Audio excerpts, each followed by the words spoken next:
Where my gamers at?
I would like Pringles more if my hands could fit inside those tubes.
Greetings, planet Earth.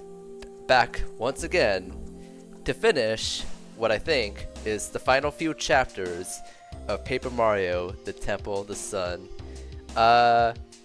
It's been a long time coming, hasn't it?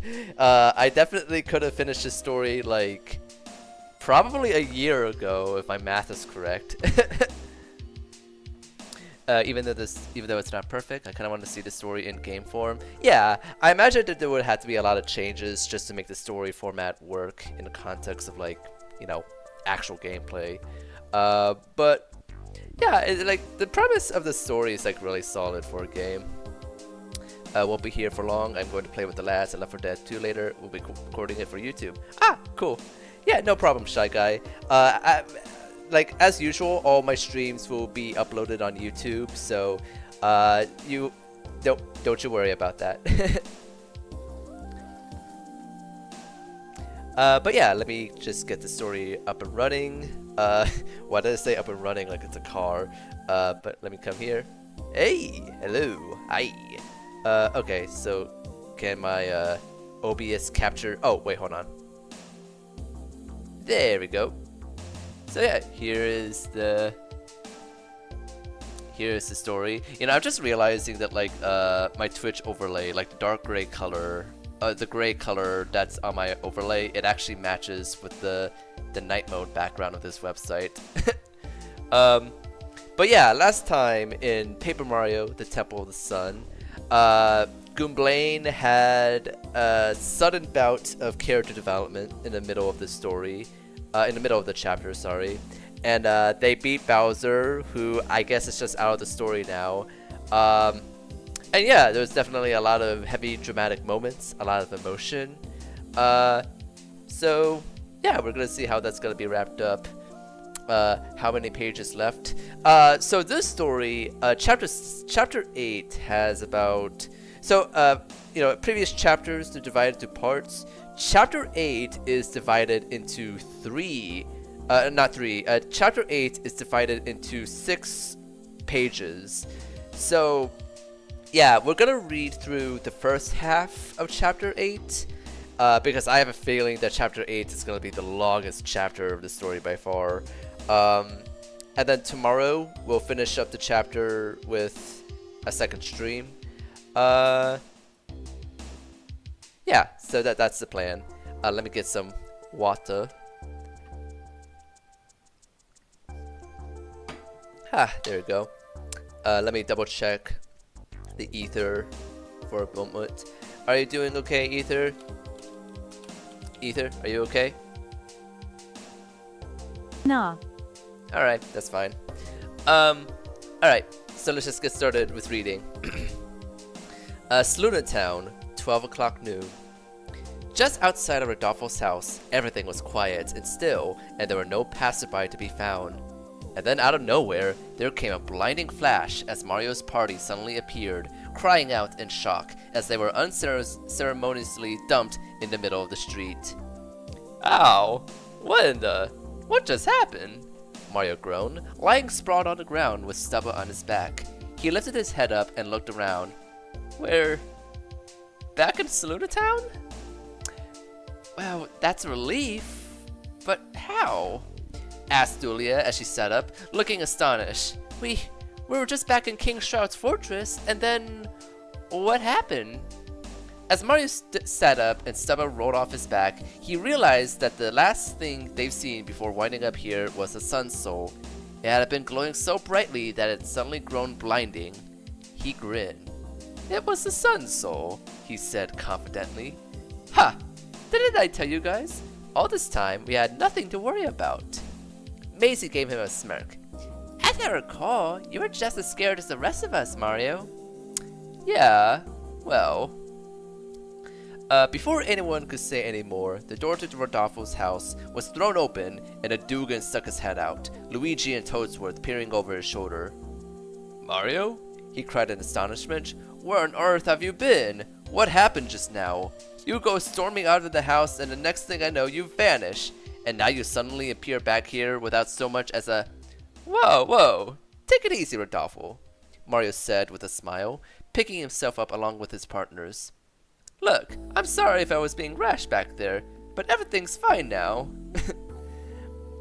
Fine? Toadsworth repeated, suddenly looking furious and shoving Rodolfo out of the way. Good sir, everything is most certainly not fine. Judging by your absence from your party, Princess Peach is still in terrible danger. Yeah, well, I think we have a way of fixing that now. So they all went back inside Rodolfo's house, possibly for the last time, Mario realized, and filled the Dugan And filled the Dugan in on everything they had learned. Okay, where they had been and what had happened while they were there. It was quite a lot to swallow, and unsurprisingly, Rodolfo was left nearly speechless with shock. Incredible. Absolutely astounding, he whispered, staring at the seventh sun soul as Mario held it out for him. There's no mention of anything like this in any text I've ever read, and King Shroud has captured Princess Peach because it believes it belongs to her. His eyes were drawn over to Goublain. But it actually belongs to this young fellow? Goublain smiled a little. Yeah, I guess. Definitely didn't see that one coming. Mario, do you realize what this means? Rodolfo cried, throwing his arms up as he tended to do during times like this. All this time, the Master of Day had been among us. And we had no idea. With him and the 6 Guardians of Day on our side, why, there's nothing we can't accomplish. That fool King Shroud has no idea what he's gotten into, he chuckled. Oh, what I wouldn't give to see the look on his face when he finds out. So what's the game plan now, big bro? Luigi asked excitedly. I mean, now that you have all the Sun Souls and stuff, what's going to happen? Well, if everything goes like we planned, we go to the Temple of the Sun, beat the bad guy, rescue Peach, and save the world. Shouldn't be too hard, I hope. Yeah, just one little problem, Hannah spoke up. Isn't the Temple of the Sun in a whole other dimension or something? How are we even gonna get there? The confident smile quickly fell from Mario's face. Oh, right. I didn't even think of that. It sort of happened spontaneously last time. I have no idea how to get there again. Hey dudes, said Ferdinand, and everything turned to see him gazing out the window with a worried look on his face. I think that might not be our only problem.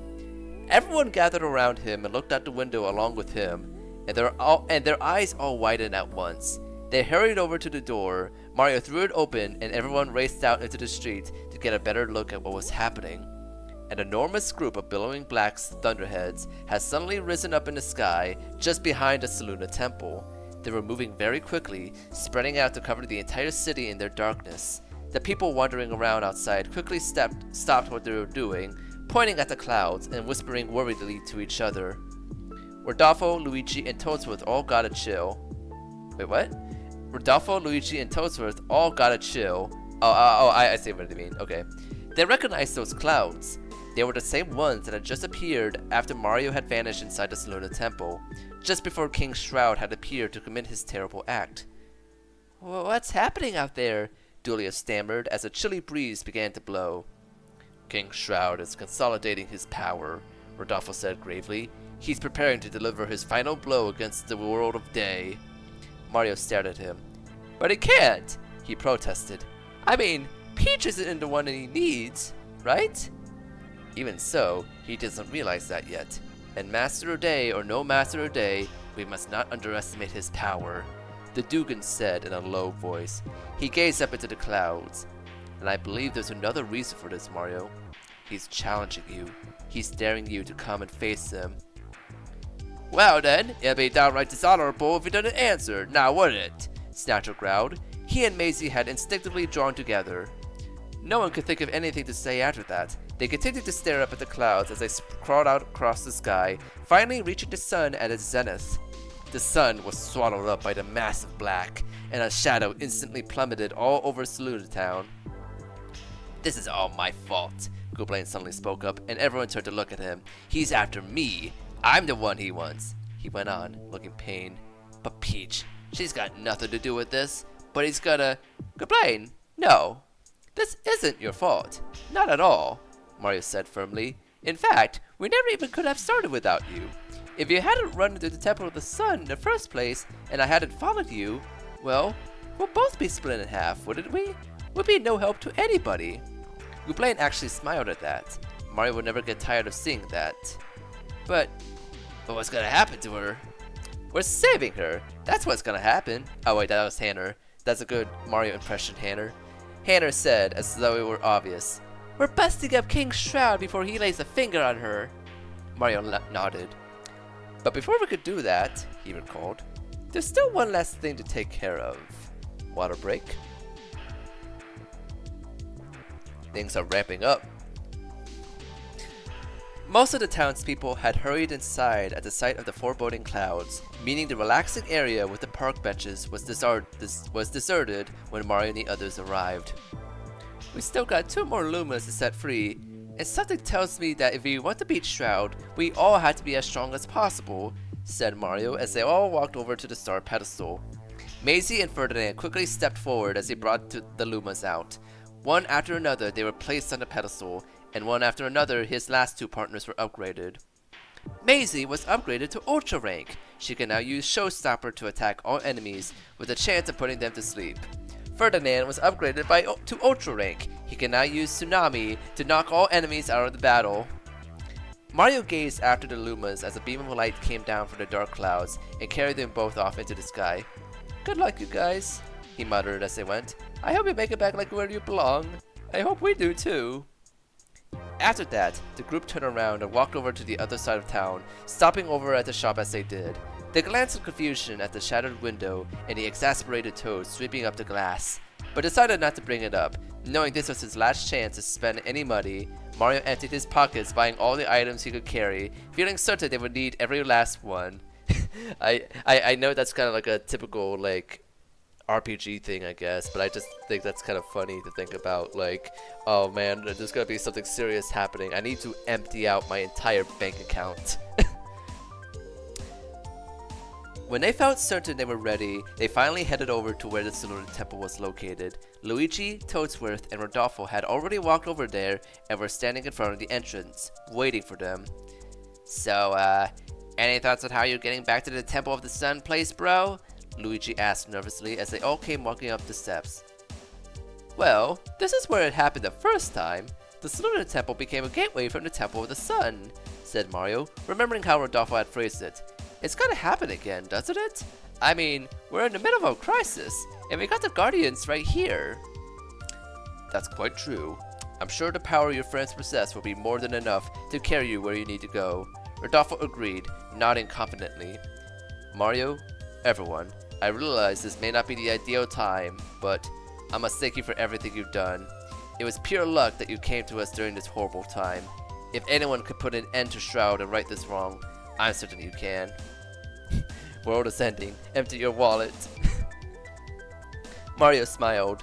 "Well, we couldn't have made it this far without you, Rodolfo. You're the biggest help we could ask for." "Even if he is a little eccentric," Hanner whispered to Stubba, and he giggled. "Yes, well." Rodolfo suddenly looked a little flustered, not knowing exactly how to deal with the emotional moment. So he quickly straightened up and said, "Well then, hurry up and get going, all of you. We haven't a moment to waste. King Shroud must be defeated, and quickly." Mario's going to fight Shadow. Oh shit. Mario chuckled a little. "You got it." He looked at the Dugan, as well as Luigi and Toadsworth. "Goodbye, everyone. Everybody. The next time you see us, we'll have Peach. And this will all be over. I promise." And he pushed the wooden doors open and stepped inside the temple, his partners loyally following after him. "Good luck, bro," Luigi said tippily once the door had slammed shut. "Good luck, Mario," Rodolfo agreed, "for the sake of everyone in Chronoside, and for the sake of Day itself." Water break?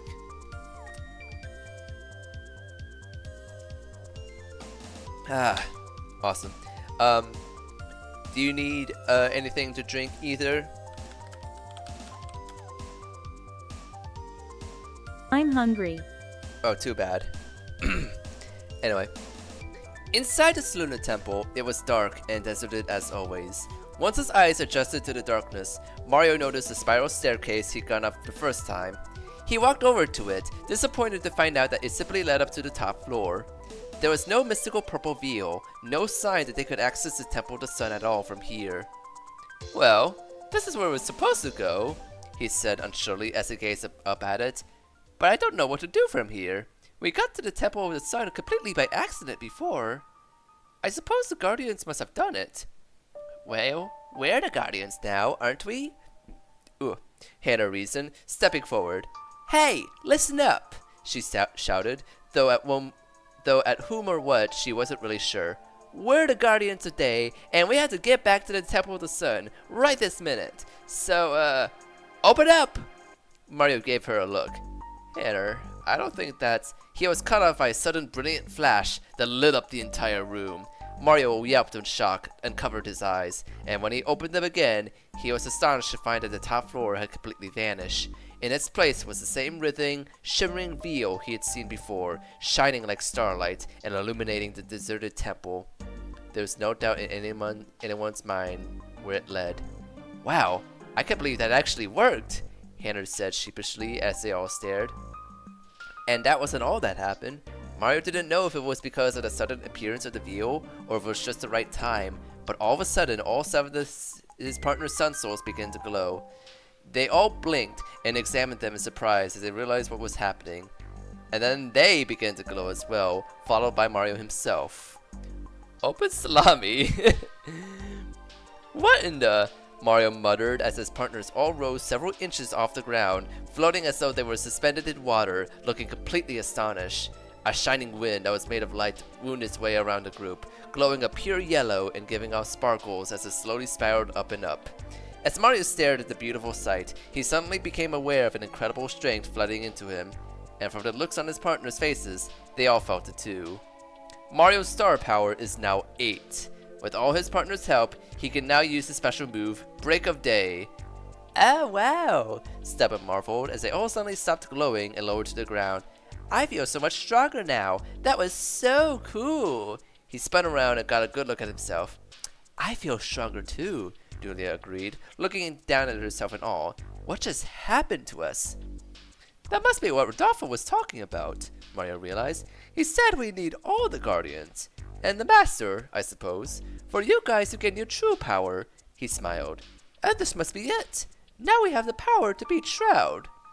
Well then, what are we chilling out here for, dudes? Said Ferdinand, flapping his arms eagerly. We should get in there and bust some heads, right man?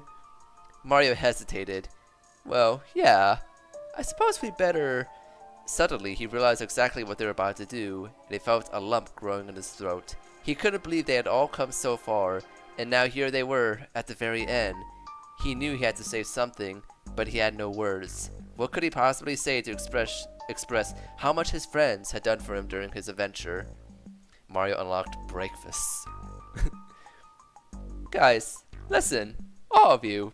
He was shaking as he faced his partners. I don't know what's going to happen over there, but I have to tell you right now, I couldn't have picked a better group of Guardians if I tried, he said earnestly, his voice heavy with emotion. It's been such an honor being with all you. I don't know how I could have. He shut off as his voice broke. Oh, jeez. Allow me, partner, said Snatchel, patting him on the shoulder and turning to the others.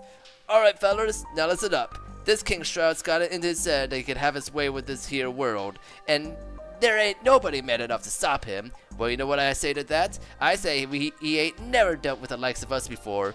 I ain't never worked with such fine fellers my whole life. So are we gonna stand back and let that old sidewinder do whatever he's dang well pleases? Or are we gonna give him the biggest beatdown he's ever had?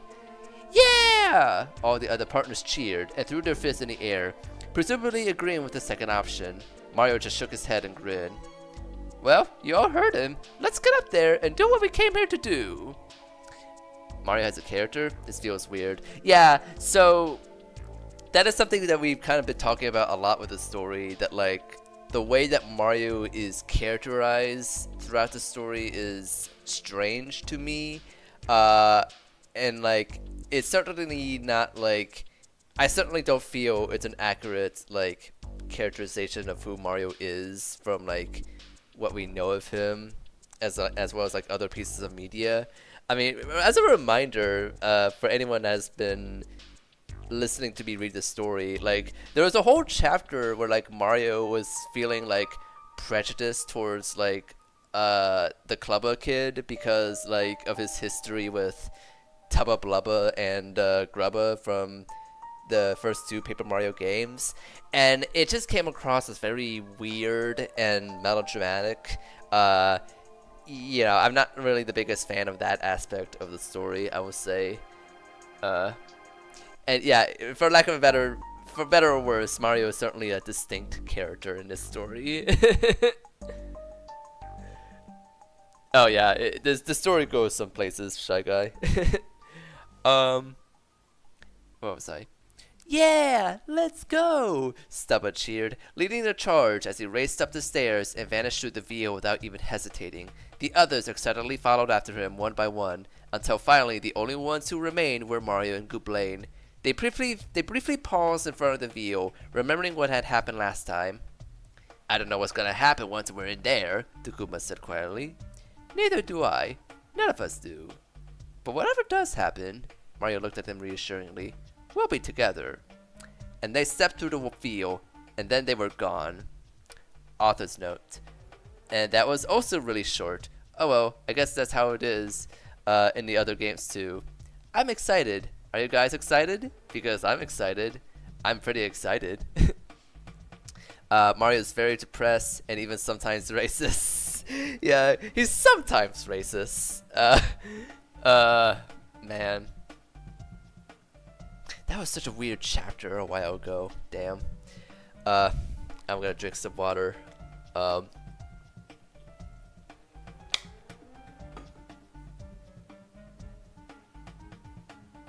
Always thought he was a bad guy. Wonder how many goobers Mario has killed and robbed over the years. Yeah, I mean, you know, Mario likes to put on a face of being like this happy-go-lucky, jolly plumber man. But I feel like with this story, you really do get to see like his true colors, and it's not very pretty. Ether, how do you feel about Mario's characterization in the story so far? Who's Mario? Who's Mario indeed. Alright, so let me drink some more water actually. Chapter 8, To Unite Day and Night. The Temple of the Sun, 0 o'clock. Let's start. Much like Jason. One by one, Mario and his partners stepped through to the other side of the purple veil. Mario and Gooblain were the last of all, and as they reached the other side, they quickly walked over and joined their friends, who were all standing in the middle of the room and staring up in awe at the sight before them. Peace was never an option. Nah. Whoa! Stubba said quietly, craning his neck as he looked up. Look at this place! It's so pretty in here! Mario glanced around. They were in the same room he and Gooblain had been in before, the room with the Aeon Clyke inlaid in the floor. As he looked at the golden walls and the windows shining with light, he remembered how awestruck he had been here before and felt that feeling start to creep back. This time though, the room was empty. There were no guardians to be found, which wasn't much of a surprise. You know, it's weird, Hannah spoke up after a moment. I mean, I've never been in here before, but it still feels familiar somehow. Like I'm home after being away for a long time. Actually, I feel the same way, Maisie admitted. Yeah, me too, Stubba agreed eagerly, rapidly nodding his head. I bet it's 'cause we're guardians, right, Mario? I'm sure it is, Mario said with a smile, then turned back to observe the room some more. Well, there's nothing in here. What do we do now? You know, dudes, this joint is a little, smaller than I expected, said Ferdinand, looking around in confusion. I was thinking the Guardians would have a radder hangout than this. Huh. Actually, you have a point, Ferdinand, said Mario. This can't really be the whole temple, can it? Deciding he would have to think about this, Mario walked over to the Aeon clock and sat down on it, only to yelp and flail his arms as part of it suddenly lurched out from underneath him and sent him collapsing to the floor. You okay, Mario? Asked Gooblain. Mario was about to answer when he heard a loud clicking noise coming from the clock's inner mechanisms. Rubbing his back and sitting up, he watched in surprise with his partners as the two halves detached and rotated away from each other, revealing the staircase that Peach had taken so many times before. "Well, that answers that," said Hanner.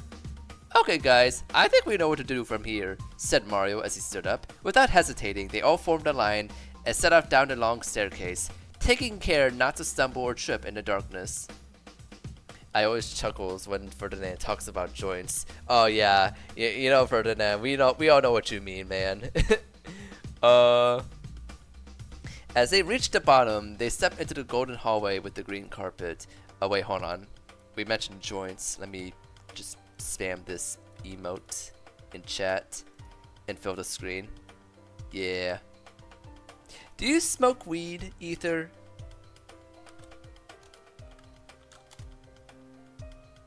Nice. Nice. Okay, sure. Alright. Anyway. What do we see? As they reached the bottom, they stepped into the golden hallway with the green carpet, another sight which would have been familiar to Peach. They noticed the doors lining the walls on either side of them, but the one that really caught their attention was at the very end of the hallway, directly across from them. It was locked fast with a padlock that looked like it was solid gold. Just as I suspected. This place is probably huge, Mario sighed. It may take us a long time to find Peach. Come on guys, we better check all these doors. So they split up and opened all the doors, but they all led to simple rooms. Inside the large room with the altar though, they did find a few chests containing a jammin' jelly and a shooting star. We haven't found any way out of here, Mario, Julia reported a few minutes later once they were all back together. Neither have we, Mario sighed. I wonder what we're supposed to— Wah! He spun around, grabbing his shoulder as it was struck with a sudden searing pain. As he saw his attacker, he realized he had just been burned by one of the bright green phantom embers who had been patrolling the hallway. Uh-oh. He and his partner suddenly realized they were surrounded by a whole group of them, rapidly circling around the heroes. The team found themselves nervously herded together in a circle, and Julia let out a yelp as the embers started spitting out flames at them. Oh shit, rap battle time. This joint isn't big enough for me. Hey, what do these fellas think they're doing? We're the good guys, Snatcher cried, frantically waving his hat at them and trying to keep them at bay. These things are phantom embers, one of the species who's supposed to be protecting the temple, like sentinels or something, Gooblain announced as he used tattle. But since King Shroud took this place over, he's controlling everybody in here and making him do whatever he wants. What? Oh, come on! But we're the Guardians! Hanner cried as she tried to throw hammers at the invading flames, only to find that they were circling around much too quickly for her to land a hit. Doesn't what we want override what he wants? Macy suddenly stepped forward impatiently. I'm sorry, all of you, but we really don't have time for this, she said to the phantom embers before closing her eyes and belting out a powerful showstopper. Mario and the other partners winced and covered their ears to protect themselves against the noise, but the embers weren't so lucky. Macy's attack was long enough to knock them all out in one hit. Wow, nice work, Mario said to Macy as the green flames all whimpered and died away. Ah yeah, ain't she the greatest? Snatchel said with a love-struck grin, grabbing her hands. She just rolled her eyes and tried not to blush. Julia didn't look so happy. Oh, this isn't good. King Shroud is controlling all the things in here who are supposed to be protecting the temple, she said, fidgeting nervously. And those embers were just the start, weren't they? This isn't going to be easy. Hey, don't sweat it, mosquitoes or dudettes, Ferdinand said reassuringly.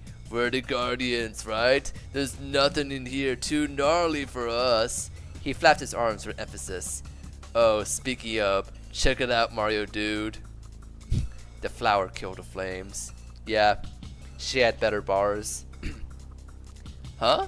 Mario turned and was surprised to find a golden temple key lying on the ground. He realized one of the phantom embers must have dropped it after being defeated. Ha! Perfect! Now we have a way to go through this door, he said, picking it up and walking over to the door. See, everyone? We're off to a good start. If you say so, Mario, Julia sighed.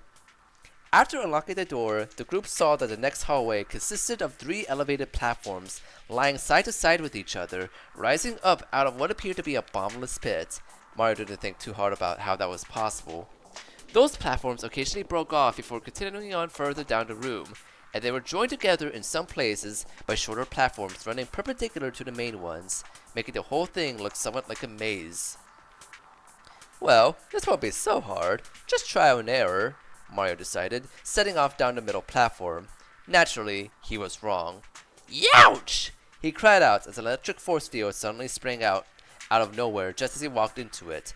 The impact sent him flying back to where he started, crashing in front of his partners and wincing in pain. Don't jinx it!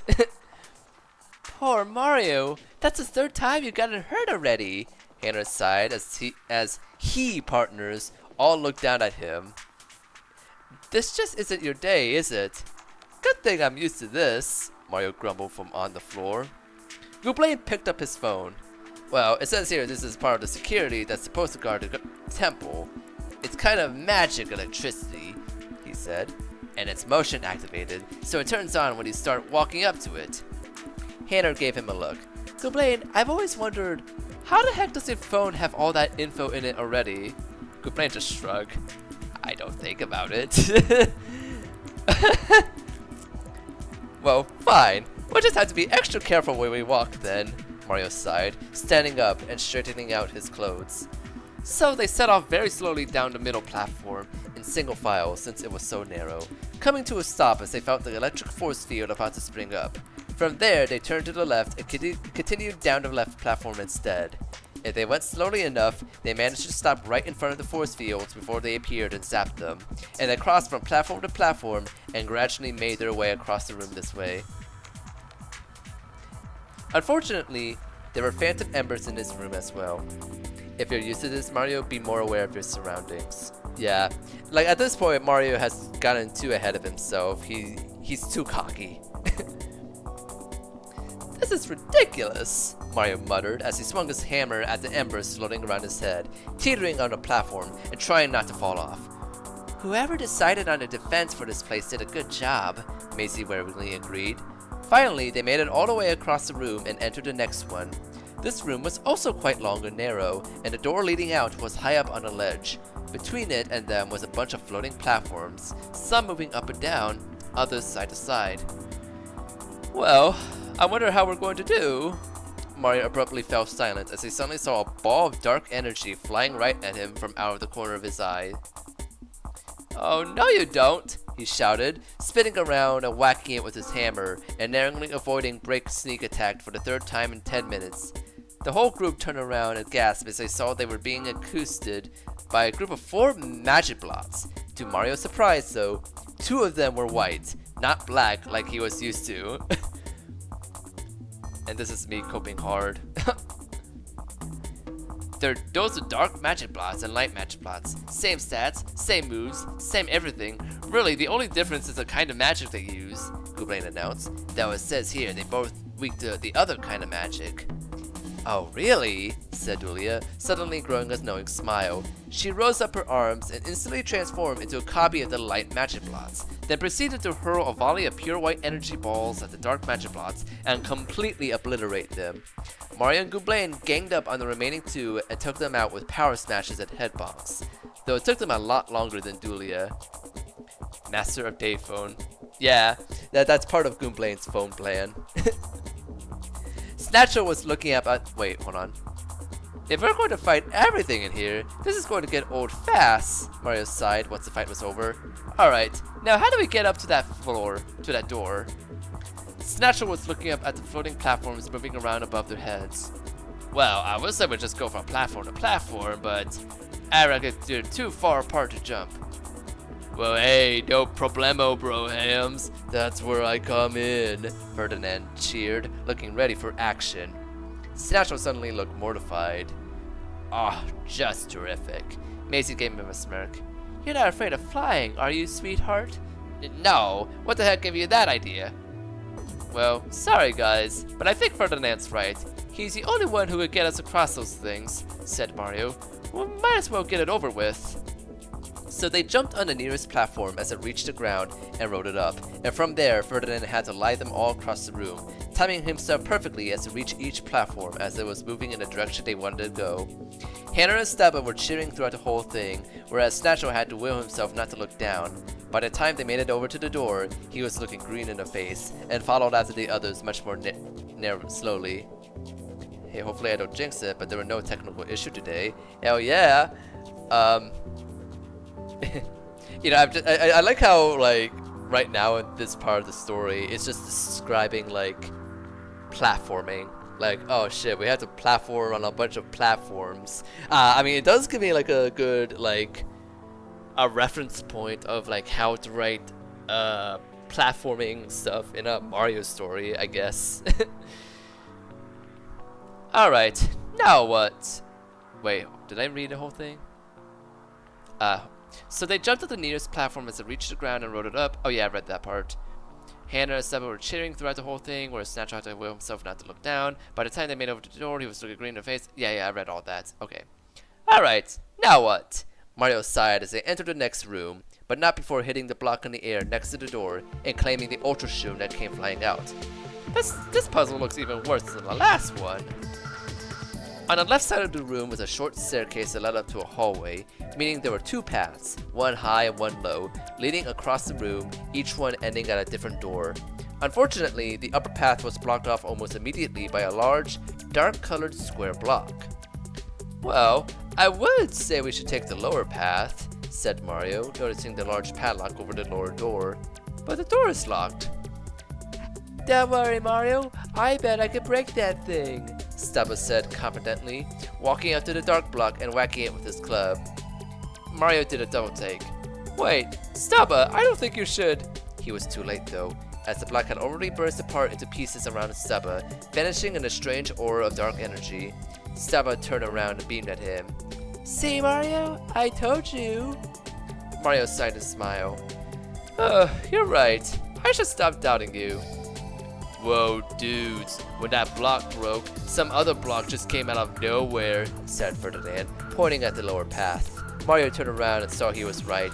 Now there was a light-colored block cutting off that pathway, though it was farther down than the dark block had been.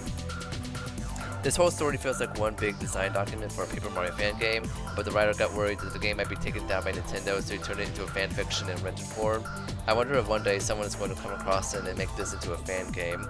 I would love if like someone could do that for this fan fiction. You know, like this fan fiction is like old. It came out in like 2009. And I don't know how many Paper Mario fans even remember this story, if I'm being frank. But you know, I'm happy to like, you know, spread re-awareness of the story, I suppose. But yeah, I mean, like the story overall, it's like, it is basically like, here's a what if game that's like a sequel to like Super Paper Mario and the Thousand Year Door, and as such, it does have a lot of descriptions of like game specific elements, basically. But yeah, I think I said this earlier in the stream that like if you were to turn this story into a fan game, you would have to make a lot of changes to make it feel more natural as a Paper Mario game. I think the big one for me is that like I feel like a lot of Mario's characterization would need to be like, if not removed, then just like downplayed, I guess. I don't know. Like it's weird. Like the story does feel like it's trying to be a Paper Mario game, but at the same time though, it's also trying to be a story with like real characters and stuff, and it's interesting how that could be reinterpreted in game form. Yeah, you know, you say that, Zeta, it's just kind of funny to think, because like this version of Mario is so sad, you know, like if this version of Paper Mario was in an actual game, he would just constantly look sad and depressed and heartbroken. Mario's heart sank. His heart does that a lot. Whoa, dudes, when that block broke, some other block just came out of nowhere, said Ferdinand, pointing at the lower path. Mario turned around and saw he was right. Now there was a light-colored block cutting off that pathway, though it was farther down than the dark block had been. Mario said thoughtfully. Stubba, can you come break this one too? You bet, Stubba cheered, racing down the stairs and bashing the light block to pieces. Just as Mario had thought, this instantly caused the dark block to rematerialize up on a higher path, though this time it was farther down than the light one had been. Alright, I guess we just have to go back and forth and break those things until we get all the way across, Mario decided. And it turned out to be right. Every time Stubba broke a block, the other one would reappear in the other hallway farther down than it had been before, so they slowly crossed the room by way of 2 different pathways. When they finally made it to the upper door, they opened it and found themselves in a tiny little anteroom that had nothing but a chest containing the temple key needed to unlock the lower door. So they backtracked down the upper path and then went down the lower one, unlocking the door and plowing on through. Mario's heartbreaking underwater depth records every chapter. The next room was just a regular old hallway, similar to the first one they had been in, though this one was instead lined with glowing windows that, strangely enough, seemed to have ivy growing on their sills. There were more phantom embers floating around here too, but Mario was surprised to also find dark purple versions of the same enemy, which, according to Goomblain, were shadow embers. I mean, his girlfriend gets kidnapped by a turtle dragon every week of his life. I'm sure it's going to make the poor guy sad that his girlfriend just gets kidnapped every second. Someone needs to put a tracking device on Peach. Yeah, but I mean, like, in this case of this story, though, it's like... And I get what the author is trying to do, where it's like... They're trying to make Mario a more vulnerable character, and like all the experiences he had in the previous games has actually affected him emotionally speaking. Which I always, it's an interesting thing, but I'm not sure if I fully agree with that.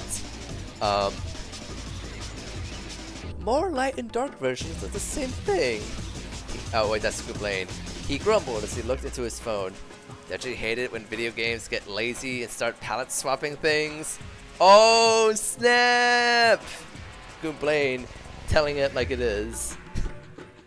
Everyone in the group gave him a long, awkward stare. What did you say? Asked Maisie. What does palette swap mean? Asked Stubba. Goomblain shrugged. I haven't broken the 4th wall yet. I thought it was time. What? What? What? I'm sorry, what? That's... I mean, to be fair, that is a very Paper Mario thing. Like, there was this whole thing in like That's Your Door where Lord Crump in disguise was like, hey, you over there at the TV, don't tell Mario and friends who I am. You know, that kind of thing. But, man, that was just random. Oh my god. Anyway, Look, I'm breaking the 4th wall. good job. Good job, Ether. You are breaking the 4th wall. Well, wait. Well, I guess it would make sense that there are an equal amount of light and dark enemies in this place, Mario decided. This is where the balance between night and day is maintained, right? But it won't be much longer if King Shroud has his way, Julia sighed. So they walked down the hallway, defeating all the enemies that got, wait, hold on. Defeating all the enemies that got in their way. As Mario explained to his friends, they were weak to ice for some strange reason, meaning Ferdinand's ice block move worked miracles on them. It normally wasn't a strong move, since the Bumpty was more about speed than power, but as he generated large blocks of ice and battled them out at the fiery enemies, it was enough to take them all out with little effort. Oh, hold on, I'm gonna sneeze. Okay. Then, they reached the golden double doors that led to the next room and pushed them open. Oh, sorry, hold on, I just noticed something. Never mind, okay. And as they walked through, they stopped dead in their tracks. Oh my goodness, said Maisie. Whoa, said Mario. Now I think I see why this place is so legendary. It was only now that Mario and his partners realized how huge and magnificent the Temple of the Sun really was. The room they were in looked for all the world like an enormous palace ballroom. It was 2 stories high with a wide open, Nah, I would be covered in breaking the space. 4th wall if I was just repeating what a viewer was saying to a bot. Oh, okay, Ether.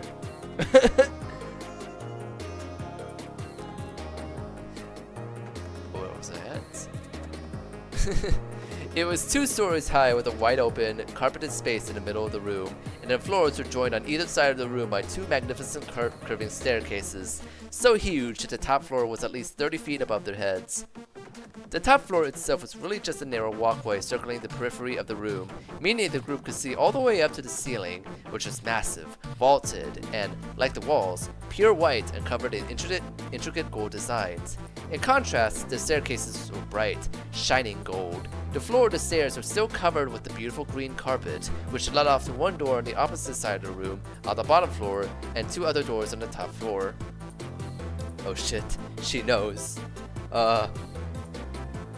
Now, Aether, please be careful with your increased level of self-awareness. You don't want to be like those Marvel writers, right? Anyway, maybe Mario was imagining things, but the room itself seemed to be filled with a bright, warm glow.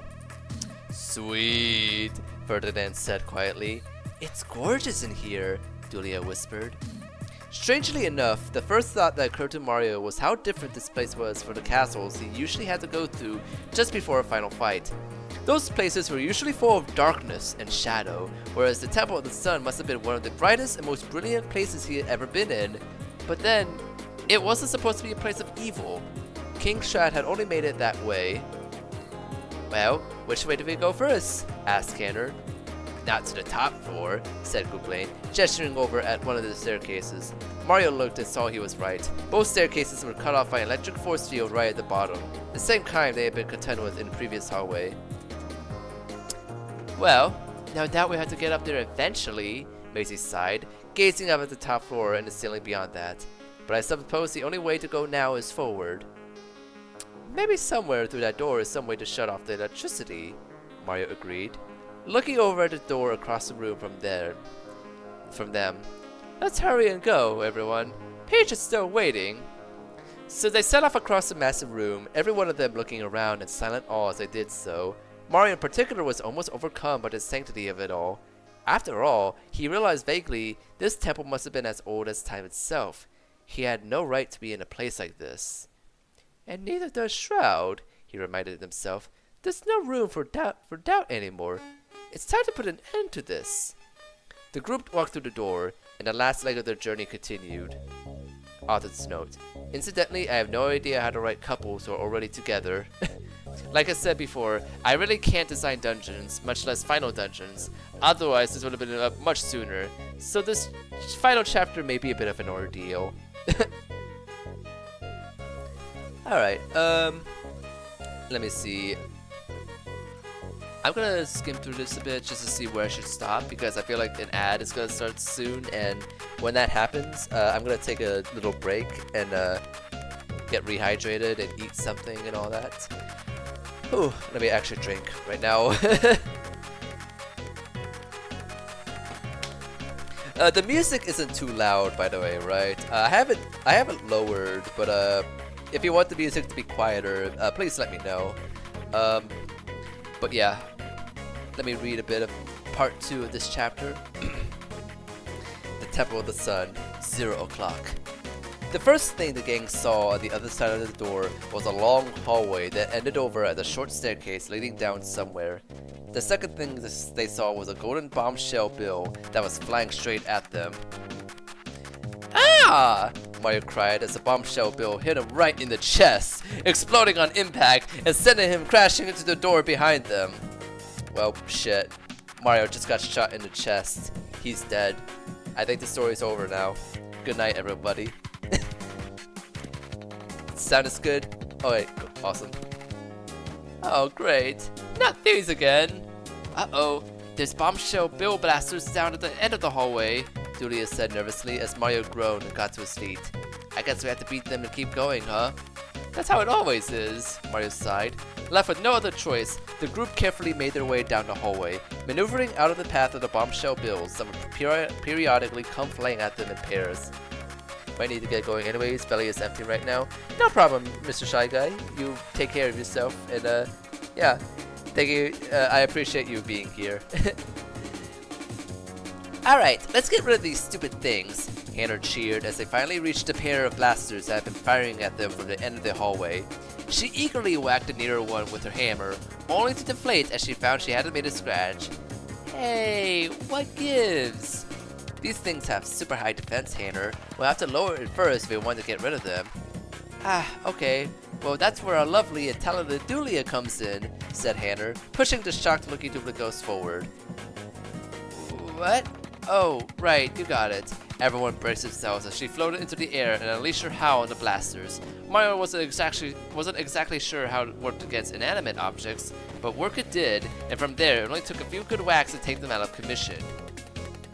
And much like a turtle was shot in the chest with a rifle, the turtle was shot in the chest with a rifle. Alright, what's next? Mario asked once they cleared the path. Next, we get to do the same thing 2 more times, Gwynplaine announced, looking less than thrilled. Everyone looked and realized the short staircase led down to an identical hallway with an additional set of blasters firing in the opposite direction. And behind them was yet another staircase that led to yet another hallway, being bombarded by yet another duel of blasters. Well, geez, writer, you don't need to point out how repetitive your writing is. Have some more confidence. Everyone suddenly felt ready to collapse at the sight of it. Coming in here was Mario's idea, Hannah said accusingly, giving him a glare. Damn. Mario just can't catch a break. Oh wow, there's a lot to read actually.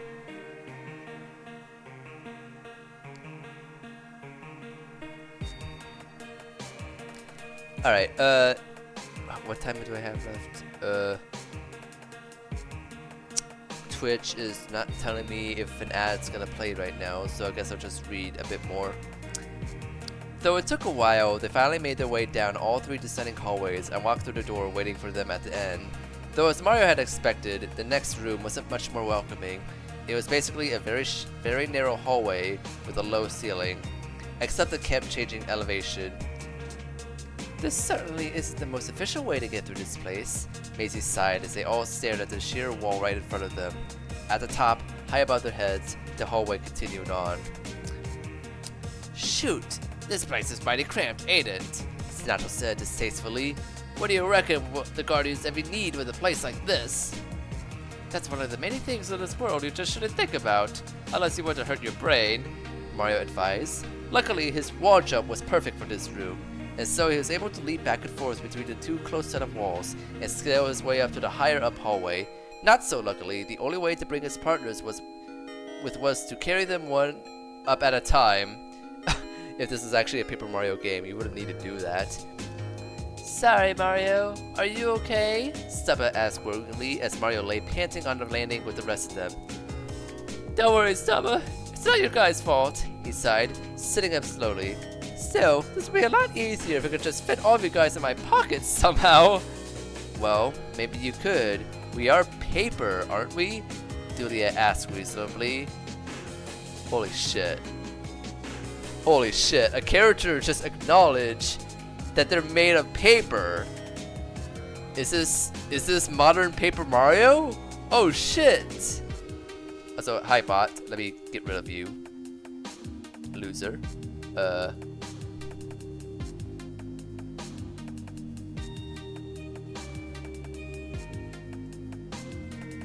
Alright, oh wait, hold on. Blocked. Alright, taken care of. How do I get out of here? Hold on. Oh, there we go. And, how do I delete? Can you guys still see the bots? Because I oh, wait, hold on. Hold on. Sorry for the technical difficulties.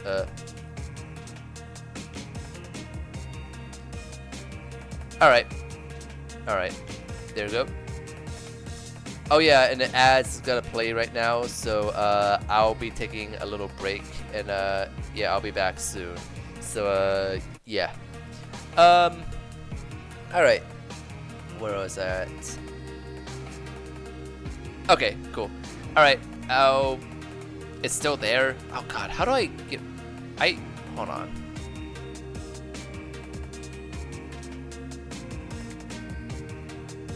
Why have I not... I literally blocked it. Did I not? Let me see.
am eating a sandwich.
Alright, back. So, and in this part of the story, a character has just acknowledged that they are paper, which is absolutely insane. Like, what a crazy detail to just put into a story that at this point, the paper element has not really been acknowledged that heavily. This is like, you know, because like in the earlier Paper Mario games, it's like the characters are depicted as paper-like, but they don't really call attention to it outside of like some visual gags. But like in modern Paper Mario, for like Superstar and onwards, like the characters do acknowledge that like yes, they are paper and things are made out of paper. It's fascinating. But anyway, Ferdinand looks displeased. Dude, the bumpy borders are not meant to be folded up and put inside small places, man. Yeah, where's the fun in that? We should all be out here so we can hang out together. Tanner laughed. That must be what you did with all your old partners, right, Mario? You know, I think we should keep going. Wow. I like how this is the chapter where they're just being funny, I guess. It's like, oh yeah, we're gonna point out like color swapped enemies and the fact that like Mario is a complete fucking idiot for not putting all of his partners in his pockets like in the first two games. It's only mentioned for supernatural powers. Yeah, it's funny too because like in TTYD, like the fact that like you could turn into paper was treated as like a curse, like it's something unnatural. As it turned out, the hallway kept rising and falling as they walked through. The group had to jump off the edge of the upper hallway as another wall led down to the lower portion, which in turn just led to another wall leading back up. This went on for quite a while, and by the time they were done with their walking, jumping, and wall scaling, the entire party's tempers were running short. This place is driving me nuts, and we're not even halfway through, Gooblain griped as they entered the next room, voicing what everyone was thinking. Okay, we got another maze in here, Mario, but from the looks of it, there's something off about those walls. I wish it could be a human torch. Well, we're made of carbon, right? Yeah. There are walls in here? Said Mario, looking confused. At first glance, they were simply standing in a replica of the previous hallway with the golden windows. But suddenly he realized Gooblain was right. He could barely make out a bunch of walls creating a maze of sorts. Barely, because they were largely transparent and obviously not solid. I mean, yeah, that's what being transparent means, right? The only sign they existed was the faint rainbow of colors that comprised them, shimmering like bubble soap. The only trouble was, there didn't seem to be a way to walk through the maze. There was nothing but dead ends in front of them. Well, it's not much of a maze if you just walk through the walls, now is it? Mario remarked after surveying the scene for a while. He fearlessly stepped forward towards the nearest wall, intent on passing right through it, only to cry out in shock as an invisible force field jolted through him and sent him flying backwards, skidding to the ground. How? He groaned. lifting his head up. Okay, check that. Dude, things are totally trippy, man. Ferdinand said in delight, experimentally poking the wall closest to him. Said in delight. Oh. But how do we get through this place then? Well, there's nothing but dead ends now, so we gotta move the walls somehow. Gublain was looking at his phone. All it says here is the walls aren't solid, so we can't move it the traditional way. The only way to do it is something else not solid. Oh, I see. Something like noise, maybe? Maisie said with a thoughtful smile. She stepped forward and closed her eyes in concentration, singing an enchanting song. The ethereal wall in front of her started to writhe and shiver at the noise, and before long she completely disabled it, causing it to vanish. Ha! Alright, this'll be easier than I thought. Mario laughed as Maisie spun around and gave them all a wink. So they set off through the strange maze, with Maisie in the lead as she eliminated any dead ends that got in the way. Beyond the door at the end was simply another short staircase continuing to lead into the temple. But beyond that was something else entirely. What a weird looking room, Mario muttered as they all reached the bottom of the stairs and looked around at the location. Hey, it kinda looks like a clock in here, doesn't it, Mario? Asked Stubba, turning around and around to get a good look at the room. He seemed to be right.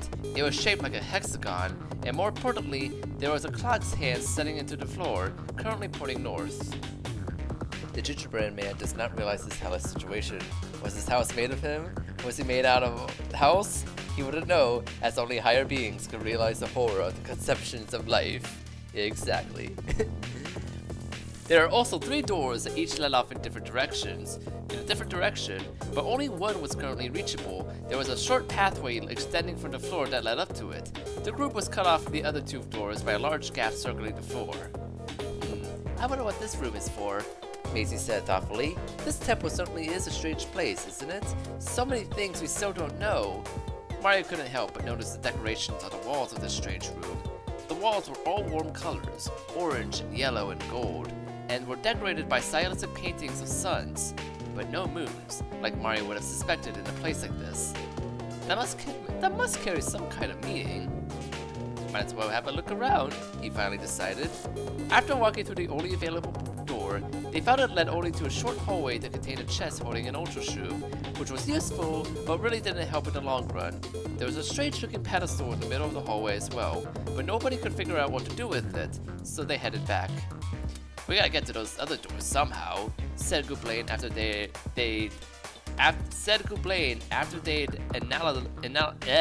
analyzed the room. I had never seen they'd. But the only way to do that would be moving that pathway, like rotating it so it's facing another door. There's gotta be some way to do that. Mario gave a smirk. I might have an idea. He walked up to the large clock hand set on the floor, rubbing his hands together, and gave it a shove. The effect was immediate. As Mario pushed the hand, it moved in a clockwise direction, along with the rest of the floor. Wah! The partners all cried as the floor spun underneath them, knocking them off their feet and sending them all collapsing to the ground. Huh? Mario looked up and saw what he had done. Oops, sorry guys. Stubbo sadly sat up with a big smile, looking completely unfazed, unlike the others, who were still sprawled on the ground and groaning. It's okay, Mario. Look, you did it! He cheered, racing over to the door that was clockwise from the one they'd just been through. The pathway had rotated along with the rest of the floor, and now it led up to the second door instead. Alright, no puzzle is too much for us, said Hannah happily as they all jumped and followed after Stubba. Gublain gave her a look. What do you mean us? You didn't do nothing. Just give me time. Beyond the second door was just another short hallway populated by a few phantom and shadow embers, but the chest in this one contained another golden temple key.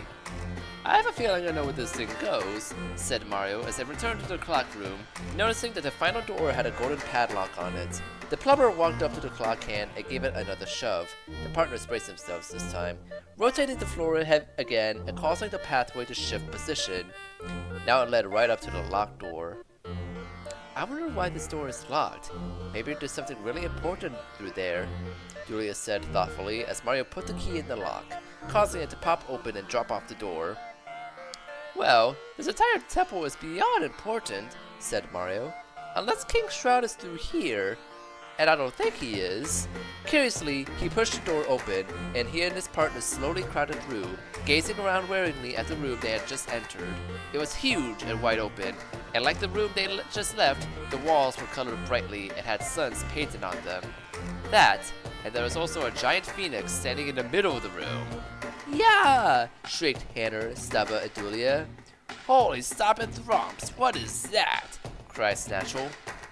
Mario gasped and scrambled backwards, staring up in shock at the enormous bird, who was gazing at them with narrowed eyes. She, Mario was certain she was female, was covered in brilliant red and gold plumage, creating the illusion that the edges of her massive wings were wreathed in flames. She let out an angry call as she looked down at them, unfurling her wings to reveal that they shone like sunlight. I know it's the final dungeon, but as there's constant inconsequential action, it feels easier to follow. Yeah, this is another aspect of the story I'm kind of mixed on, honestly, where it's like, I like the character moments that we're having. I feel like, a lot of the descriptions of them doing the platforming and the puzzling and stuff, it's like, it's cool. I'm just kind of curious though, like, I don't know. It's kind of hard to say. It's like, I feel like there isn't like that much of a strong narrative happening right now. It's just, you know, characters doing puzzles and stuff. And I think that's fine, but so far it's like most of the chapter is just that so far. There's like 6 parts to this chapter, so I'm curious how much the story is gonna ramp up at this point. But I mean, there's already a big set piece with this Phoenix thing, so you know, it's not too bad. Who goes there? She demanded in a who goes there? She demanded in a regal, authoritative voice. Who are you that you would intrude upon a temple of the sun without permission? Mario was vaguely aware that his partners were all covering behind him again. Would you believe the Guardians of Day? He asked feebly, his voice breaking. It's no use, Mario said quietly. No doubt King Shroud is controlling her as well. She can't be reasoned with. Controlling me? The Phoenix snarled, sounding highly offended. That dark-skinned intruder may have powers too great for me to contend with, but no one controls me. I am Garudon, one of the 2 great sentinels of this temple, and you are no guardians that I have ever seen. Interesting that she would describe them as a dark-skinned intruder.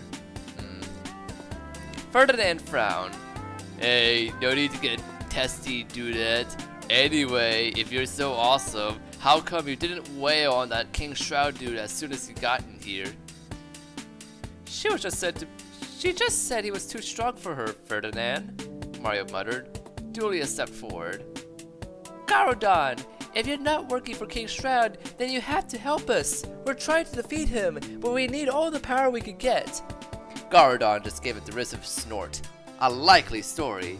I don't believe for a moment that the likes of you are the true Guardians of Day. If you are who you say you are, you must prove yourselves. Uh-oh, I see where this is going, Hanner groaned. Garudon flapped her magnificent golden wings, rising into the air. I shall test you. If you are able to defeat me in battle, then I shall recognize you as the true Guardians. And without a warning, she let out a shriek and dived out of the air. Everyone screamed and ran for cover. Great, just great, just great. Gouplain swore frantically as he grabbed his phone and tattled on the opponent. Okay, it's Garudon, the first one of the Great Sentinels. She got some kind of whacked out sun powers she can attack us with, and obviously we can't hurt her with the ground attacks as long as she's up there. And don't let her swoop down on you either, because trust me, it'll hurt. Prepare to face my might, Garudon shouted, circling around and diving at the group again. This time they were ready. Hanner threw a well-timed hammer right at her head as she soared by, causing her to break off her attack mid-flight as she struggled to stay airborne. Mario took the opportunity to throw in a powerful spin jump right on her head, which was enough to send her crashing to the ground. They could just show the glowing sun souls. That's true! Yeah. Like, I'm sure, like, if that was the case, maybe the author will write around that. Like, I don't know, maybe the bird would think that they're thieves or something. But, like, we don't actually see them show their sun's souls, so... Whoops. Grr, you made a mistake challenging me, she threatened, giving Mario a painful broadside smack with one of her huge wings and sending him tumbling away. Before she had the chance to take to the air again, Stubba raced up and pounded on her with his club attack, only for her to round on him impatiently and smack him away as well. Guys, be careful! Don't get too close or she'll just knock you back! Dulia cried out, racing over to help Mario to his feet.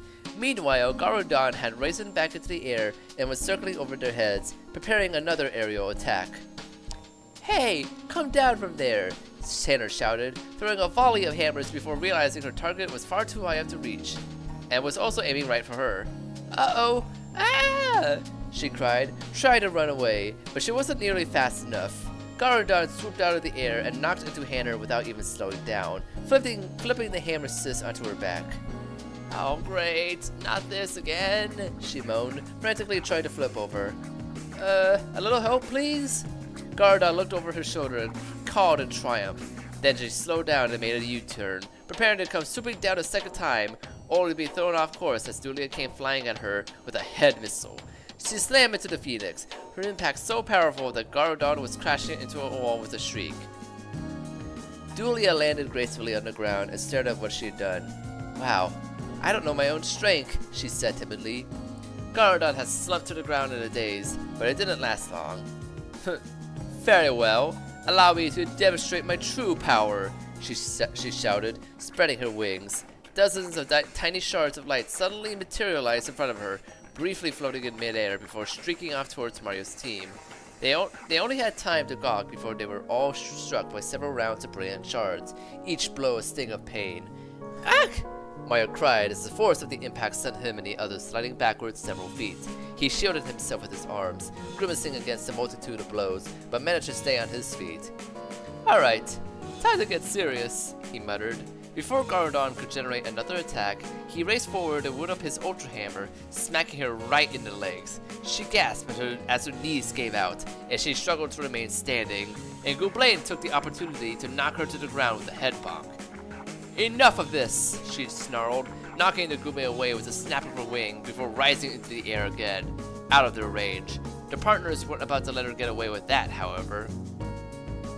You ready for this, little dude? Ferdinand called down to Stubba as he rapidly flapped his arms, flying after the Phoenix. You bet, cheered Stubba, who was hanging onto the Bumpty's foot. Garudon was busy pelting the other hapless heroes with another round of sun shards when she noticed the two of them out of the corner of her eye. She turned to face them, only for her eyes to bulge with shock. What are the... Yeah! Stubba and Ferdinand both let out deafening battle cries as they flew directly at her. She was so dumbfounded she didn't even think to move out of the way before they crashed into her. Ferdinand delivering a beak jab while Stubba swung his club at her with his free hand. Garudon let out a cry as all three of them came crashing to the ground. Mario had watched this whole thing in shock. Guys, what did you just do? He cried, racing up to them as his partners got to their feet. We combined our attacks, dude, said Ferdinand. I call them dual attacks. Mario stared at him while Gooblain rolled his eyes. He'll never catch on. The group snapped back to attention as Garudon let out another furious squawk, rising back into the air. She was looking badly beaten and disheveled by now, but still her eyes blazed with determination. I shall not be undone by the likes of you, she declared, spreading her wings wide and unleashing her ultimate attack. Solar Flare! All at once, an enormous beam of light came blasting down from the ceiling, crashing to the floor with the force of an explosion. It was so powerful that Mario and the others were all sent screaming and flying in different directions, skidding and tumbling across the green carpet. Ugh. Mario groaned from where he lay on the ground, rubbing his eyes. That attack had been so bright that he was momentarily blinded. That wasn't good. And now to finish you, came Garudon's voice as she looked down at the heroes lying helplessly before her. She spread her wings open again and prepared to deliver the final blow. Gritting his teeth in pain, Snatcho managed to climb to his feet. Alright, time to see how strong this gal really is, he grumbled. He grabbed his lasso and hurled it at the huge phoenix, roping her right around an ankle. She had been so distracted charging her attack that she didn't even notice until it was too late, and she shrieked in surprise as Snatchel used Roundup and yanked right to the ground with a loud crash. She lifted her head up with a look of fury. You fools! You dare insult me this way? She screeched, rapidly flapping her wings and thrashing violently about, causing the whole room to shake. Mario? A little help over here? Snatchel called nervously, straining to keep her pinned down. Right, got it!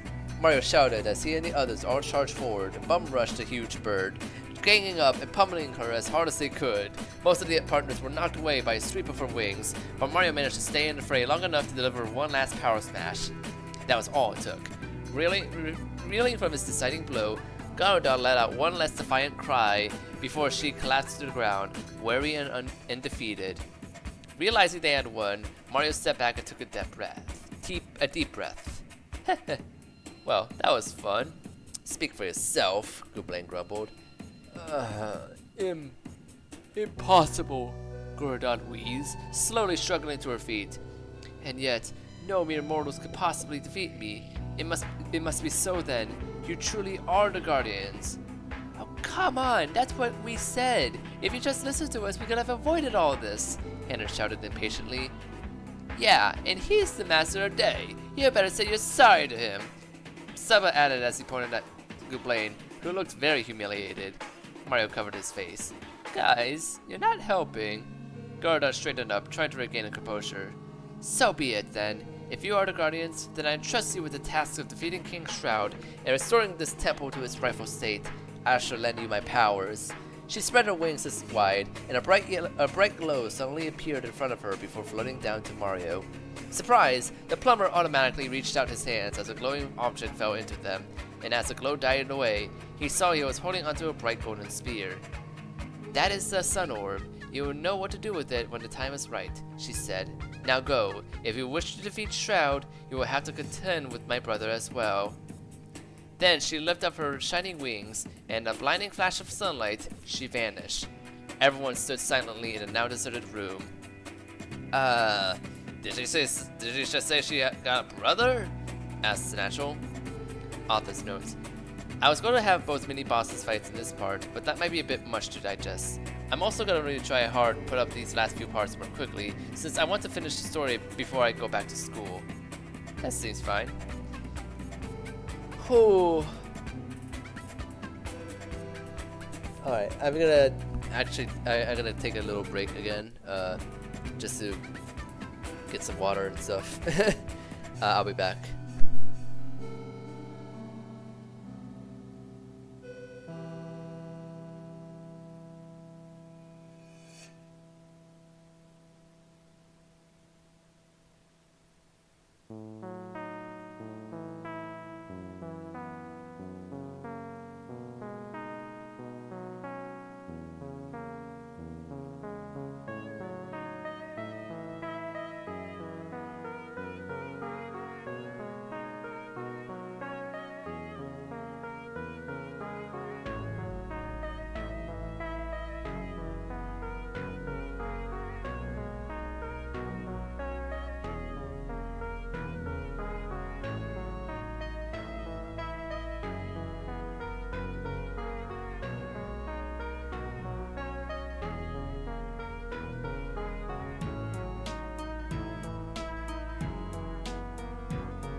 Alright, I'm back. Whew. Alright. Author's note. I don't know what it is about Chugga Conroy, but I cry like a baby at the end of SBM when I know that game backwards and forwards. Oh man. I sometimes forget that like Chugga has been around for that long. Like, damn. Anyway. The Temple of the Sun, 0 o'clock. After leaving Garadon's chamber and returning to the clock room, Mario already thought he knew what to do with the sun orb. One of these other rooms had a pedestal in it, right? He recalled, and it looked like the perfect size to fit this thing. So after turning the clock hand and rotating the floor one more time, the group was able to head into the first hallway where the pedestal was waiting. Sure enough, it had a small indentation in the top that seemed like the perfect fit for the orb. Alright, well, here we go, said Mario, taking out the sun orb and placing it on the pedestal, bracing himself for whatever was about to happen. Except absolutely nothing happened. That was boring, Stubba pouted. Mario blinked. But I'm sure this is where it goes. What else are we supposed to do? Oh hey, look here, Mario. There's a sign on the wall, said Dulia, pointing at something on the far wall that he hadn't noticed. Sure enough, there was a small plaque there that had what looked like an ancient writing engraved in it. What does that say? Mario wondered, walking up and getting a look. With the power of the sun, the sands of time will flow. He drew back. What does that mean? Well, the part about the sun is obviously talking about this thing. Oh, said Gwynplaine, nudging the sun orb. So that must mean something happens when he put it there. The sands of time. Mario thought it over before pausing. Wait a minute. Yeah, Prince of Persia. He reached into his pocket and pulled out the Aeon Hourglass, staring at it. But there's not even any day or night in this place. What would this possibly do? Only one way to find out, Hayner said, looking eager. Realizing his partners were all watching him expectantly, Mario gave an awkward shrug and turned the hourglass over. He wasn't expecting much, but as the sand fell through the gates, the whole thing suddenly started to glow, and his eyes widened in surprise as a blinding flash lit up the room. The Temple of the Sun, 0 o'clock.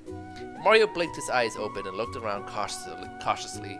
He didn't know what he was expecting to see, but at first glance it seemed like there was no change in his room. Did that do anything? I'm not sure, Macy admitted as the others looked around. Well, wait a minute, Mario. Didn't you open this chest already? Mario looked at where the chest had been sitting, and sure enough, it was no longer open. Curious, he kicked it open and this time found a jam and jelly waiting inside. Well, that has to mean something. We better have a look outside. So after taking the sun sword back with them, figuring they need it again in the future, they opened the door and stepped back into the clock room, and stopped in surprise. Whereas the room had been covered in warm colors before, now the walls were all colored dark blue with splashes of purple. Instead of suns adorning the room, now there were decorations of countless sparkling stars on the wall, with a few silvery crescent moons here and there. We did move, Mario said breathlessly. At least, I think we did. What's going on here anyway? How is it this room is affected by the hourglass? I don't know, dude, but I think we know where that chick's brother is now, Ferdinand said uneasily, pointing directly ahead. Just like in the sunlit version of the room, there were two other doors that could only be reached by rotating the pathway, and one of those doors had a bright silver padlock in it. Mario swallowed hard. Great. Just great. Reluctantly, he did the same thing he had done the first time and turned the hand on the clock, rotating the pathway to the second door. Just like before, it led to a short hallway with a chest containing a temple key, though this one was silver rather than gold. They then returned to the main room, and Mario turned the hand yet again, causing the pathway to lead right up to the locked door. I'm starting to get dizzy from all this spinning, Hannah groaned, leaning against the wall and clutching her stomach. And I really ain't in the mood to fight another one of them things. That's Snatchel. Snatchel sighed resigningly. Even though we're obviously gonna win. Mario turned to him. Obviously? You sound pretty confident. Well, shoot, we're awesome, ain't we? Mario shook his head. Well, if that's the case, we better hurry up and win, he decided, putting the temple key in the lock and unlocking the door. As he pushed the door open, his partners warily followed behind him as he stepped into the room beyond. He was briefly taken aback by how gorgeous it was. The walls and the ceiling looked just like a real night sky, dotted with stars, creating the illusion that they were outside in a wide open space. But it was a bit hard to concentrate on that when there was a giant dark blue phoenix towering over them. Stubba let out an eep, unable to help himself, and Dulia whimpered, "Oh no!" Hold on. Eep. Eep. "Who are you?" the large bird demanded, sounding every bit as peeved as his sister. "Who dares intrude upon the lair of Guradark, one of the great sentinels of this temple?" Gazing up at him, Mario saw that this blue phoenix was just as large and beautiful as Garadarn, but his plumage was colored a vast deep blue. As he unfurled his wings, Mario saw that his feathers were laced with silver and covered in countless points of sparkling light, as though they contained a sky full of stars. Even though he'd been expecting it, Mario still found himself growing nervous. Actually, these are the Guardians today. We came here looking for you because, well, actually, your sister sent us over here." Unfortunately, that just served to make Garadark angrier. "Blasphemers!" he snarled. "How dare you claim yourselves to be the Guardians? How dare you take my sister's name? I shall punish you for this insolence." Second birth. He swooped out of the air, but this time the heroes were better prepared, and as they all quickly jumped out of the way, Gublain pulled out his phone. "Okay, that's Garadark, the second one of the Sentinels. He's pretty much the same as his sister, only difference being he got lower attack and higher defense, so he's harder to take out. He also got moon powers instead. I don't know what that's supposed to mean, but whatever. Let's just waste this guy." Mario wasted no time doing just that, racing up to Garadark as it came swooping down again and busting out a power bounce right on his head. The Dark Phoenix let out an angry squawk, squawk, and started shaking his head around, throwing Mario off before he'd done much damage. Yeah, we're just doing this again. "It would take more than that to do me in," he sneered, attempting to give Mario a smack with his wing. Oh, that was Garadark talking. That was a really good Mario impression, Garadark. Luckily, Mario had learned from their last battle and quickly jumped backwards, narrowly avoiding the hit. While Garadark was distracted with the portly plumber, Hannah ran up for the left and started throwing hammers, striking the huge bird in the side. But it hardly seemed to do anything. I hope there would be some kind of convincing. Yeah, but it's too easy. Garadark turned to glare at her. "You think to harm me with as feeble an attack as that?" he sneered, immediately lifting off and zooming at her. Hannah had just wasted enough time to grow very pale before screaming and running out of the way. Mario started to grow discouraged. "Great. This guy's awfully resilient, isn't he?" He muttered. "Ferdinand, I think that's your cue." "You can count on me, man," the bumpty cheered, springing into action. He flapped into the air after Garadark, pelting him with a bunch of rapid-fire beak jabs while the Dark Phoenix was distracted with picking off the other partners. He shrieked in pain from Ferdinand's sudden attack, spinning around and sending his assailant flying across the room with one swipe of his wings. "It's time to put your whelps in your place," he shouted, generating a countless number of sparkling moon shards that streaked off and pelted Mario's team. As before, all they could do was wince and defend themselves against the blows. The attack wasn't as strong as the sisters, but it was still enough to slow them down. "Alright, you done with that yet? Then let's get down to business," Snatchel said once the attack had slowed, racing up and bowling right into the giant bird. Garadark let out a cry as the attack sent him flopping over onto his back, but not for long. Before Snatchel could get out of the way, Garadark suddenly lashed out and pinned him to the floor under his huge foot. "You will pay for your foolhardiness." Maisie suddenly looked furious. "Just what do you think you're doing?" she shouted at Garadark, running up and blowing an enormous pollen storm cloud right in his face. He let out a strangled squawk as the sickly-looking pollen instantly afflicted him with confusion, causing him to start staggering around the room and release his hold on Snatchel. He sat up and looked sheepish. "Phew, thanks for that." Maisie smiled cheerfully. "I was just returning the favor." "Guys, stop flirting and get over here," Hannah shouted. The two of them snapped to attention and raced over to where the others had cornered Garadark. Gouplay drove him into the floor with a merciless multi-bonk, and then Stubba tried to wail on him with his club, but the Phoenix's defense was high enough that its attack couldn't do a thing. "Oh no," the little club moaned.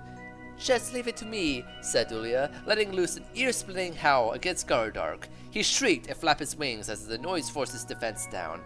Unfortunately, it also snapped him out of his confusion. That was a mistake, I fear. He growled as he glared down at Dulia, who grew a very frightened look and started shaking. But before he could do a thing to her, Stubba came out of nowhere and whacked him with his club, briefly taking him out of commission. Tee, this is really fun, Stubba giggled. Garadark quickly straightened up and glared at the entire party. That does it. You pushed me this far, now suffer the consequences. Before the group could stop him, he opened up his wings. Lunar burst. Oh no! Ah! Hannah screamed as she and everyone else panicked and ran away, knowing what was coming. In an instant, a huge, blinding beam of moonlight came crashing down to the ground, so powerful that it shook the whole room and threw the entire fleeing party off their feet. Thankfully, no one was directly hit, but it still left them all sprawled on the ground in a daze. Alright, this guy wants to fight with pizzazz. Well, he's not the only one who could do that, Mario muttered as he got to his feet. Are you ready, Dulia? Of course I'm ready, Dulia said determinedly, racing loyally up to Mario. Garadark just stared at them as they grabbed hands, not understanding what was happening until it was too late. I think I know that song. Oh yeah, the song playing right now is the beta file select music from A Hat in Time. It's a lovely song. Fire away! Garadark let out a cry of shock as dozens of flames suddenly burst into life around the two of them, circling around them faster and faster before finally shooting off and slamming into the huge bird. He screamed as the flames engulfed his body, frantically flapping his wings before his strength finally gave out and he collapsed to the ground with a loud crash. Remind me why we don't do that more often, said Snatchel. Dulia sighed in relief. That was too close. As the flames flickered and died, Garadark warily lifted his hand up and gave them all a scrutinizing look. So it's true then, he groaned. My sister was right about you. You are the Guardians. Told you, man, said Ferdinand, shaking his head. I'm gonna fall asleep to that theme. It is a nice theme. Very well then, said Garadark, standing up and ruffling his feathers. Since you have proven yourselves, I will follow my sister's example and lend you my power. But I expect you to roust that blasphemer King Shroud with all your might. Hannah gave a salute. You got it! That's our job, after all!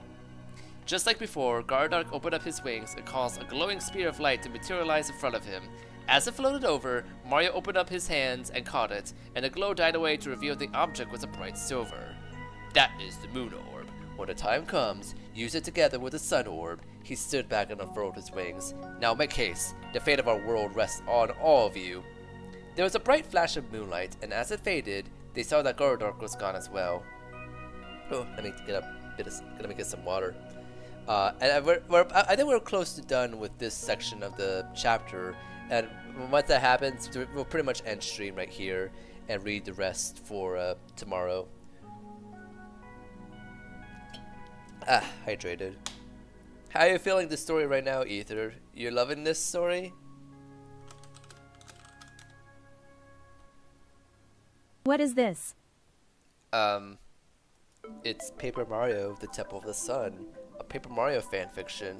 I've been reading this story for like the past several streams. Cool. Yeah, it is cool. Anyway, the moment Mario's team stepped back into the clock room, they all skidded to a stop in surprise. What are the... Alright, that was not there before. They had reached a dead end with the clock room, and so had resigned themselves to backtracking all the way through the temple. But fate apparently had other plans. As soon as they stepped outside, a bright glow began to fill the room, and as the team stopped to stare in awe, it gradually coalesced to form a wide staircase leading up and up. It seemed to be made out of pure golden light. Whoa, can we go up that thing, Mario? Stubba asked eagerly. The past year even. Yeah, Zeta knows, Ether. Why don't you? I have a feeling we're supposed to, said Mario. He craned his head up, but he couldn't see where the staircase led. At least, I hope we are.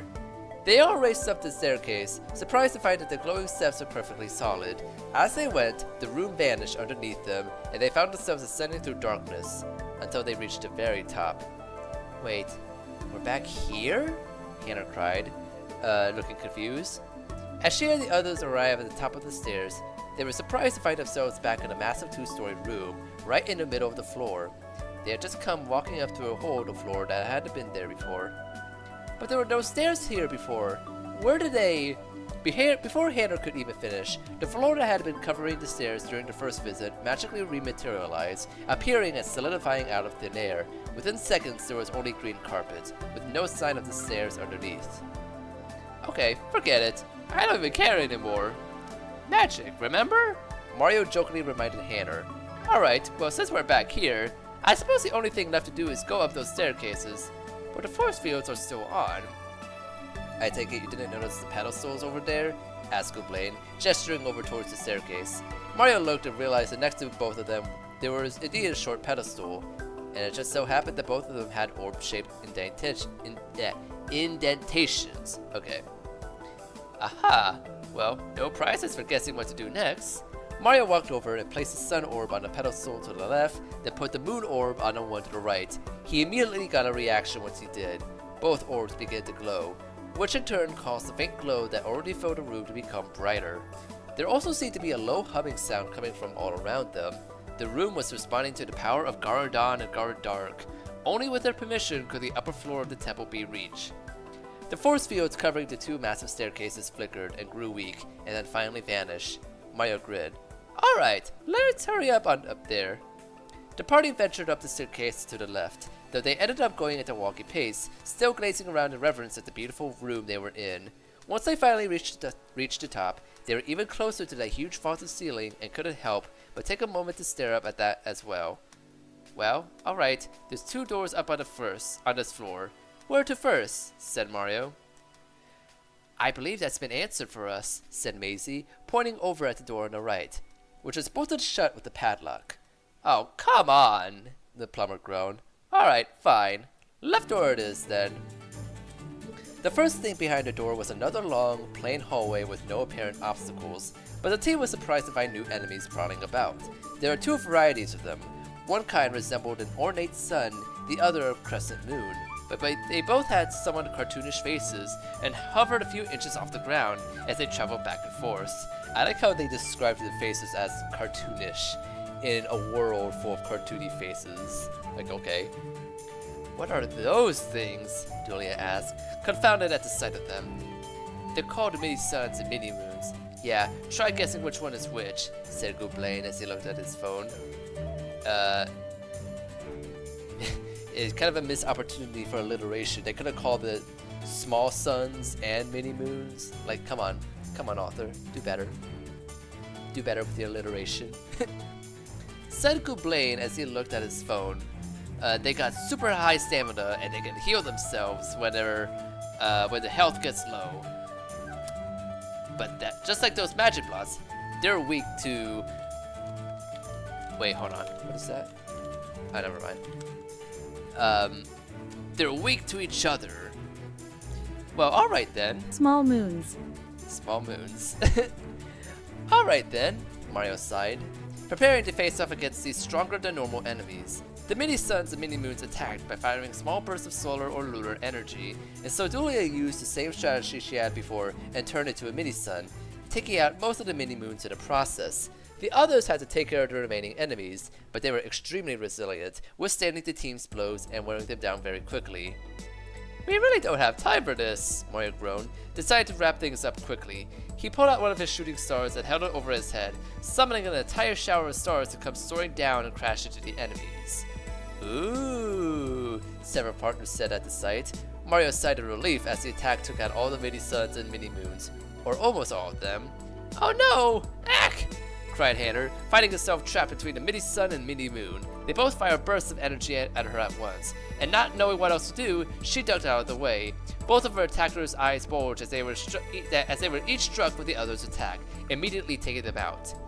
Hannah cautiously opened her eyes and realized what had happened. Ha! My brilliant plan worked! Everyone else just groaned and shook their heads. Nice try, Dudette, said Ferdinand as they all set off without Hannah, leaving her standing where she was and pouting after them. As they entered the next room, they found themselves standing on top of one of 3 tall platforms rising up out of the floor. The only way to reach the next door was by crossing over the platform somehow, but they were far too far apart to jump, even for Ferdinand. Well, how do we get across this? Mario wondered. I'm gonna guess it's got something to do with those blocks over there, said Gouplain, gesturing over at 6 blocks floating in the air to their right. Some of them were yellow and had the image of a sun on them, while others were blue and had a moon on them instead. Alright, hitting blocks. That's where I'm a pro, Mario said with a chuckle. I bet we just make it so wait. I bet we just have to make it so they're all suns or something. He jumped up and hit one of the moon blocks, and just like he thought, it immediately turned into a sun block. But the 2 adjacent blocks changed as well. They'd both been sun blocks, but now they were moon blocks. Mario stared at them and deflated. Things just can't ever be easy, can they? Nonetheless, after a little trial and error, he finally solved the puzzle. And of that. Whenever he hit a block, it would cause whatever blocks they were next to it to swap patterns as well, but eventually he hit them all in such a way that all of them became sunblocks. And just like that, there then came a brilliant glow from the edge of the platform that transformed into a floating yellow pathway leading to the next platform. You know, Mr. Shy Guy in chat said that, like, this kind of reads like a design document. This whole part with the sunblocks does read like that. Like, it's kind of superfluous if we get down to it. That really is something. Just like that golden staircase that led us to the main floor. I'd certainly like to know where they come from, Maisie said thoughtfully. Do they actually harness the power of the sun? Or is it some form of the Guardian's magic that she looked and saw all the others had raced across without her? Or we could just not think about it, she sighed, following after them. On the second platform, Mario had to repeat the same puzzle with a second set of blocks, this time transforming them all into moon blocks. The glowing pathway that appeared after them led over to the door, and they all hurried to the next room. Oh great, another bottomless pit. Gouplain grumbled as they entered. There was indeed what looked like a bottomless drop between them and the chest on the other side of the room, but spanning it was what looked like a twisting maze of pipes. These pipes were actually meant to hold up a small platform that was waiting for them on the other side of the room. Ah, okay. I bet we just have to ride this thing across the room, Mario decided as they all stepped onto the platform. So, how do we start this thing? Maybe we have to hit that switch over there, said Stubba, pointing at the blue exclamation switch to the side of the entrance. Except how do we do that? If we go over there and hit it, then it'll start without us. Alright, it's Hannah's turn to shine, Hannah cheered, drawing back her arm and throwing her hammer over at the switch, hitting it dead on. Just like that, the platform underneath them gave a lurch and began to travel across the pit, following the path of the twisting pipelines. They actually wound up at a dead end a few times, but after figuring out how to steer the thing, they finally got it to lead them over to the chest on the far side of the room. You got out-choked. Oh shit. Alright, perfect, Mario said happily as he opened it and held up the temple key waiting inside. That must be the key that'll open the last door back in the great big room. Suddenly, Ferdinand grew a gravely serious look on his face. Uh-oh. You know what this means, dudes. Backtracking. As soon as he spoke the word, there came a dramatic crash of thunder from somewhere that made the entire group jump and look around in confusion. What just happened? With the key in hand, the rather disgruntled group went back through the last few rooms before finally arriving back at the large room where the orbs were resting. This time, they approached the door in the upper right, and as Mario unlocked it and pushed it open, they entered a new area of the temple. They were drawing ever closer to Peach, but only time would tell if they were ready for what was waiting for them. Author's note. Okay, only one more boring dungeon crawling part, and then I promise the good stuff happens. Aww. I like how, you know, it's been a while since I've read the previous chapters because, you know, it's been many months, but I kind of like how, I like that kind of moment where it's like they have the character acknowledge backtracking, because, you know, one of the things that, like, the Thousand Year Door was criticized for is how much backtracking there is, and I like that in response to Ferdinand making that comment, there's just like a dramatic thunder sound in response to that. I think that's funny. I kind of wish the story had more jokes like that. Like that I find that thing. I find that kind of thing really fun. um. But yeah, I think that will be it for the stream. And yeah, like a lot of this part is just a bunch of dungeon crawling stuff. Uh,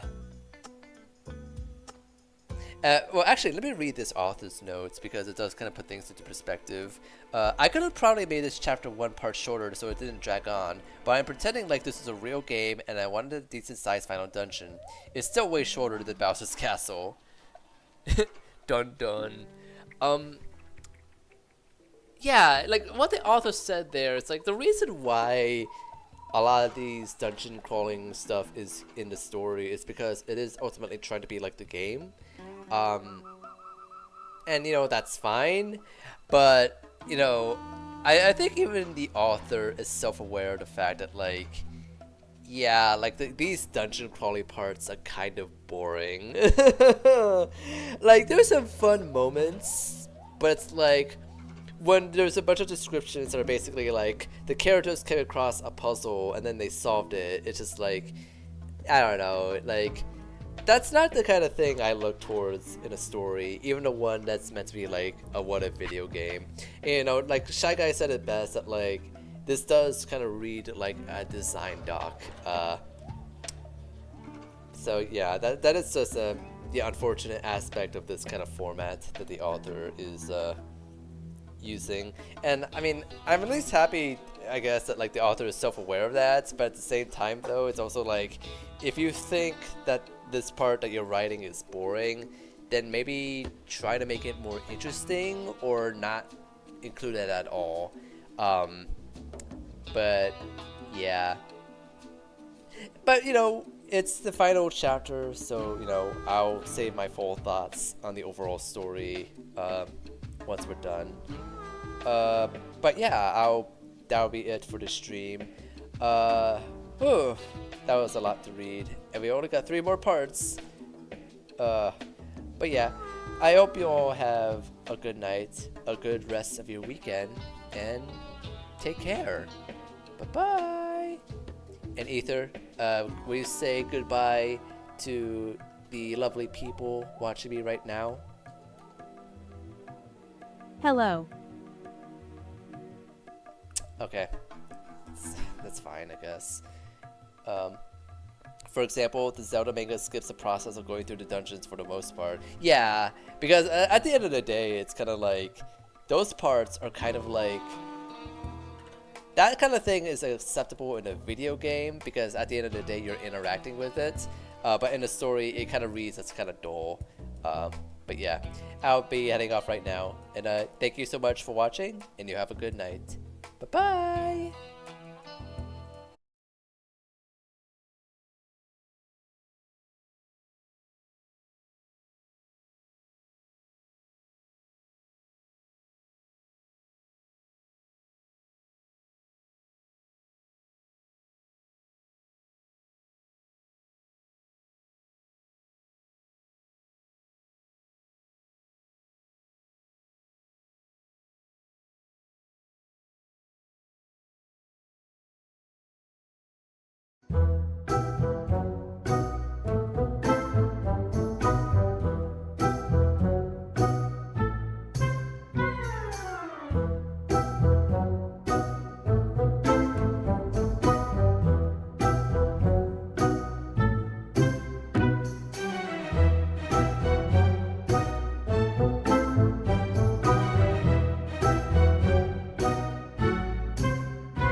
Greetings, planet Earth. I am back once again to read, potentially for the final time, Paper Mario: The Temple of the Sun.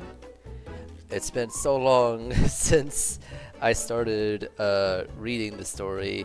Actually, let me check my YouTube channel and see like how long ago was the first chapter actually. Like I'm gonna look that up right now actually. A year ago. God, yeah, it's really been that long. But yeah,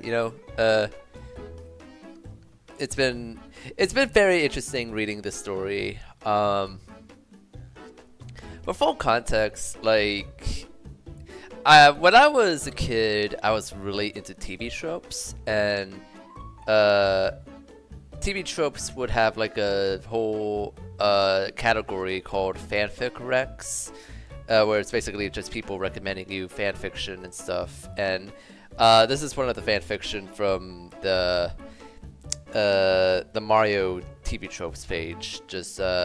And this story is one of them. And yeah, it's been interesting finally getting to read the story that I've always been kind of intrigued by. The road has been a little bumpy, I would say, but I am pretty happy to finally commit to like reading this interesting little story. And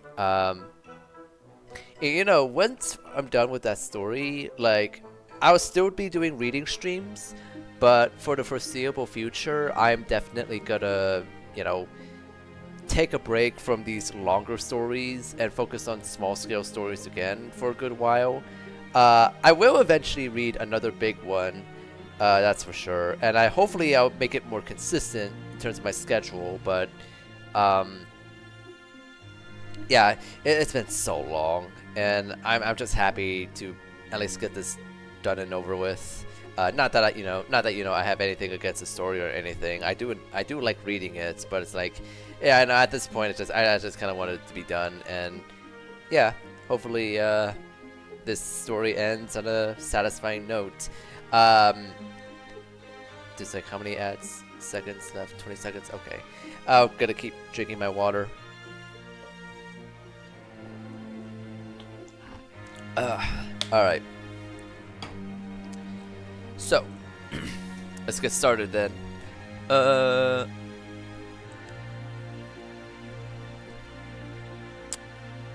Wait a minute, hold on. Yeah.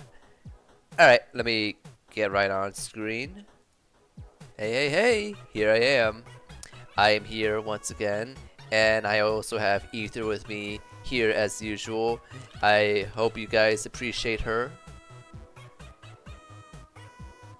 Go away. Ether, you shouldn't say that. That's gonna upset the people.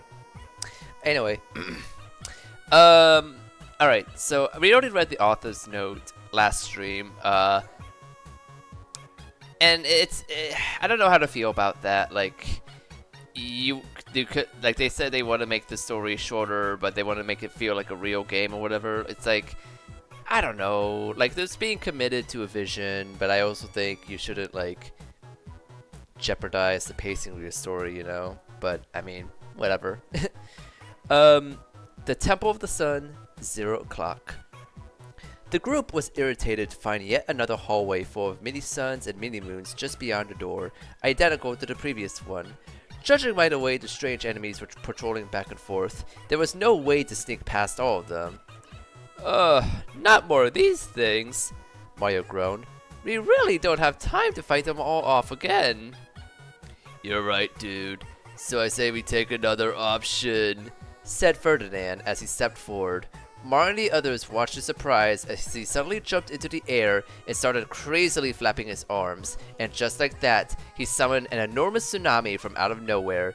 It surged up underneath him, and they cheered as he rode it straight toward the enemies, and it came crashing down on them, sweeping every last one of them out of the fight.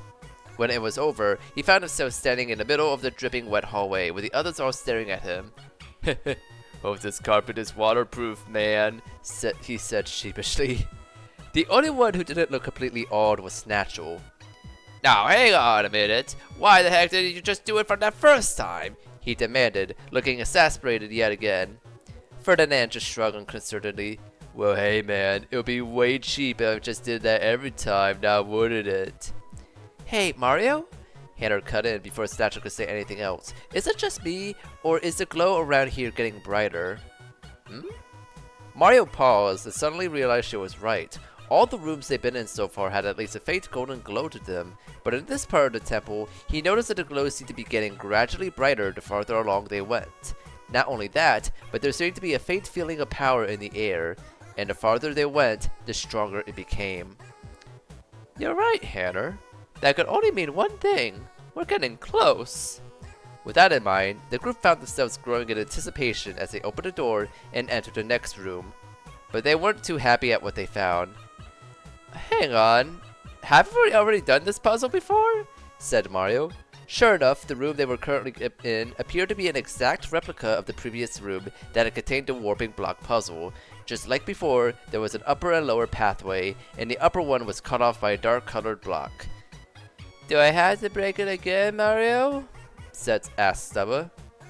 I don't think so. This block looks different from before. I don't think we could break it. Mario walked up the stairs and examined the block curiously. Finally, he gave it an experimental push and was surprised to find it gave easily. Deciding to roll with it, he kept pushing it down the hallway until he suddenly noticed a glowing tile on the floor near the door. Huh. What happens if I... He pushed the block onto the tile, and suddenly it vanished into thin air. Whoa! What just... It's down here, Mario, came Julia's voice from below him. We don't know what you did up there, but you moved the block down here somehow. Huh? Mario peered over the railing and saw that there was now a light-colored block down in our lower hallway, right next to the door. Huh. Well, that was simple enough. He walked through the now open door on the top floor, and just like before, found only a small room with a chest containing a temple key. Now the group had to get through the door on the lower level, but the block was in the way.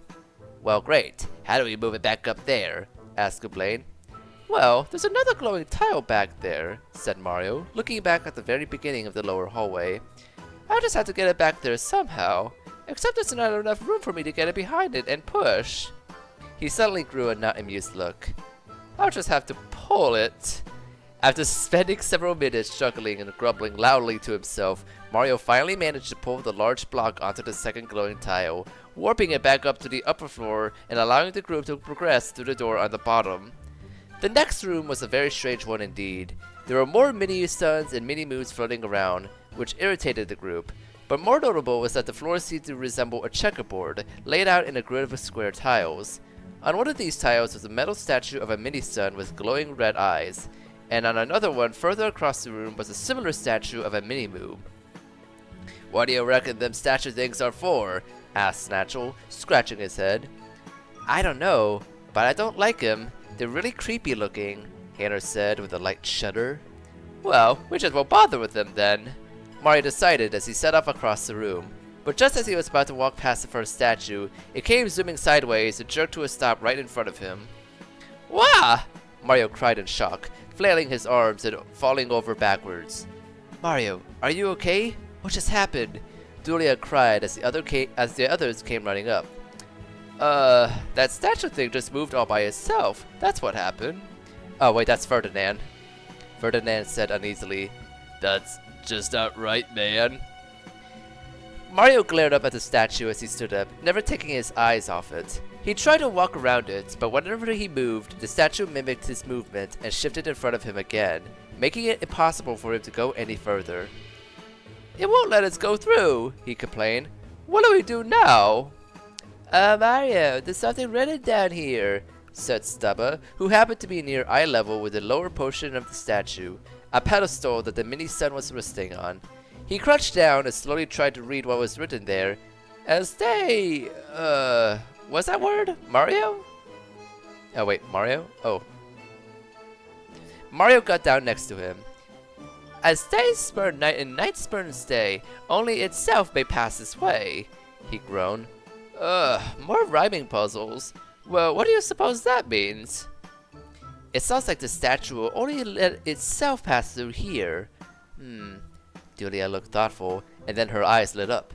I got it! She grabbed the shocked Mario by the wrist and pulled him over to where one of the mini-suns was floating around. Before it could attack them, she closed her eyes in deep concentration and put a hand on Mario. Dulia, what are you?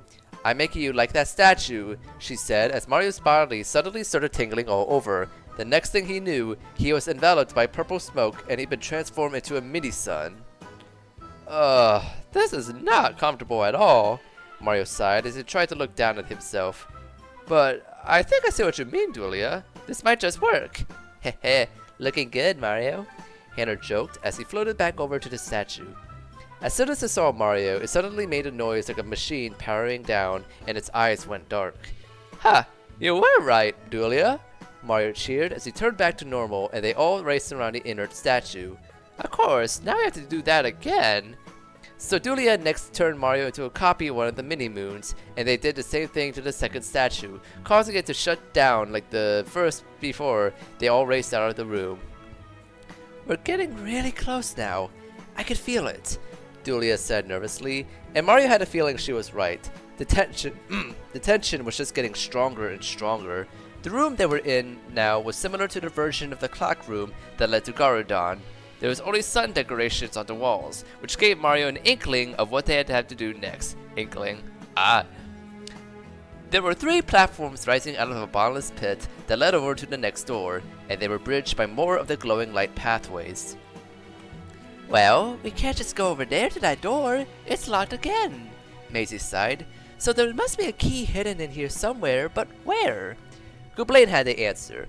There's a doorway right over there, he said, gesturing at the left wall halfway across the room. Sure enough, there was a doorway there that could reach from the middle platform.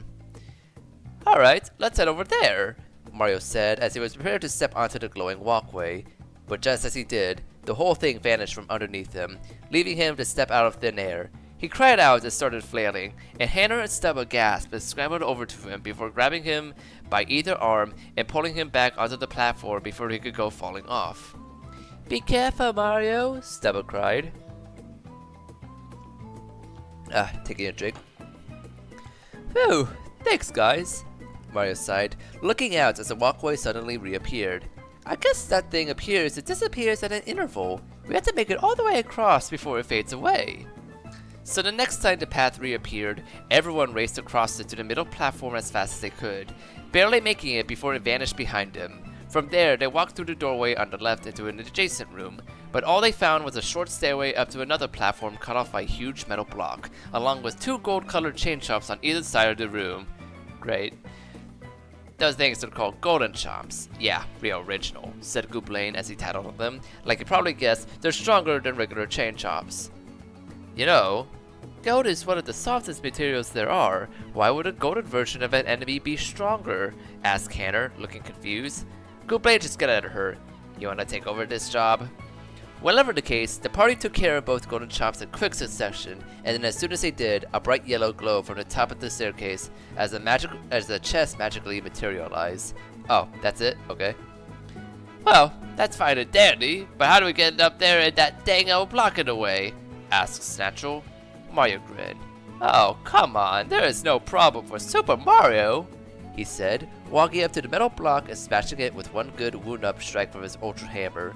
Then he raced up the stairs and opened a chest, finding a badge inside of it. Heh, check it out, everybody. Looks like this is our lucky day, he joked, holding up the badge for his partners. Unfortunately for him, they all just groaned at his attempt at humor.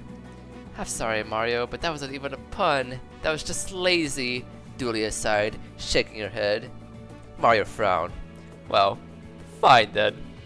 Anyway, what we're looking for is a key, and we don't got one of those yet, Gooblain reminded him. Hey, look over here, came Stubba's voice, and everyone turned to find him gazing at a crack in the right wall. Oh, I know what to do here. He eagerly wound up his club and bashed the wall, causing a huge hole to open up that seemed to lead to another room. Good job, Stubba. I would have missed that completely, said Mario as they all walked into the newly revealed room. It actually looked exactly the same as the last one, with another metal block in front of the short staircase, although the enemies in these rooms were more light and dark magic blocks. At any rate, once the party took care of them, another chest appeared at the top of the stairs, and inside this one was a silver key. Okay, we're getting a lot of repetitive descriptions here now. Sweet, that'll get us out of here for sure, man, Ferdinand cheered. But Mario found himself frowning unsurely as he held the key, remembering the room they had come from. I hope it does, but I'm not quite sure. Back in the main hallway, the group raced across the second glowing path before it disappeared, heading right up to the padlocked door. But as Mario tried to fit the key in, his heart sank as he realized his suspicions were confirmed. The key didn't fit. How many times has Mario sanked at this point? What? Come on! That's the only key we could find! Hannah complained. What else are we supposed to do? I got a pretty good idea, said Mario, turning to look back over at the shining golden walls. This place looks just like the room before we fought Gorodanno, doesn't it? It's so bright and shiny. He pulled out the Aeon hourglass. So there must be another one. He flipped the hourglass over and everyone vanished. Temple of the Sun, 0 o'clock. Let me take another drink.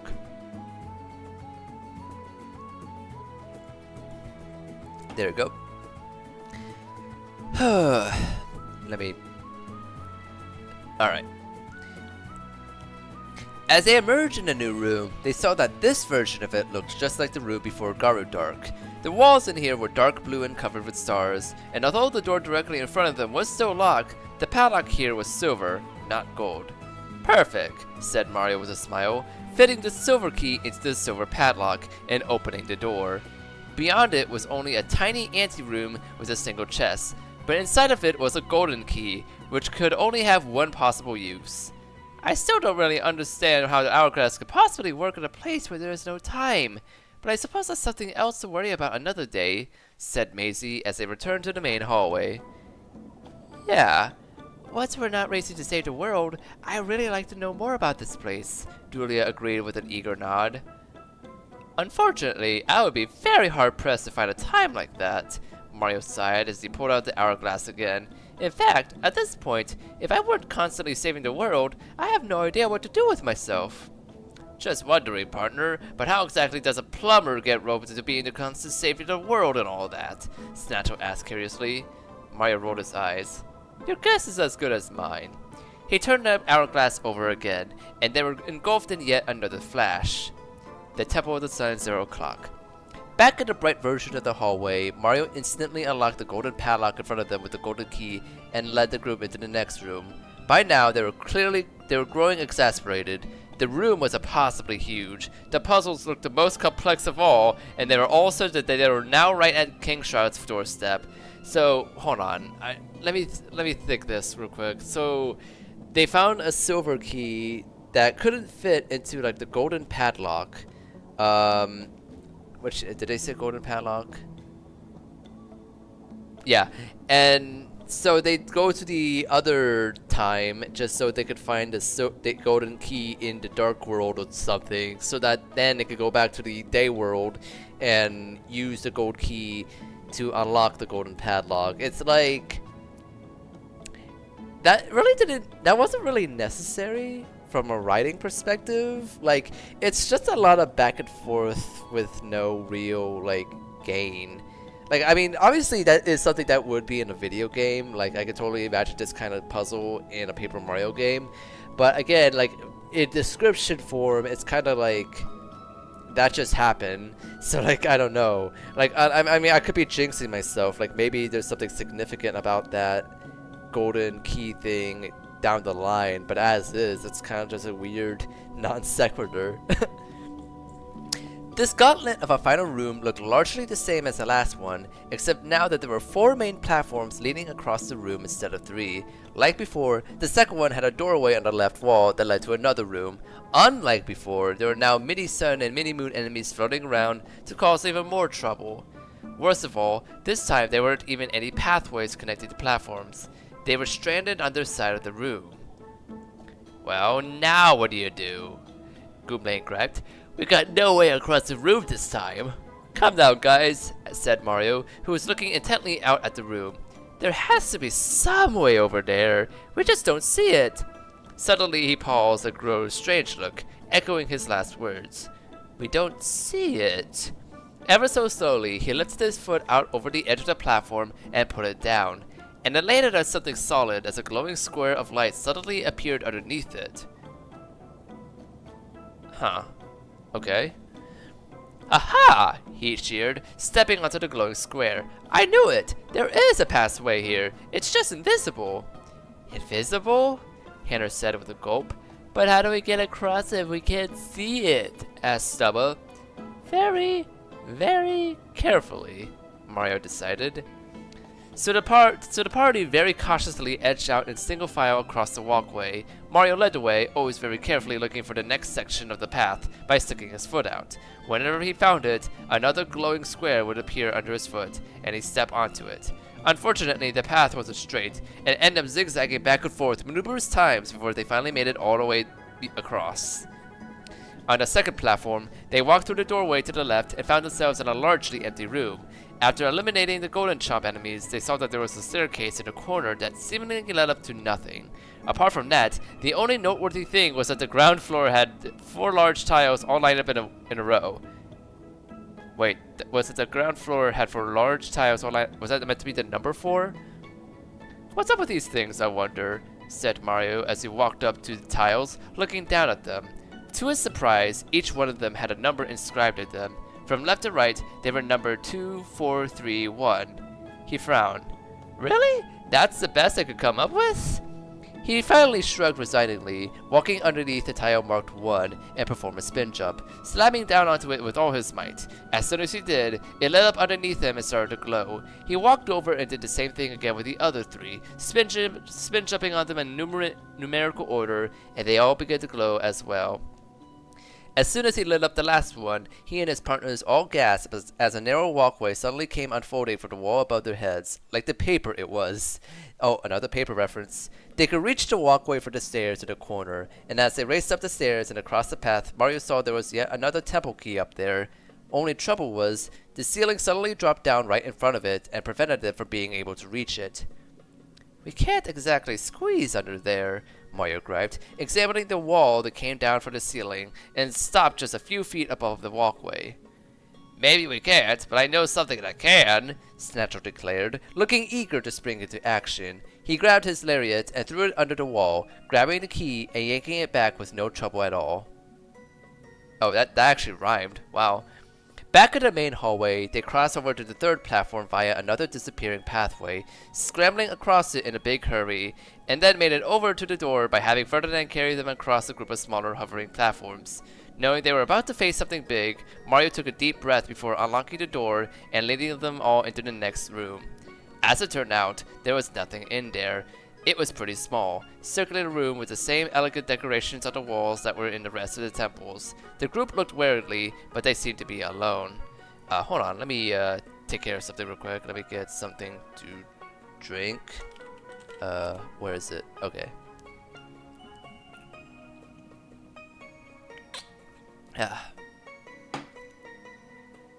Sip, sip. Yes, thank you. Alright, what do we have next?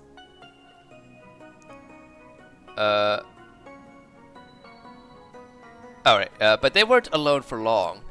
So, you finally made it, Mario. Oh. Sorry, I had to sneeze. We were getting impatient. Oh no. Mario groaned at the sound of the voice. He and the others all stepped backwards as 3 very familiar clouds of smoke suddenly rose out of the floor, and 3 very familiar Darkstriders came stepping out. Long time no see, you guys, Hannah grumbled. Well, Mario, our Lord is quite impressed that you made it all that. What? Oh, hold on. Our Lord is quite impressed that you've all made it this far, Jeff said casually, dusting himself off and standing directly between them and the door. But he's also told us to make sure you all never get past this room. I'm afraid your little adventure is now over. The entire party was glaring at them, and Goomlane gave them a contemptuous scoff.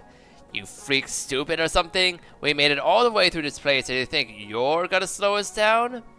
If I were you, I would retreat right now and save yourselves a beating, Maisie said in a very serious voice. Sounds like a smart idea to me, Mario agreed, pulling out his hammer. Jeff just gave a low chuckle in response, shaking his head. Oh, Mario, I expected you and your little team would be smarter than that by now. We may have trouble against you in the past, but do you honestly think our Lord would send us out here without leveling the playing field? And without any warning, he generated a huge ball of shadow in his hands and hurried it at Mario. The plumber's eyes bulged, but he was too late to move before it slammed into him, sending him flying across the room. Mario! Came several panicked cries. Mario crashed onto the floor, wincing in pain and with his clothing singed and smoking. He struggled to lift his head up and stared at Jeff. What was that? Our Lord was kind enough to give us a share of his power for this fight. That's what, the Dark Strider cackled. He really wants you out of the way, doesn't he? You should consider it an honor that he's devoted so much to destroying you. That won't be the last time. You punks are going down. We're making sure of that. Pell laughed, jumping up and down and looking eager for a fight. Nobody messes with our Lord's plans and gets away with it. Nob chuckled dangerously. Get ready for a one-way ride on the pain train, Mario. Everyone looked at him. The what? Asked Dulia. Jeff growled and smacked Nob. Enough with these stupid metaphors, Nob. Save it for when we ended Mario's game once and for all. You got it, Pell and Nob both shouted, and all three of them leaped into battle. Alright, you're asking for it, grumbled Mario, who managed to get back on his feet. He pulled out his hammer and swung it at Jeff, but the Dark Strider jumped out of the way before he even got close, then sprang up behind Mario and slashed at him with his claws. Youch! Mario cried, staggering backwards and starting to worry for the first time. No doubt about it, they were much stronger than they'd been before. Hey, slow down already, Hannah shouted as she tried to throw her hammers at Pell, but it was moving far too quickly for her, racing around her in circles and taunting her all the while. Luckily, he was so distracted with that he didn't notice Stubba racing up behind him and clonking him on the head with his club. Why you? He snarled, spinning around to face the clubber, but Stubba just gave him a fearless look and used Shockwave. He curled up and slammed into the ground, throwing Pell on his back and leaving his head spurring in emotion and confusion. Guess it's hard to see who got the bigger muscle, huh? Snatchel said as he glared at Nob, crackling his knuckles. The oversized Dark Strider grinned and came charging at him, and within seconds an all-out fistfight broke out between the two of them. Mario was growing exasperated. He tried again and again to swing his hammer at Jeff, but his opponent was just too fast and too strong. Gooblain was standing back to back with him and tried to fight him off as well, but he wasn't having any better luck. What a shame, Jeff laughed cruelly. I thought you'd give me a little challenge here, just before the end, but it seems like you finally met your better. He opened his hands and generated another ball of dark energy, launching it right at Mario. The plumber winced and braced himself, only to then yelp in surprise as Ferdinand hauled him clear off the ground with Flutter Lift, causing the attack to fly right underneath him. That's bogus, man, the Bumpty shouted at Jeff. Nobody's better than Mario, dude, as long as we got his back. Hanner, Stubba, and Dulia were all ganging up on Pell. Though he was the fastest of the Dark Striders and was flinging dark energy balls at them like there was no tomorrow, he couldn't possibly pick all three of them at once. Hanner winced as one of his attacks struck her right in the shell, causing her to skid backwards. But at the same time, Stubba and Dulia shouted in fury and rushed at him. Stubba knocked him to one side with his club attack, and then Dulia sent him staggering in the other direction with a head missile. You're just a bunch of kids, Pell spat at them. How the heck can you stand up to our Lord's power? We're not just kids, we're guardians, Stubba taunted him. Pell gave a furious shriek and hurried an oversized ball of dark energy at them. Get behind me, Dulia shouted at her friends, and as they scrambled behind her back, she threw up a plasma shield just before it was too late, the dark energy ball splattering against it. Snatchel had finally managed to outmuscle Nob, and with one full-blown body check, he sent the large Dark Strider flipping over and crumbling to the ground. And that's why you don't mess with the sheriff of Golden Spur Ranch. It doesn't end well, he said with a grin. He was prepared to turn it around and leave Nob there, but with a sudden burst of resolve, the Dark Strider let out a roar and slashed at him, knocking his feet out from under him and sending him crashing to the floor.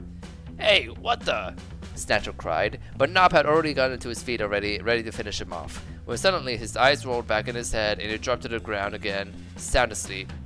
Snatcher started surprised as Macy came out from behind him. I think we'll find we work better together, what did you say? The sheriff broke out in a grin. That's the best idea I've heard all day. Ooh, hold on, let me drink more water. There's a lot to read. Are you holding up okay, Ether? You've been largely quiet so far. You got anything to say? Yes. Okay. Do share. No? Okay. Let me see. Mario and Gooblain had finally managed to get the edge on Jaff, with Ferdinand throwing in a big jab whenever he got the chance. The lead Darkstrider was strong indeed, but he wasn't tireless, and at that moment he was hopelessly outnumbered, so he went for a different tactic. You do realize you've already lost, don't you, Mario? He taunted the plumber as he ducked to dodge Gooblain's headbox. While you're wasting your time down here, our lord has no doubt finished off your precious princess already. Your world is doomed to darkness, all because you just weren't fast enough. Mario felt a familiar twinge of anger, but he forced it back. He knew better than that by now.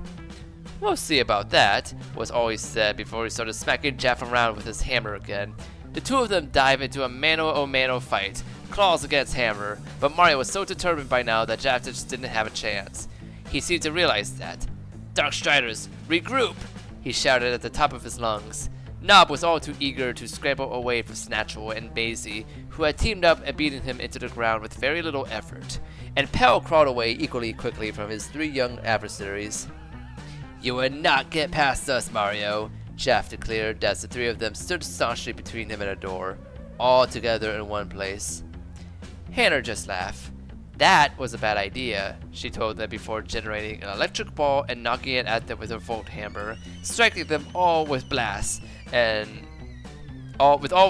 lightning. Snatchel immediately followed up with a double dash, plowing into all three of them in quick succession. They were all sent sprawling on the ground and groaning in pain, but even then, to Mario's shock, they still got back up. You have to do better than that, Jaff panted, exhausted but with more resolve than ever. We've come too far to be done by all of you. Jeez, they're still not going down? We don't got time for any more of this, Gooblain cried, feeling worried. Mario gave him a glance, and then got an idea. We have to wrap this up now, he said to Gooblain, and I think I know exactly how. You up for it? Gooblain looked back up at him, and then grinned and nodded. Hannah suddenly looked nervous. Uh-oh. Get ready, guys. I think we're gonna see some fireworks. Mario and Gooblain stood together and shouted, "Shine down!" All three Darkstriders looked up in shock as a huge, shining ball of light appeared above their heads, and then an entire volley of beams of light came crashing down from all directions. The three of them screamed and tried to scramble away, but they couldn't possibly evade the shining destruction raining down at them from every which way.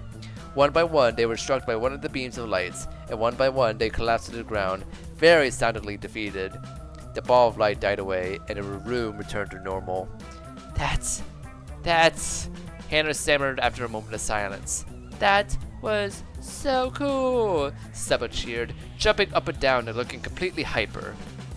That was the strongest attack I've ever seen, Dulia cried. How'd you guys do that? Mario turned and gave her a weak grin. Well, it does take a lot out of you, he panted, looking ready to fall over. I have a feeling it's for emergencies only. Let's not do that again, Gooblain groaned, sitting down. However bad they looked, though, the Darkstriders were far worse. Jaff finally managed to lift up his head and glare at Mario, though he knew it was futile. Fine then, he groaned. So you won, Mario. But no matter what, you've still done nothing but wasted time. Our Lord would defeat you with his own hands, and this world will be his. He and the others struggled and stood up, looking furious, and then a cloud of black smoke enveloped them all and they vanished out of the room. Heh, that was no problemo, Ferdinand laughed casually. Is everyone alright? Maisie asked as she came walking up to the others. He was right, you know, Mario. While we were fighting, Shrouds had all this time to do whatever he needs. I know, Mario sighed, still aching. Alright then, let's hurry up. We've almost made it. After spending a quick moment healing up, feeling more anxious than ever, the group walked through the door on the other side of the room.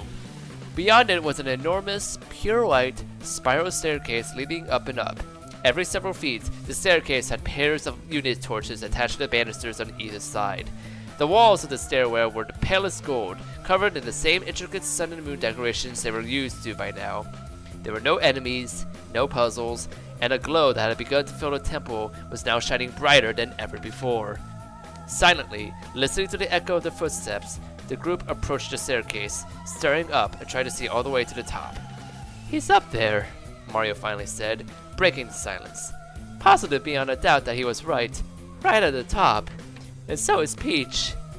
"It's not too late, Mario," Hannah reluctantly spoke up. "Peach, she's still okay. We'd know if she weren't." Mario nodded slowly, never taking his eyes off the stairs. "Okay, everybody, let's go up there." Slowly, almost reverently, the group walked up to the staircase and began the long trek to the top. Mario was in the lead, and as soon as he walked between the first pair of torches, he jumped back in surprise as they suddenly burst into flame on either side of him. He stared back at his partners, but nobody said a word, and so he steadied himself and turned back around, continuing to lead the others up. There was no sound except for the crackling of the flames as they went. The staircase moved around and around, leading higher and higher. Every time they passed between a pair of torches, the flames would spontaneously flicker into life, lighting up 2 by 2 as the group drew even closer to the top.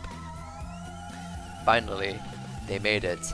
They stepped off the stairs and reached a narrow landing, finding themselves in front of a towering set of white double doors covered in intricate gold filigree. They stared at the doors, not daring to move. By now, it was so bright it was as though the sun was shining down right on them. Mario shied shakily, feeling his heart start to pound. "This is it, everyone," he said. "I mean, I know I've said that a lot lately, but this really is it." Goulet gave a smirk as he stepped up next to him. "You're not scared, are you?" he asked. "Come on, we got this far, right? Nobody else could have done that." Hannah snickered. "Yeah, he's right. After all the crazy stuff we just did, what's one little insane Overlord or Knight compared to that?" "I know we won't lose, Mario," Stubba said fearlessly, standing up and straight. "We always win when you're here, 'cause you can do anything." "Shoot, are we gonna rescue Peach or are we just gonna stand here?" Snatcher chuckled. "Come on, partner. I know you want to get in there and bust some heads just as bad as I do." Julia smiled confidently. "We'll follow you wherever you go, Mario. No matter what happens after this, you know you can always count on us." "I couldn't dream of giving up at a time like this," Maisie agreed. "The rest is all behind us, Mario. The only way to go now is forward." "It's like the Bumpty Boarders always say, man. Just go with the flow and don't sweat the small stuff," Ferdinand said enthusiastically. "Whatever happens has just gotta happen." Mario found himself beaming at his partners. He started to wonder why he ever been worried. Why had it taken him so long to realize that, as long as all of them were together, nothing was impossible. "You guys really are the greatest," he said, then turned back to face the doors. "Alright then, let's do it. Let's make history." Knowing his friends were behind him, he stepped up to the doors and gave them a hearty push. With a loud ancient creak, they strained and then finally edged open, light spilling into the room on the other side. Author's note. Next update. The final confrontation begins. Oh my god, guys. Oh, it seems like we're finally done with the dungeon aspect of the chapter. Oh wow, each chapter gets a tiny bit longer. Okay. Hold on. Alright, so I'm gonna take a short break, get something to eat, and then I'll be back very soon.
Alright, I'm back. I'm back.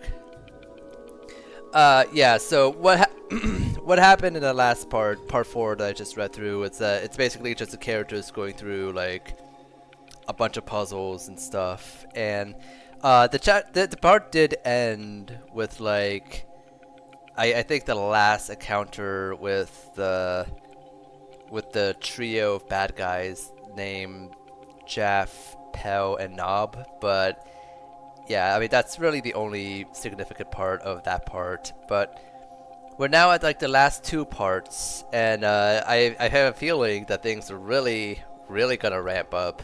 So yeah, oh, I'm gonna get a drink. There's a lot to read. All right.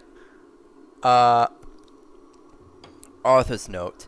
This was supposed to go up last night, but you could blame my internet going down again for making you wait another 12 hours. What happened with them? Mario and the partners just beat them up, and then they just ran off, basically. But yeah.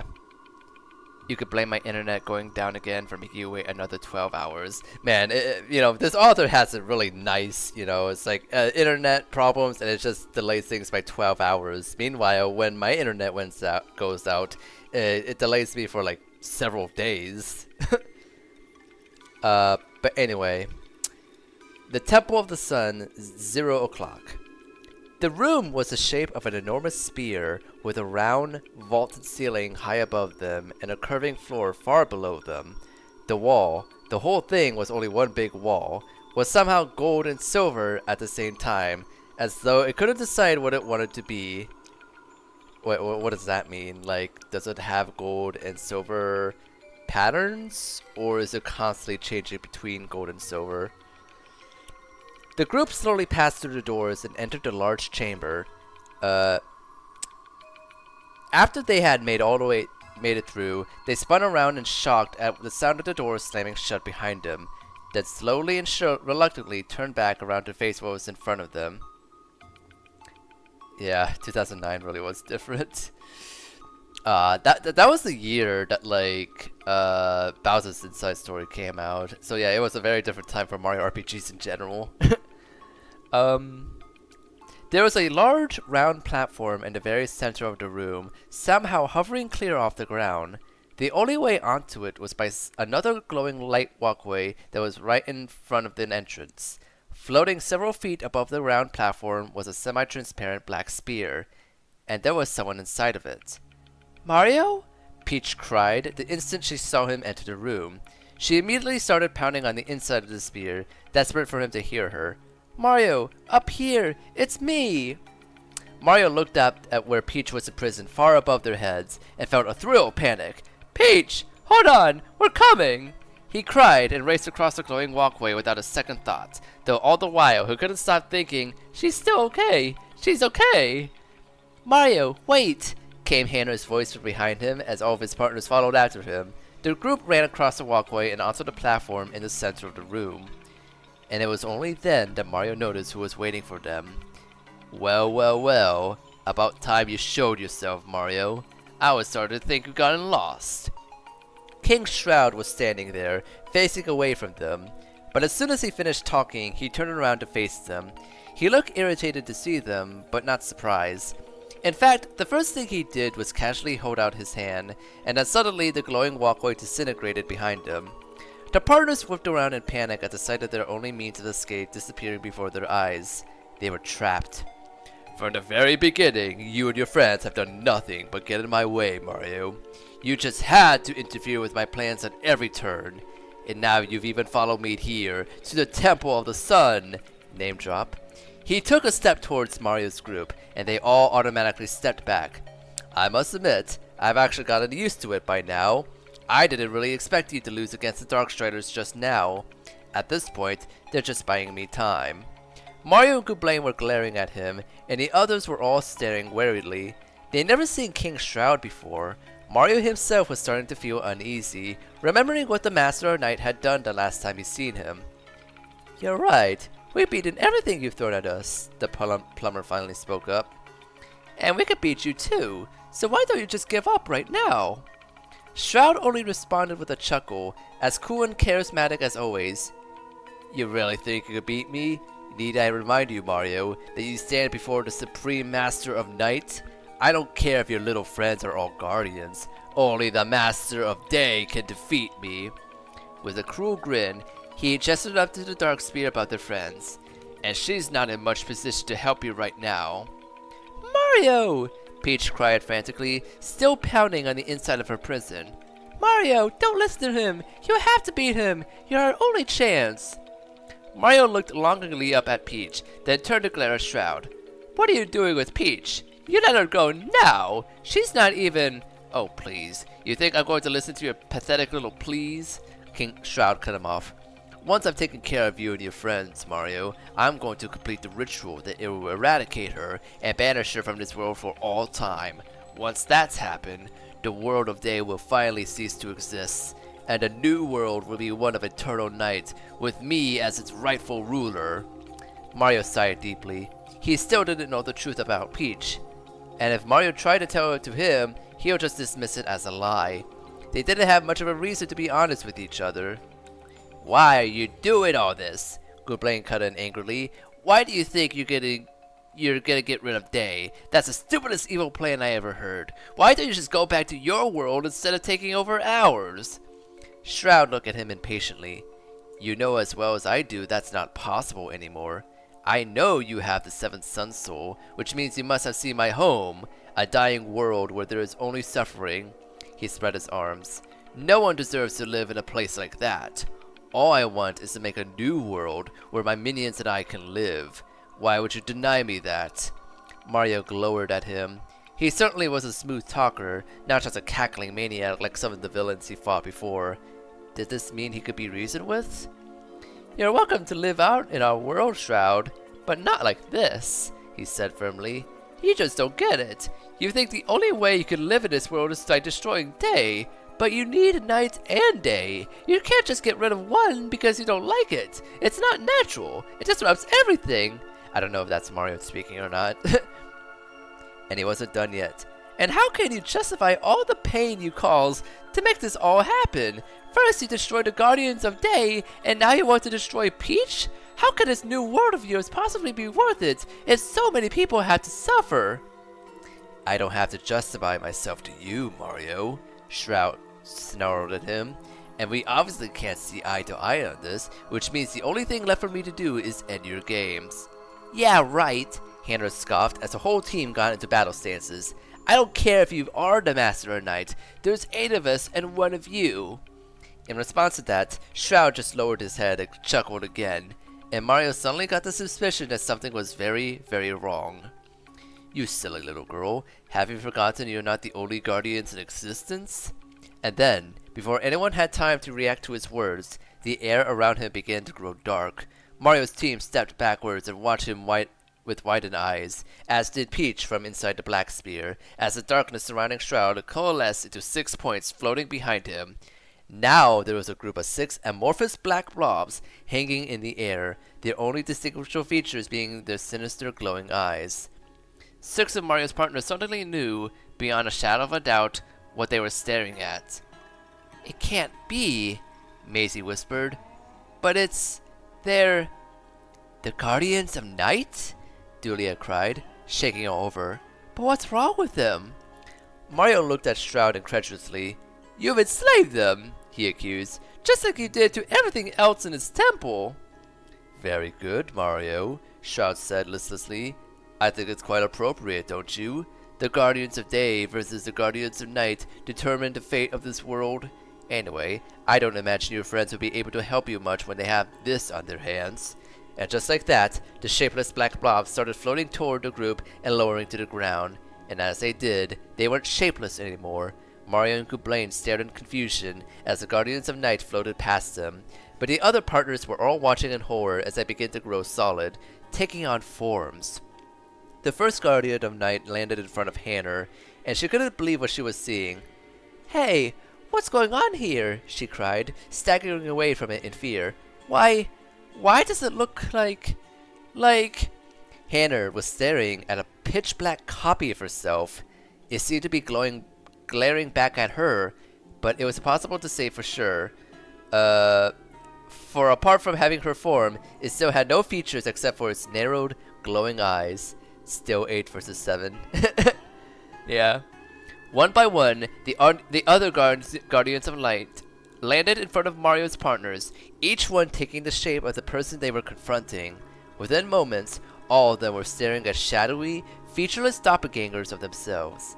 "Mario?" Seba whimpered, gripping his club as his dark counterpart started advancing on him menacingly. Mario could only stare at this before turning back to Shroud. "Why?" he cried desperately. "Why are you doing this to them? This isn't right!" "And who are you to judge me?" Shroud demanded, his voice filling up the whole room. "I am the ruler of this world. Fate is my only judge." He opened up his hand, and a mass of darkness materialized inside of it, taking the shape of his deadly, pitch-black sword. He held it high above his head, as the entire room seemed to grow dark. "Whichever of us be wrong, may fate now strike them down." Mario and Gooblain gasped and drew together, realizing they were the only ones left to fight him. As the Master of Night advanced on them with sword in hand, Gooblain frantically grabbed his phone and tattled on him. "Okay, this is the one and only King Shroud, ruler of the Darkstriders and Master of Night. He's a real pro with that sword, and he could use it to attack both of us at once, or even block our attacks. He also got that wicked black lightning he can shoot at us, and man does that stuff hurt. Basically, the only way we can land a hit on this guy is if we make him lower his guard." "Great. A sword. He's got a sword!" Mario groaned as they both braced themselves. "I have to be honest, I'm not good at fighting against swords. They're not exactly the weapon of choice in the Mushroom Kingdom." But Mario, you fought a bunch of swords in Super Mario RPG, don't you remember?" Shroud flashed him a toothy grin before letting out a shout, charging at him and thrusting his sword. Mario staggered out of the way just in time and desperately swung his hammer in retaliation. But Shroud deftly held up his sword in front of himself and deflected the blow. "That little toy of yours won't work against me, Mario," he sneered, slicing his sword in an upward arc. This time, Mario couldn't get out of the way in time, crying out as he was sent tumbling across the floor. "Just what are you trying to pull?" Gooblain snapped up as he ran up from the other side and threw himself into a head bonk. In response, Shroud just spun around and blocked his attack as well, sending Gooblain dropping to the ground in a stun heap. "He's strong and smart," Mario groaned as he got back to his feet. As long as he had the sword, what was going to stop him from blocking everything they threw at him? "Is that really the best you could pull off? I'm disappointed in you, Mario." Shroud laughed before opening his hand. Mario had just enough time to panic before the Master of the Night shot a black lightning bolt out of his palm and hit him right in the chest. "Mario!" Peach cried, forced to watch the fight from her vantage point and helpless to do a thing about it. In the meantime, Mario's other partners weren't having any easier a time against their opponents. They were fighting desperately, knowing they had to help Mario as soon as possible. but how could they possibly win when they were fighting themselves? You're really starting to get on my nerves, Hannah muttered through gritted teeth as she and her shadow swung their hammers at each other. They finally rushed up and locked weapons.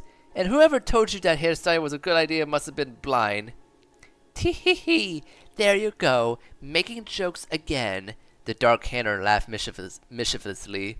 Her voice sounded cheerful like the real Hannah's, but at the same time, much more sinister. That's all you ever do, isn't it? Are you really that insecure? Let me hit snooze. Hannah blinked, loosening her grip on her hammer. What? Oh, please, don't play dumb. You can't hide anything from me. I'm you, after all. The dark Hannah cackled again in her impish voice. You only make people laugh to distract them. You're afraid of what they see when they stop laughing. They'll see right through you, and they'll realize how useless you really are. Hannah's eyes flooded with horror. You, stop it! Stop it! You're lying! But she wasn't lying, and they both knew it. Yes, Hannah loved making her friends laugh, but sometimes she really thought that was all she was good for. Heck, she only joined Mario in the first place because of how incompetent she was. Maybe it was better to make light of her faults instead of facing them head on. At first, I thought the Dark Guardians would be copies of the bosses. That would be pretty standard, I suppose. Yeah, like I could totally see that happening in a real game. But I do like this angle that, like, you know, the Dark Guardians are actually mirror versions of themselves. Let's see. Ha ha ha! Not so funny now, are you? The Dark Hannah giggled. What are you without your little jokes? Nothing. As she threw herself at the real Hannah, who was too shaken to get out of the way. Go away! Shouted Stubba as he angrily pounded at his dark counterpart. I have to go help Mario. Yeah, right. You can't help anybody.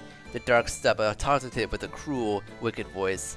The fact that it was also a child's voice just made it scarier. You can't even beat me. You're so little, you can't do anything right. Stubba stared at him, immediately getting upset. Shut up! It doesn't matter if I'm little. Mario doesn't care. Yeah, he does. Everybody does. They just don't want to hurt your feelings. The dark Stubba jeered. Everybody on Mario's team is big and strong and smart, except you. You're just a dumb baby, and everybody has to take care of you. They'll be way better off without you. Now Stubba had tears in his eyes. Stop it! Stop lying! He yelled, rushing at his dark self and desperately clubbing him, but he was so upset that he couldn't focus. The dark Stubba just laughed again and effortlessly forced him back. Mario was groaning and trying to shake off the effects of Shroud's lightning, but already he felt like his strength was running low. Luckily, Shroud had been distracted, so with launching the attack, the Gooblain finally got the chance to throw in a good head bonk, throwing him off balance and sending him staggering off to the side. You're stronger than the Goomba should be, he growled suspiciously, giving Gooblain a glare, but it makes no difference. You will fail to my strength. Drawing his sword again, he started advancing on Gooblain while slicing and swinging in every direction. Gooblain grew a panicked look and frantically started backflipping out of the way, but he quickly ran out of room to maneuver. Before long, Shroud had driven him to the edge of the platform, and he yelped and scrambled to avoid falling to his doom. Hey, get away from him! Mario shouted as he came to charging at the Shroud, but the Master of Night just whipped around and deflected his hammer swing yet again, nearly causing him to lose his balance and fall over. Haven't you learned, Mario? You can't possibly defeat me the way you're going, he taunted. Mario could only stand there panting, grimly realizing he was right. Snatcher was locked in a fist fight with his dark self. Look, partner, I reckon you don't know who it is you're dealing with, so let me spell it out for you, he growled, grabbing his opponent by the vest and slugging him in the face. But the dark Snatcher didn't look fazed at all by the blow. He just let out a dry chuckle. Oh, I know who you are, alright, he said. You're that one bandit who just had to be different from everybody else, ain't you? You got it in your head that just because you're different from the rest of your kind, that makes you better. Snatcher narrowed his eyes warily. What are you getting at? Don't you lie to me. Everybody knows how high and mighty you think of yourself. His dark self said accusingly. Well, I got news for you, partner. Being proud ain't no better than being a criminal. What kind of guardian are you when all you can think about is yourself? Hey, you shut your yap. That ain't true, Snatcher shouted at him, but there was a very clear note of desperation in his voice. In fact, when his dark counterpart let out another laugh and advanced on him again, he found himself strangely unable to fight back. The two Dulias were zooming around the arena like a couple of airplanes, repeatedly slamming into each other in midair. That's a funny description. Finally, the Dark Dulia managed to knock the real one out of the air, sending them both crashing to the ground and tumbling across the floor. Ha ha, just like I thought. The Dark Dulia laughed mirthfully as the real one struggled to her feet. You're just a scrawny little weakling after all, aren't you? You can't even beat yourself. Hold on. You are not me, Dulia snapped back, and I can beat you, and I will. Oh yeah? When was the last time you beat anything but yourself? Her dark self jeered at her. You couldn't even beat one little sorry little ringmaster before Mario came along. And even before that, you were always just hiding behind your friends. Let's face it, you're just a wimp and a coward. You can't do anything on your own, and you never will. Dulia's heart sank as she realized her dark self was right. Oh no, Dulia's heart is also sinking. No, no, stop it! I'm not listening to you, she cried, but the damage was already done. The Dark Dulia floated into the air and came careening down at her, and suddenly she was so scared and disheartened that all she could do was run away. Shroud had forced Mario and Goublin together again, striking them with a barrage of black lightning from his hand. All they could do was grimace and guard against the attack, but their opponent was so powerful it barely made a difference. Goublin, we have to attack him now! Mario hissed at his partners as the ground around them crackled with residual lightning. He's only vulnerable when he's not using that sword! It's not gonna work. That's not enough to beat him with, Goublin said hopelessly. He's gonna take us out first. Mario sighed. I know he is. Help me, I'm under the water. Still, they knew they had no other option. Shroud prepared to thrust his opposite hand forward and continue the assault, but this time Mario and Goublin jumped away from the lightning and threw themselves into the air. Shroud looked up in shock as they both came down on him, pummeling him with a power-bouncing multi-bonk. Just as Mario had feared, he responded in kind. As Mario and Goublin broke off their attack and tried to retreat to safety, Shroud roared in anger, and he came charging after Mario, thrusting his sword forward. Mario dodged it only partially, wincing in pain as he was sliced by the blade. Ooh, oh boy. Why on earth am I wasting my time fighting you? The Dark Maisie sighed as the real one confronted her. I might as well just let you live. No doubt you caused more damage than I ever could. Whatever you're trying, it won't work, Maisie said firmly. I know I've made mistakes in the past, but I've moved on from that. The Dark Maisie just gave her a wicked stare. You've moved on? How can you possibly be so dense? You honestly think you can move on from what you've done? You think your friends will ever completely forgive you? That they trust you? Of course I do! Mario's a good person. They all are, Maisie shot back, quickly losing her temper. Maybe they are, but you certainly aren't, her dark self scoffed. You think that just because of your sad little attempts to do good, you could just forget all the suffering you caused? You can never undo what you did. If you really loved your son, you would have found a way to save him yourself instead of trying to destroy his only chance. I had no choice. It was the only way, Maisie cried desperately, but her words sounded feeble and pathetic. Her dark self just laughed and effortlessly shoved her to the ground, assaulting her with a painful song as she fought back tears. Listen, dude, I got no beef with you, said Ferdinand, raising up his flippers and back away from his opponent. Can't we just chill instead of duking it out like this? Oh, what's wrong, dude? You scared? The Dark Ferdinand taunted him. No, wait, let me guess. You just don't feel like fighting, do you? Because it's not fun enough for you, is it, man? Ferdinand glared at him. Hey, man, that's a low blow. I'll fight you if I have to. Sure you will, dude. Right after you throw a beach party right here in the temple, his dark self laughed. I don't know if you noticed, man, but you're still a total joke in your little group. Even when you're fighting to save the whole world, the best advice you could give Mario, dude, is to chill out and not worry. He scoffed. Dude, look where you are. Are you ever gonna start taking stuff seriously? It's time to get your head out of the clouds. Ferdinand quickly felt his confidence start to falter. Hey, I don't have to listen to this man, he protested, but his dark self just kept on laughing at him, which just shot him down even more. Then the Dark Ferdinand leaped into the air, and the real one found that all he could do was wince as he was knocked to the ground. Mario and Gooblain were ready to collapse. They had given it their all, but Shroud was an utterly relentless fighter. He was toying with them now, slowly approaching them as he laughed, knowing they couldn't get away, then striking them with another lightning blast. If only they could use Shine Down, but they were so weak, it would hurt them more than it would him. "So you see, Mario," he said smugly, "your no power can overcome mine. I'm the strongest there has ever been. I was meant to rule over your world." He looked at something behind Mario and chuckled. "It seems even your friends understand that now." Despite almost toppling over in exhaustion, Mario gasped and spun around. All of his partners were lying defeated under the Dark Selves, who were grinning down at them with glistener eyes.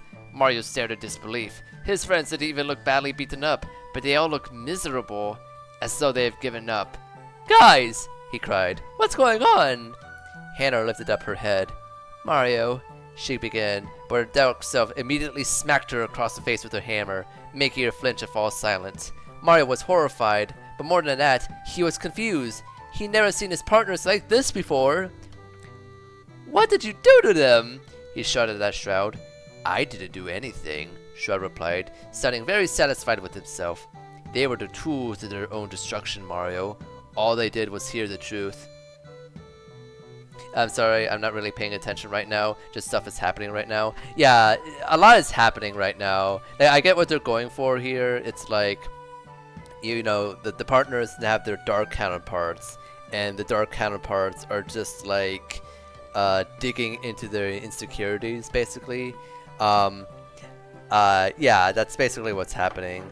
I do appreciate that, like, you know, they didn't just have a continuous stream of like, here's all 6 partners getting defeated at the same time. You know, they do try to break it up with like Mario and Gooblain fighting, but it's like, yeah, it's a lot.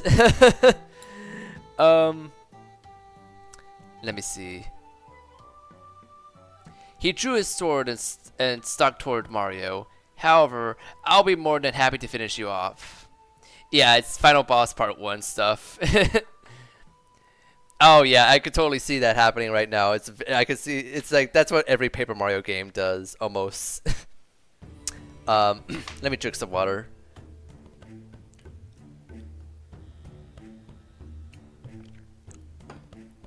He drew his sword and stalked toward Mario. "However, I'll be more than happy to finish you off." Oh, by the way, I hit the snooze button on these ads. There's gonna be an ad playing in about 3 minutes, so I'll finish a sentence here and there. And without warning, he surged toward Mario and started hacking at him with his sword. Mario cried out and tried to defend himself, but Shroud was moving so quickly that Mario had no time to react. He couldn't even get away. Peach was watching the whole thing with a look of horror. "Mario!" she screamed, tears springing to her eyes. "Stop it! Stop it, you monster!"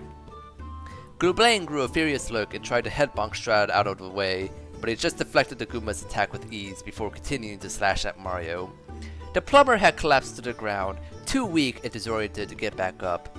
Anyway, Shroud was attacking him too fiercely to even let him try. He started to panic. "No, I can't go out like this. Not now. Not when we were so close." "You and your friends have fallen, Mario." Shroud's voice came from above him. "Now you know the punishment for defying my power." Wonder if someone would make a Mario and Luigi fanfic. That would be fun. I could look that up, like see if there's any notable Mario and Luigi fanfics.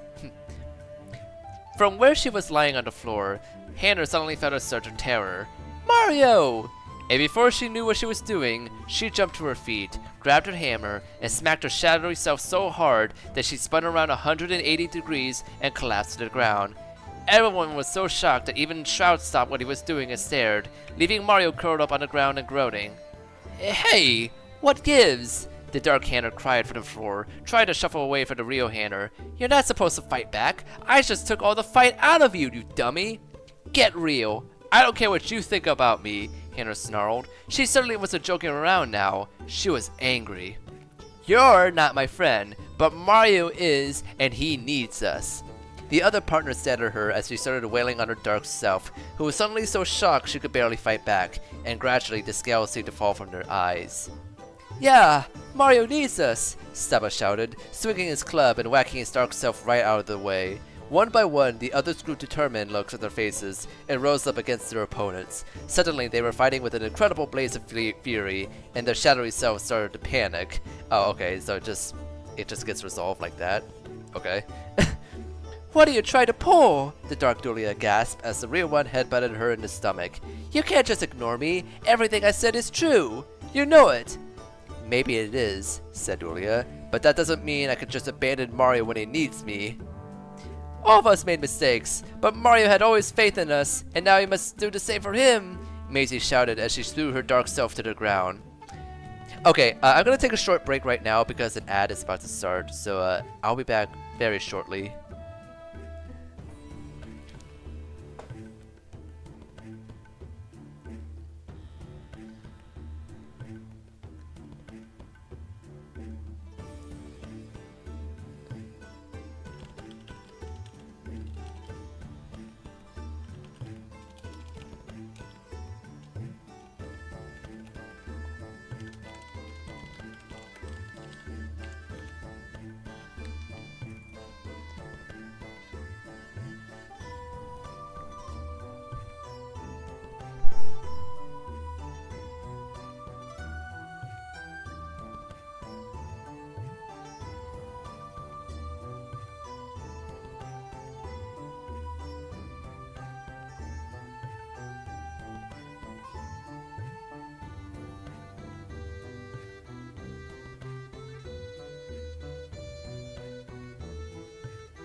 My dark counterpart would play games with me.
Alright, and we're back. Sorry for the ad break. All of us made mistakes, but Mario always had faith in us, and now we must do the same for him, Maisie shouted as she threw her dark self to the ground. Yeah, it would hurt, But I mean, I guess the idea here is that like the partners are not trying to let these words get to them, and they fight back. It's kind of weird though. It's like they kind of introduce this kind of interesting little idea, but it's kind of just squeezed into this final battle. What they said, man. Ferdinand cheered as he flapped over to his opponent and started unleashing a barrage of beak jabs. Mario was still lying on the floor as he watched all this, his eyes wide. They were doing all this for him? He had no idea he inspired them that much. I feel like we went over this already. Guys, you're all fighting back. For me?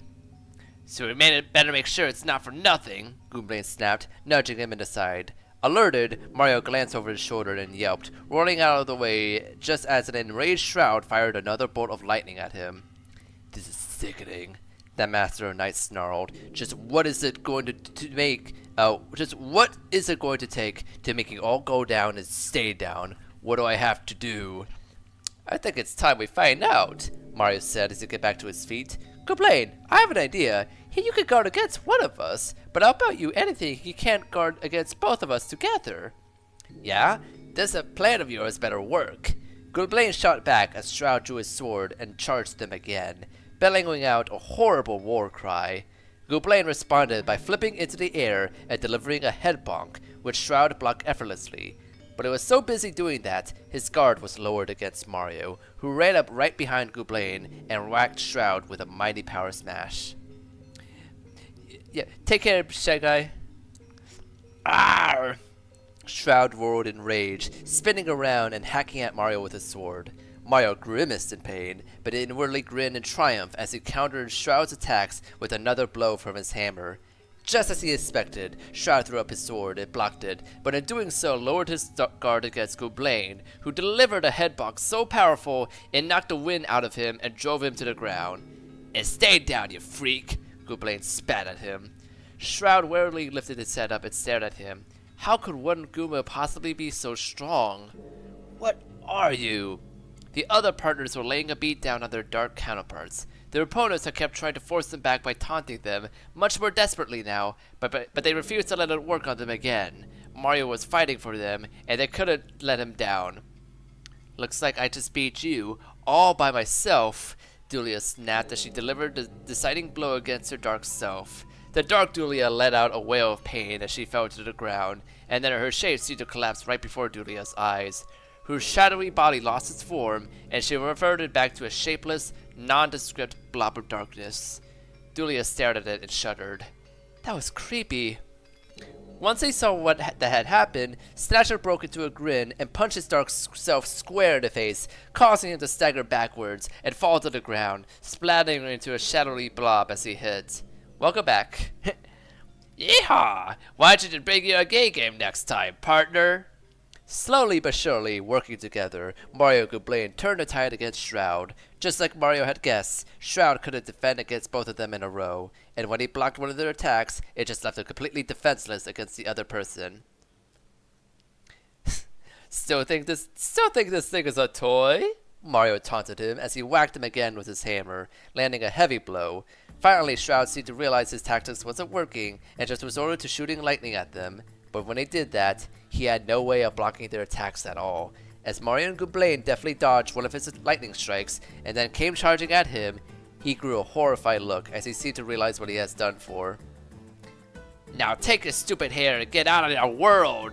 Goomblain shouted as he threw himself into the air, pummeling Shroud with a multi-bonk.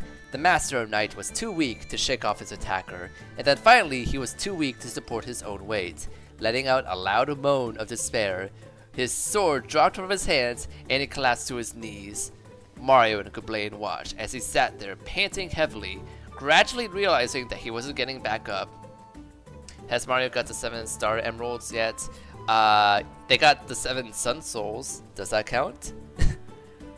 That's it. We did it, Mario said quietly. We won. That wasn't so hard, Goomblain said gruffly. Peach sighed and leaned against the inside of the spear. Thank goodness. Mario, we're here to save you, Hannah declared valiantly as she and the other partners all suddenly came running up next to him. Mario looked at them in surprise, then looked behind him and realized they had all just finished defeating the Guardians of Night, leaving them as weak and flickering balls of darkness on the other side of the platform. Oh, well, thanks guys, but we just beat him. Hannah turned to look at Shroud and seemed to grow a disappointed look. Oh, well that's good I guess. Everyone on Mario's team cautiously drew up and gazed at Shroud. He was still panting and clutching at himself, but his eyes were blazing with fury. I always imagined Shroud being a mix of a Tasma, Crux, Oh, that's what he's called in your language? In English, are you talking about Lord Crump or Grodus? Because I never seen that. I never seen him called that name before, actually. But from the descriptions, he's described as having like wearing a suit, and he's also like really hairy. Also, yes, he's already beaten, but like there's another page after this one, so I'm assuming this is gonna be phase 2. The Lord. Ah, okay. I mean, Lord Crump does kind of have like a sort of Eggman-esque look to him. Everyone on Mario's team cautiously drew up and gazed at Shroud. He was still... I had to sneeze. He was still panting and clutching at himself, but his eyes were blazing with fury. This is impossible, he hissed. How? How could the likes of you possibly defeat me? It can't be done. It can't. His voice was rising. I am the master of day. No. I am the master of night. Only the master of day could defeat me. It came from Crux, Cross, and Sinister. Oh, I see. Yeah. Mario raised an eyebrow at him. And how do you know that's not exactly what happened? Shroud looked at him as though he were an idiot. The Master of Day is here. She has no power over me without her Sun Soul, he snarled. I joined her halves together myself, and I imprison her here. She can't do a thing. Despite the gravity of the situation, Mario couldn't help but break into a slight grin. You joined her halves together? He repeated. Now, why would you need to do that? You know that not even the Guardians can be split in half, right? Don't you think, if she really were the Master of Day, she would have joined together all by herself? A wary look suddenly crossed Shroud's face and his eyes widened. What? What are you saying? So Shroud does not even know about that shit. That's great. I'm saying you got the wrong person, Mario said smugly, relishing this moment quite a bit. He stepped to the side and looked at Gooblain, who gave the wide-eyed Shroud an innocent smile and shrug. Shroud stared back at him. Wait a minute. What? He cried, suddenly losing his composure even more. You're lying. You had to be. He started looking frantic. A Goomba? The Master of Day? The one true equal to my power is a Goomba? Gooblain snickered. Yeah, funny how life works out, innit? Shroud leapt into his feet, a desperate look in his eyes. But this, it can't be. You're telling me that Princess Peach, the legendary maiden of purity, was just some random girl with no bearing on my plans whatsoever? Certainly looks that way, doesn't it? Mario said with a very amused grin. Peach had been listening to all of this. Really? You mean the villain didn't even need me all this time? She said, looking thrilled. I feel so liberated. What made you think it was Peach anyway? Asked Hannah. Shroud was coming more undone by the second. Well, why wouldn't I think that? He demanded, sounding defensive. I mean, you always need a fair and pure maiden for this sort of thing. Always. I guess that has been true the last few times, Mario admitted. Well, I say traditions like that were meant to be broken, Maisie said with a chuckle. Shroud's eyes were bulging. This couldn't be happening to him. It couldn't. He planned it all so carefully, so thoroughly. His plan was flawless. How could he have been wrong all along? Wrong about everything. He'd been so sure, and yet now all he could do was watch as his entire life's work came unraveled before him. Without him capturing everyone, Mario would have lost because that led to leaking info. Yeah. Man, I like that they're just having this moment of like, man, Shroud, you're a fucking idiot. Like, finally, he bowed his head and started laughing. It was a low laugh and hard to hear, but Mario and his friends immediately tensed up as they heard it. Something wasn't right. Fine then. If you're the master of day, then I'll just end your game instead. Better yet, I'll end all of your games in one fell swoop. You humiliated me for the last time. He raised up his hand, and suddenly the black spear that held Peach vanished into thin air, leaving her hovering above his head. Peach screamed as, without touching her, Shroud hurled her through the air with some invisible force, disgusted with her uselessness, intent on sending her over the edge and out of his sight for good. Whoa! Hang on, princess! Ferdinand cried, throwing himself off the platform and catching her in midair. Peach gasped and scrambled to cling onto his foot as he frantically flipped his arms, trying to carry them up to others. Peach! Mario cried, but his attention was suddenly drawn away from her and onto the Guardian of Night, or what remained of them. The Guardians of Night.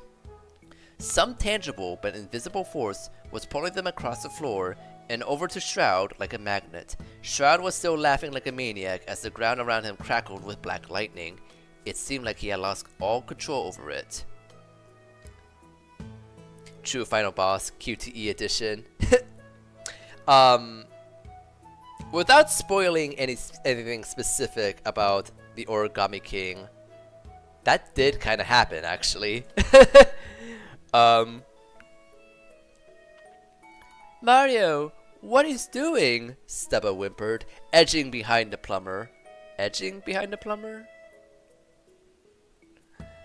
The other partners were backing away as well, watching as the bodiless Guardians of Night were drawn inexorably toward their master. And then shadowy tendrils came shooting out from his body, each one latching onto one of the Guardians of Night, who are nothing more than little round balls now. The tendrils pulled them into him so that there were 3 on either side of him, the ones on each side lined up on top of each other. Then the tendrils formed together to create the illusion that Shroud suddenly had a pair of enormous black butterfly wings, each one tipped with 3 balls of darkness. Then how do you describe like a QTE event in the writing? And then Mario, entering both the A button, B button, and shoulder button in a row, unleashes his ultimate attack. Mario and the others had no words for what they were witnessing. They could only stare silently, mouths hanging open, drawing together in complete terror as Shroud flapped his wings and rose into the air, still laughing madly as he absorbed the Guardian's power into himself, an aura of black fire blazing up around him. I will have my world of night. I'll destroy you all before I let you get in my way.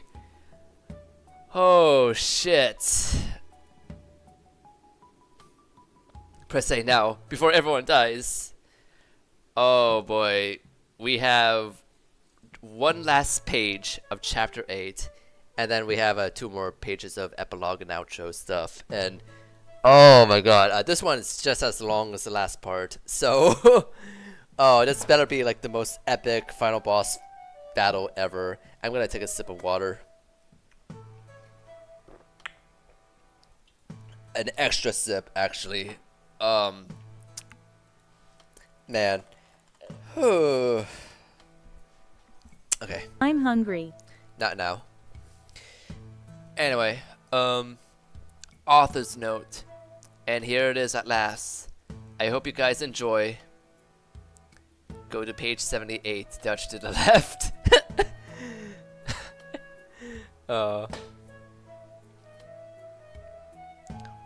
Hopefully not Sonic.exe round too long. I mean, this whole entire story has been much longer than round 2. I mean, it says so right here that it's like 24,000 words long. Like, it's almost 2,500. 25. I can't speak right now. 250,000 words long. Oh. Let me go with my soundtrack, actually, because I kind of want to play something a bit more fitting for this final moment. And yes, I am stalling just to catch a breath. Let's see.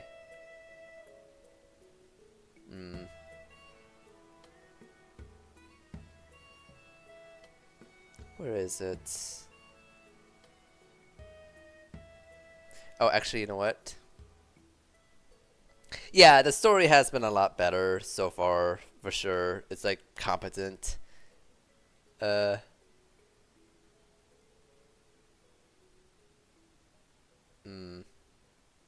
Oh, actually, I know. Where is it? Where is it? You know what? Actually, let me just let me pull up something on YouTube to play. Like, I don't know, epic Mario music mix or something.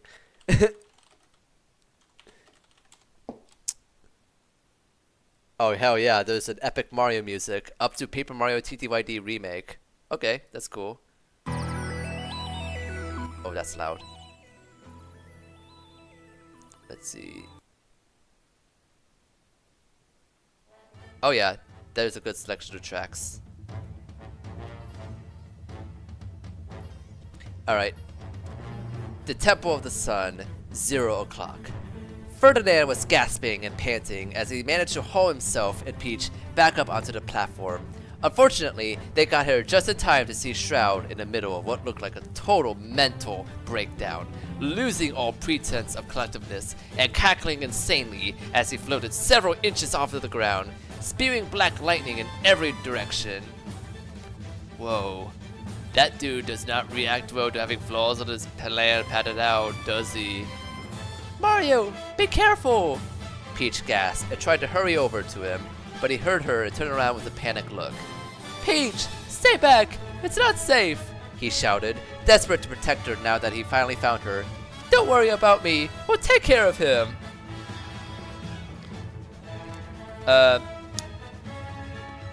Yeah, this is a part of the playlist that has like a bunch of like songs from like lava themes and stuff. Ooh, it has Mega Leg as well. Awesome. But yeah, let me just keep reading. How are we doing that exactly? Hannah asked awkwardly. You and your silly little friends can't hope to beat me now, Mario. Shroud laughed as he continued beating his huge wings. With the power of the Guardians of Night, I am unstoppable. As he continued laughing in triumph, Mario slowly felt himself overcome with dread and hopelessness. He was still exhausted from their first fight against him. Now, how were they ever going to beat him now? Now might be a good time to tattle, Gooblain, he said weakly, and Gooblain reluctantly complied and pulled out his phone. Okay, this is King Shroud, all juiced up by the power of the Guardians of Night. Now he's Omega Shroud. He's got a load of new attacks he can use on us, like suffocating us with that black smoke, or sending out some kind of sonic wave that can confuse us. He's even got a more powerful version of that Luna Burst move. Plus, when his health gets low, he can just use the Guardian's power to heal himself. Ah, bosses that heal themselves. No. He's gonna be pulling out all the stops on us, and I don't know if you realize, but this is our last fight. We better do the same thing. Mario's heart just sank even more as he listened. He had no idea how they could face Omega Shroud in their condition, but he knew they had to try. Alright, here goes nothing, he shouted to his friends, racing out to Shroud and throwing himself into a power bounce, only to break off as Shroud just laughed in response, not even flinching under his attacks. Photoshop Shroudy. Was that supposed to hurt, Mario? The Master of Night taunted him. I'll tell you right now, I didn't feel a thing. Before Mario could make another move, Shroud thrust his hand forward and hit Mario in the chest with a burst of black lightning, sending the plumber flying back with a scream. Mario! Cried all the partners as he skidded across the floor. You're gonna regret that, pal, Hannah snarled, throwing a volley of hammers at Omega Shroud with all her strength. But he barely seemed to notice the attack. The hammers bounced harmlessly off him, and Hannah quickly grew a nervous look. Uh-oh. As she faltered, Gooblain came racing up from behind her and tried to multi-bonk Omega Shroud. And that seemed to get his attention. You, he snarled at the Master of Day, opening his wings and generating a sonic burst that sent Gooblain flying away just as Mario had done. Gooblain crashed to the ground, groaning and feebly trying to lift up his head, but suddenly the whole room was spinning. Ugh, why is everybody purple? Oh no, not purple. Okay. I like purple. I do too. He's been confused, Dulia cried, and we haven't even landed a hit on Shroud yet. So maybe we ought to quit beating our gums and keep trying, Snatcher shouted, barging forward and ramming into Omega Shroud. But for all his strength, his attack didn't do a thing, and he ended up staggering backwards with a dazed look as Shroud continued to laugh. You haven't been listening, have you? The power of the Guardians of Night has made me invincible. Not one of you is strong enough to do me in. Not this time. Snatcher was staring up at him, actually starting to feel afraid. Well, that ain't a good sign. Now, take this. Shroud spread his wings wide and generated an almighty lunar burst attack, sending a blinding beam of moonlight, crashing down from out of nowhere and striking Mario's whole party at once. Mario, no! Peach screamed as they were all set flying in different directions, tumbling across the floor and nearly falling off the edge of the platform. Mario was curled up on the ground and groaning. He might have been able to shake off that attack if he hadn't been so tired from the first round of fighting. But as it was, he was too weak to even move, and it seemed that his friends were feeling the same way. No, we can't! Give up! Hannah whispered, struggling and swaying on her feet. Poor Saba was in tears from so much pain, but he clung to her as he desperately tried to stay standing. Invincible Shroud VD Omni Mario? Oh. This can't be. No, it could possibly be so strong, Macy said softly as she tried to help Snatcher up. Omega Shroud watched them all with an amused look. Really? You all still want to fight after that? You must be desperate enough to save your precious daylight. How sad. Allow me to end your suffering. And with a flick of Shroud's wrist, Mario suddenly found himself rising off to the ground. He whipped his head around in fright. He realized the same thing was happening to all his partners, who cried out in alarm and struggled to free themselves. Hey, what are you? Let me... Ah! Mario suddenly became enveloped in a cloud of chilling black smoke. He cried out and started thrashing around in midair, but the smoke was so thick he couldn't even breathe. He choked and gasped, flying into a panic, but he couldn't possibly free himself from the suffocating cloud. The smoke was so cold, he thought he felt his body freezing over. Or maybe he was just going numb from lack of air. Jesus. Then the smoke vanished and he collapsed to the floor. He heard numerous thuds coming across all around him, telling him the same thing had just happened to all his friends. That is some daylight savings. Oh man. They're gonna have a hard time fixing their sleep schedule. Now you understand, said Shroud, struggling to keep his voice steady. Now you understand that the power of night must prevail. There's no place in this world for daylight anymore. Your time is over, and my reign over this world has begun! Mario barely even heard him. He was so weak that he could hardly register anything around him. Everything was darkness, and cold, and silence. And he was all alone, feeling himself slipping away. I never thought it would end this way. Not like this. After all the adventures I made it through. Not when so many people were counting on me. I let all of them down. My friends. And Peach. Peach? Mario! Peach? His eyes flew open and he saw Peach holding onto him, her eyes brimming with frightened tears. Mario stared at her. Peach, what are you doing? Mario, please, she begged. I know it's hard, but you can't give in. Not now. I don't know what I would do if I lost you, Mario. She smiled timidly. Please, you have to keep trying. For me, at least. She looked away bashfully. I know there's nothing I could do for you, but... Everything was silence. Music stops.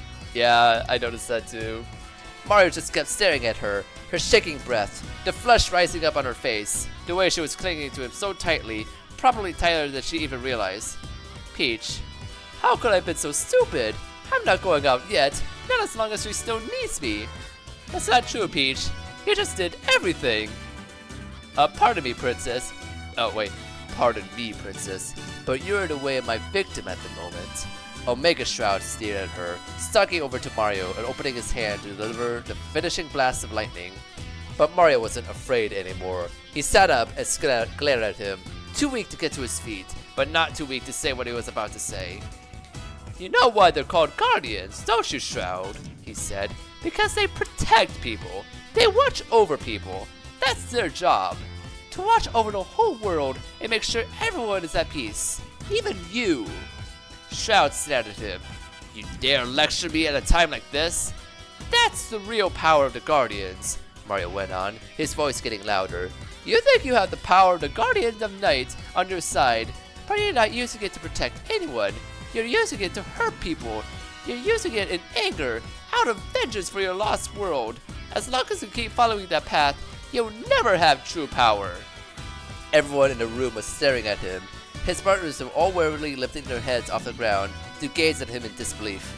But my friends, the Guardians of Day, they know what it really means to have that power, Mario continued. They all have loved ones waiting for them from back They all have loved ones waiting for them back there. They have friends and family. They have people to protect. Shroud just continued to stare at him, completely dumbfounded, with no idea what to say. Yeah, his partners did not have that problem. Yeah, he's right. Hannah chuckled weakly, trying to drag herself over to Mario. I'll never lay a finger on Sarge. Wait, what? I'll never let you lay a finger on Sarge. He taught me everything I know. She managed a fake grin. I owe him so much. You think a dumb bully like you can stand up to that? Oh yeah, he was Hannah's boss, I think. Yeah. Yeah. I'll never let you hurt my mom and dad, Stubba said in an uncharacteristically serious voice, and he was every bit as dangerous as he sounded. Never ever. You ever try to hurt them and I'll never let you do it again. Shoot.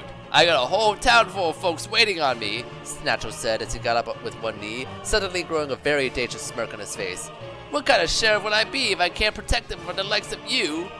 Benny and Jen were always looking after me, no matter what happened to them, said Dulia, frowning and glaring at Shroud with determination. And now it's my turn to look after them. I've gone through worse than you can imagine for my son, Maisie said in a low and frightening voice, and I'll do it all again if I have to. If you even think of hurting them, I'll destroy you. Alright, take care.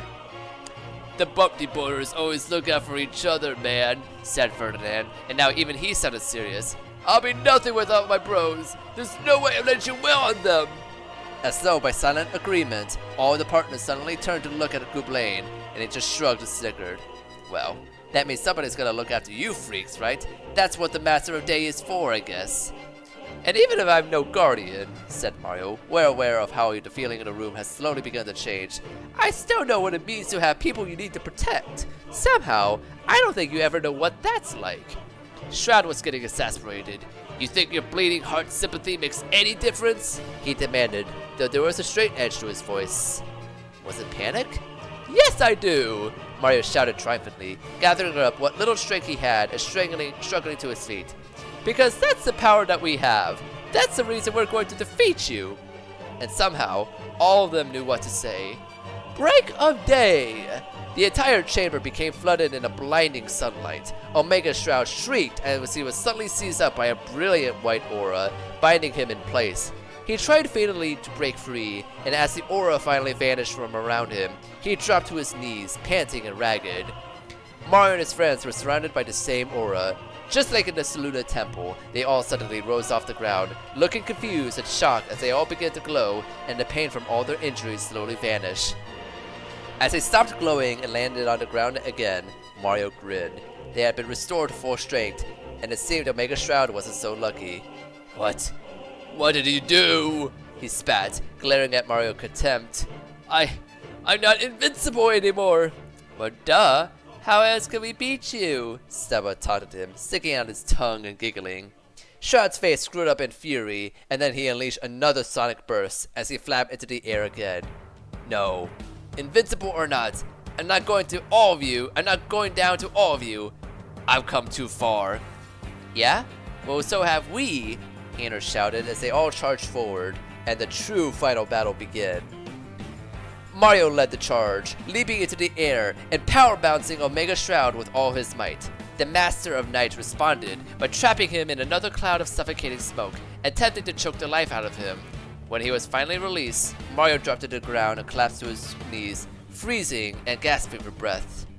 What did you miss? They're about to start the true final battle, as the narrator says. Don't you dare hurt Mario anymore! Stubba shouted as he and Hannah ran up, tag teaming Omega Shroud. They zigzagged back and forth and evaded his lightning blast, Hannah attacking him at long range with the hammers, while Stubba scurried up close and gave him a good whack with his club. Away with you! Shroud snarled, generating a sonic burst that sent both Hannah and Stubba flying backwards and rolling across the floor. He tried to pick them off with lightning blasts while they were down, but Dulia threw up a plasma shield around them just in time. Get up, you guys! She cried. Hannah weakly lifted her head. Look at the pretty cheap-cheeps, she said faintly. Great, he confused them both. Mario groaned while Gooblain kept Shroud at bay with the multi-bonk. He could take us all out like that if we were not careful. Now if I have something to say about it, Maisie declared, spinning around and scattering a thick cloud of hay fever pollen all over her friends. Surprised, Mario immediately let out a sneeze as it landed on him, but sighed in relief once he realized that she made them all allergic and immune to confusion. Thanks, Mario. Oh, thanks, Maisie. Now let's get back to work. Once Hannah and Stubba managed to clear their heads, Dulia nodded in satisfaction and flew into the air, careening down on Omega Shroud and striking him with a head missile. Shroud countered her attack by surging forward and delivering a good old-fashioned uppercut, knocking her off her feet and sending her dropping to the floor with a cry of pain. Super Mario. It's the Super Mario! That guy hit a girl! He's so going down! Hannah snarled, leaping to her feet and charging back into the fray, but the others were already ahead of her. The blonde chick is off limits, dude! Ferdinand angrily shouted as Omega Shroud as he flapped around his head like a horsefly, pelting him with beak jabs. He didn't get too far before Shroud knocked him back with another sonic burst, but thanks to Maisie, he didn't win him confused from the assault. Unfortunately, Shroud immediately came after him with the intent of punching him as well, only for one of Hannah's shrink hammers to come flying from out of nowhere and strike him in the head, instantly shrinking him down to toy size. Oh shit. It took him a long moment to realize what had happened, and he was not amused. You fools! You dare mock me like this? Ah, he's so cute! Stubba giggled as he looked down at him. Yeah, adorable. Now let's beat him up! Gooblain snapped, multi-bonking the miniaturized Shroud with all his might. The Master of Night was so small that its counterattacks against Gooblain were completely ineffectual. But unfortunately for Gooblain, he didn't stay that size for long. Yeah! He roared as he shot back up to his full height, sending Gooblain staggering back. I'll teach you to show me the proper respect, my fellow master. He started launching an entire volley of black lightning bolts at Gooblain, knocking him across the floor as he yelped in pain. Omega Shroud kept on laughing wickedly, getting his revenge against the one who had immunized him the most. And he would have gone even further, but was cut off as Snatchel came running up and tackled him in the side, sending him flying off balance as the lightning went off in an odd direction. Whoo-wee! I can do this all night if you're up to it! Snatchel laughed at him. Omega Shroud clutched his side in pain and glared at him. That sounds like a fine idea, he declared, suddenly stretching his wings out to their full span as they began to glow. Mario stared, and within the dark wings, he thought he could see the Guardians of Night writhing in pain. No! He's just absorbing their energy to heal himself! Shroud whipped around and grinned at Mario, looking none the worse for wear. Very astute of you, Mario. He then blasted Mario with another lightning bolt before he could get out of the way, leaving him wincing in pain again. I can't believe that monster. He will stop at nothing, Maisie said softly as she ran over to help him. Mario, how can we stop him if he heals himself every time we hurt him? Mario suddenly felt a horrible knot in his stomach. I hate to say it, he muttered, but we had to take out the Guardians before he could use them like that again. Everybody has to focus their attack on his wings. It's the only way. Maisie looked horrified, but momentarily she nodded reluctantly. Did you hear that, everyone? We have to attack his wings. And what makes you think I'll let you do that? Omega Shroud sneered as he came soaring at her. She stared him down fearlessly, stopping him in his tracks with a very potent lullaby. He swayed where he was as his eyelids dropped, momentarily defenseless. Now everyone! Mario shouted, busting out his multi-bounce on each of the Guardians on the right. The other partners dutifully came rushing over to him, and as she ran, Hannah unleashed her hammer attack without even slowing down. Her electric attack tore through the wing on the left, striking all 3 Guardians and leaving them inert and useless. That felt extremely blasphemous, she muttered uneasily. That effect won't last forever, Mario. Those Guardians will regain their strength before long, Maisie told Mario. He just nodded. I know, but until then... In the meantime, Omega Shroud had shaken off his drowsiness and realized what had happened. Both his wings were now drooping uselessly at his side. Not only could he not summon the Guardian's power, he couldn't fly. You'll pay for that, he shouted in almighty rage, raising up his arms. Lunar Burst! Mario could get out of the way in time before another devastating moonbeam came crashing down, striking them all with a terrible fury and leaving most of them gasping and on their knees. But they weren't about to go down so easily a second time. That's a nice trick, but how about this? Mario shouted, racing forward and whacking him with a power smash. Astonished at his foe's resilience, Shroud glowered at Mario before striking him with his fists. Ferdinand was quick to come to Mario's rescue, carrying him into the air with a flutter lift before Shroud could hit him a second time. Hiya! Saba screamed as he blindly charged Shroud, swinging his club around and bashing anything that got in his way. Shroud was completely unprepared for this and fell to Saba's furious assault, vainly shielding himself against a ferocious volley of blows. I've had enough of these games, he finally shouted, unfurling his wings with such force that Saba was knocked backwards. Everyone froze in terror as they saw his wings were already back in full functioning order. That wasn't enough time at all. Now what? Mario said quietly. Hi RQ, how's it going? I'm currently reading Paper Mario The Temple of the Sun, and it is the final chapter of the story. We're finally finishing the story. Oh man. But yeah, let's keep reading. Whew, let me drink some water.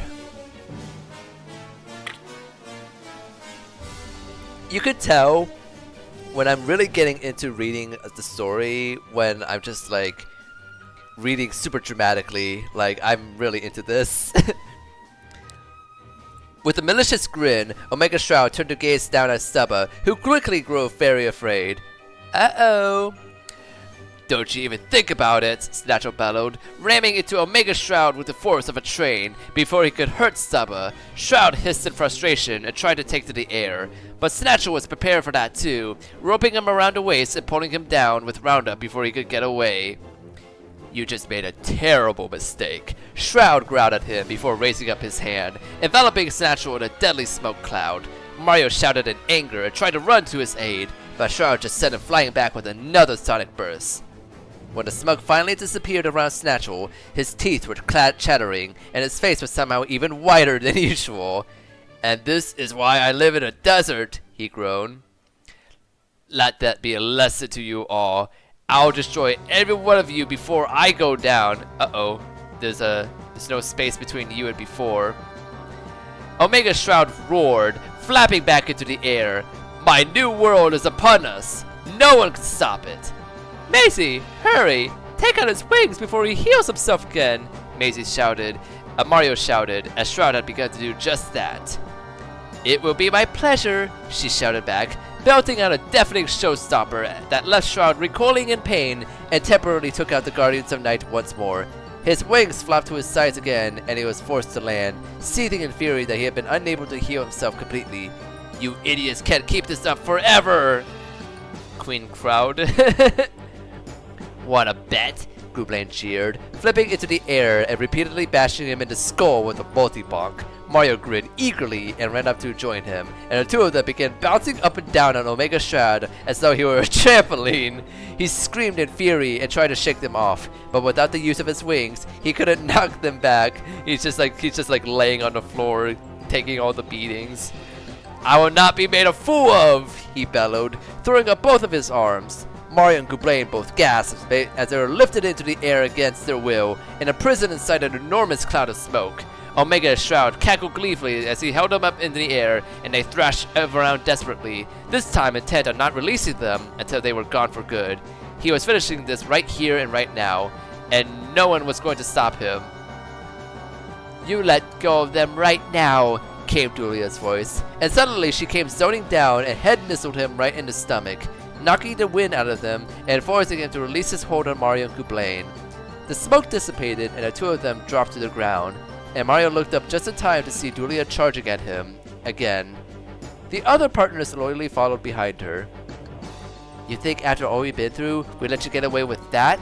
Maisie demanded as all the partners started attacking him once. Well, think again. I like the way she talks, man. Ferdinand cheered as he jumped into the fray. Mario, come on! Stubba alerted him, and Mario quickly nodded his head and raced over to join them, Gooblain following after him. Omega Shroud was roaring in total denial, in rebellion, refusing to be outdone. He was desperate to regain his strength, but his foes were weakening him far too rapidly for his wings to regenerate. Without his sonic burst, all he could do was launch lightning at one of his opponents, attempting to pick them off one at a time, but each time they would just shake it off and dive back into their assault. Mario was in front again, swinging his hammer time and time again, and beating back Omega Shroud before he could get in a move. On either side of him, his partners were attacking him with the same lack of restraint, clubbing him, tackling him, floating and fluttering around his head as they dive at him. Omega Shroud continued desperately assaulting them with lightning until he became too weak to even do that, and resorted to knocking the nearest one of them to the side with a powerful punch, but the others would always leap in to fill the gap, redoubling their efforts to take him out. There was no force in the world they couldn't overcome. Against the Guardians of Day, the Master of Day, and the great Super Mario himself, no one could hope to stand a chance. Mario, I know you could do it, Peach whispered from where she had been watching in safety. No! Omega Shroud cried out, lightning spewing erratically from his body as he lost all control over his powers. This wasn't supposed to happen! No one could defeat me! No one! Out of pure desperation, he swung his fist at Mario, punching him in the face and sending him staggering back. Mario briefly grimaced in pain, only to shake it off without another thought. Anything Shroud tried against him was pointless now. It was time. You can't do this to me! You can't! Omega Shroud shrieked at them, clutching at his arm, his wings flapping languidly and uselessly. Don't you even realize who I am? Of course we do. You're the guy who got beaten by us, Mario said simply. Goodbye now, Shroud. And he leapt into the air and drove Shroud into the ground. One jump attack was all it took. Omega Shroud let out a horrible scream, both in pain and in agony of being defeated. Mario stood, watching stoically until Shroud suddenly began to glow, at which point the plumber's eyes widened and he quickly stepped back. What's happening to him? Hannah asked nervously, though she quickly got her answer as Shroud's wings began to disintegrate before their eyes. They dissolved into particles of darkness that flew up and out of sight, until all that remained of them were 6 dark balls floating in the air, suddenly starting to glow dangerously. Hell yeah. It's the Guardians of Night! They're being released! Maisie gasped. Everyone get back! No! My power! Shroud moaned, still lying on his side as the entire room began to violently shake and Mario and the others ran away screaming. I can't lose it now! I can't! Mario! Peach cried as she ran up to meet him, but Mario wordlessly grabbed her by the wrist and hauled her as far away from Shroud as they could before it was too late. The shaking of the room abruptly stopped. And then the Guardians of Night exploded out from underneath Shroud, careening into the air and meeting each other in a terrible crash that shook the entire temple to its foundation, throwing everyone off their feet, deafening them and blinding them with a brilliant flash that lit everything out, drowning out the rest of the room until there was only white. Oh my god. I think it's about time I changed the music, actually. Like, peaceful Mario music. I don't know.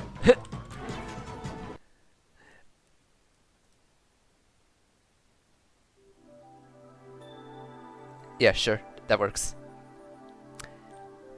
In every land all throughout Chronoside, in both the day and night worlds, the sky began to glow yellow. In all corners of the country, people lifted their heads up and looked around in fright as the very world itself began to rumble and shake, consumed by flashes of light. Everyone cried out in fear as a deafening boom filled their ears, and as the world around them seemed to pick up speed and streak by their eyes, dayside and nightside rushing to meet each other, finally moving so quickly that everything blurred together, and then there was nothing. There was only white, and Mario and his friends were standing in a featureless void. Whether they were even in the temple anymore, Mario didn't know. He and the others looked around in confusion, wondering how they had gotten here, suddenly beginning to fear that maybe Shroud had beaten them after all. What just happened? Where are we, Mario? Peach asked nervously, but he had no idea how to answer. Shroud was nowhere to be seen at the very least. But someone else was. Thank you, Mario. He spun around at his name, and his eyes widened as he found himself staring up at the 6 Guardians of Night. To the way they were supposed to be. They had been restored to the forms Mario had first seen them as, vaguely humanoid beings with wispy tendrils in place of legs, each one a different dark but beautiful color. Whoa, Hannah said quietly. They're beautiful, Thuria whispered. You have done well, Mario, one of the Guardians said in a distant, echoing voice. You have led the 6 Guardians of Day here, and the Master of Day as well, and you have defeated the intruder who would have destroyed Day for all time. We owe you a great deal. Mario suddenly started blushing. Oh, well, it was nothing. You're welcome, he muttered, rubbing his neck.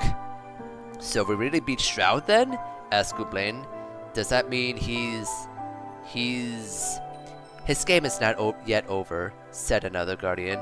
We do not believe in ending games in such a manner, even one such as his. But he is safely within our power now. Once we have finished here, we will remove the power granted to him as Master of Night, and all will be as it should be again. And I bet he'll never try to pull a stunt like that again, Mario chuckled. Well, thanks you guys. Does this mean we could go home now? His partner's faces lit up at the sound of this, but the Guardians of Night merely looked confused. You may return home whenever you like, Mario, one of them said, but the Guardians of Day must remain here. There was a moment of stunned silence. Wait, what? Mario protested. Stay here? With you guys? You mean forever? Of course. That is the purpose of the 12 Guardians, to remain in the Temple of the Sun for all of time, maintaining the balance of night and day, said the last Guardian who spoken. He seemed surprised. Did you not realize this? How could you not? Surely you knew this is how it would end. Mario was horrified. His partners were far more so. No, we didn't, Hannah sputtered out. Nobody told us we had to stay here forever. We thought we beat the Shroud and then... You go free? Another Guardian finished for her. Your job as Guardians is never done. There may come a time when another such as King Shroud appears. You must be there to protect the world. You must remain at the temple always. Saba had tears in his eyes. No, we can't do that, he cried. What about my mom and dad? You don't understand. We're not like you, Thuria said to the Guardians. We were born in that other world. We have people waiting back there for us. People who need us. We have friends and family. We have responsibilities back there, Maisie went on. We can't just leave them behind. I'm sorry, but we can't accept this. The Guardians seemed to be at a complete loss. You do not have a choice, one finally said. There is no other option. Sure there is, man. Just bring those first Guardian dudes back, said Ferdinand. The original Guardians of Day were destroyed, another Guardian reminded him irritably. To restore them to life would require the Sun Souls, and more power than we Guardians can ever hope to possess. Everyone was silent as this sank in, looking devastated and hopeless. Mario couldn't believe it. After all he and his friends had been through together, he had to leave them behind? He had to leave them here forever, never to see them again? There must be another way. Well, what about the Master of Day? Everyone turned to look at Gooblain as he spoke. What about the Master of Day? Asked Mario. Oh, that was Gooblain talking. Those guys said they need a whole lot of power to bring the first Guardians back, right? More than they got? Gooblain said simply. Well, I'm the Master of Day. I bet I've got enough. Mario stared at him. Gooblain, what are you saying? The Guardians of Night all regarded him strangely as well. You would do this for the others? One of them asked. Well, yeah, duh. There's not even supposed to be a Master of Day, is there? Just like there never should have been a Master of Night, he shrugged, trying to hide any emotion from his face. Just use my power, mine, and Shroud's. We're not supposed to exist anyway. Everyone stared at him in horror. Gooblain, Hannah cried. What are you talking about? What are you doing? Gooblain gave her an irritated look. What's it look like? I'm doing my job. I'm looking after you guys. Ain't that what the Master of Day is supposed to do? but if you do this, you... Julia stammered. Gublain just smiled sadly. Yeah, well, better me than you guys, right? I mean, you said it yourself. You guys actually got people waiting for you back there. Me, all I got is a rap sheet. That ain't true, partner. You got us, Snatcher said angrily, and we ain't let you take the fall for us like that. Gublain, please, Mario said quietly, suddenly flashing back to the rainbow butterfly all over again. I said I wouldn't lose you. Please. Gublain gave Mario a plaintive look. If I do this, there won't be guardians anymore. And they could all go free, he said. I know I'm supposed to do this. Maybe this way I can... He paused, then shook his head. Never mind. Look, I'm doing this one way or another. You can't stop me. Mario just stared after him, too shocked to protest. He wanted to cry out. He wanted to reach out and grab Gublain and pull him back. But all he could do was watch as the Goomba turned and faced the Guardians. Okay, you guys do whatever it is you gotta do. I'm ready. The Guardians all stared down at him. You're certain this is what you want? Yeah, of course I am. Jeez, quit stalling already. Let's get this over with.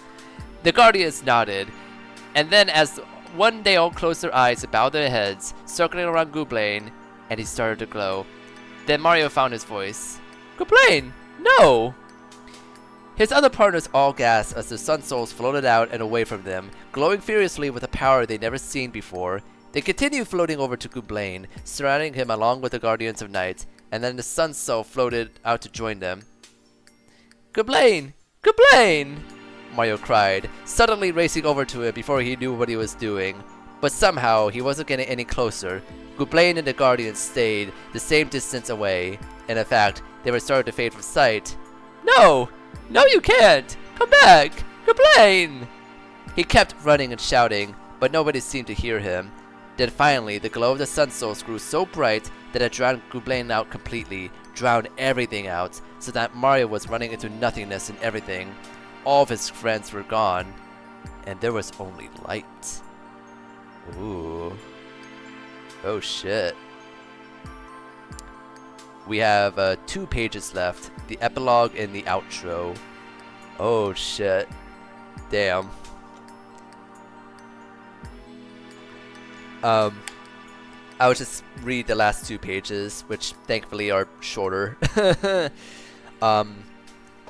Staluna Town, 12:01 p.m. Mario! Mario! Mario, wake up! Huh? What? Mario blinked his eyes open, then immediately squinted as he found himself staring directly up at the sun. What happened? Where are we? He sat up slowly and realized that for the second time, he had been deposited on the ground directly in front of the Staluna Temple. Only this time, everyone was here with him. Oh, thank goodness you're awake! Thank goodness! Peach gasped from where she was kneeling next to him, and Mario realized hers was the voice he had just heard. His other friends were all sitting around and looking at him too, but suddenly he had only had eyes for Peach. He gazed at her, and it was only then that it finally hit him. For the first time in weeks, she was really back. All of her. He had his arms around her before he knew what had happened. I really thought you were a goner this time, he said quietly, fighting back tears. Oh, Mario, you should know I don't go away that easily, not as long as you're here. Peach laughed lightly, her voice like a bell. By the stars, she was less shaken up than he was. Hey Mario, save some of that for us too, would ya? Hannah snickered. We're all worried about you too. Mario looked and saw his partners all sitting together, smiling at him and looking very cheerful. Good to see you, partner, said Snatchel. Good to see you guys, said Mario, returning their smiles. Master Mario! Goodness, Master Mario, is that you? Came a voice, and Mario turned around again, this time seeing Luigi, Toadsworth, and Rodolfo all come running up the steps of this temple to greet them. Hey, big bro, you're back! Luigi cheered. And you got the princess! Does that mean you beat the bad guy? Yeah, we sure did, Mario laughed. Although I already had my doubts there for a while. Toadsworth! For goodness sake, Toadsworth, I'm fine! Peach snapped as the elderly Toad immediately started fussing over her. Ugh, Mario rescued me like he always does. Can't you see that? Don't be daft, Princess. For all I know, you contracted some horrible disease while you were gone. Now tell me, does your forehead feel warm? How many fingers am I holding up? Well, Mario, it would seem you saved our world after all, Rodolfo said, with a chuckle. I never truly doubted you for a moment. I knew the moment I laid eyes on you that you were something special. He suddenly grew a curious look. But what does this mean for your partners? Are they still the Guardians?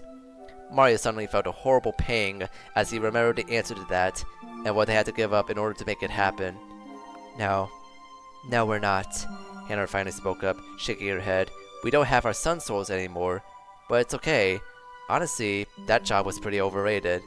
Yeah, I'm not gonna miss it one bit, Seba giggled. You don't have to worry, Miss Rodolfo. We brought the real Guardians back, Dulia said happily. Rodolfo looked astonished. Did you truly? Why, that's remarkable. That's remarkable, but... Oh, an ad is gonna play and I can't snooze it, so, yeah, sorry, I'm gonna take a little break right now. Right in the middle of the good stuff.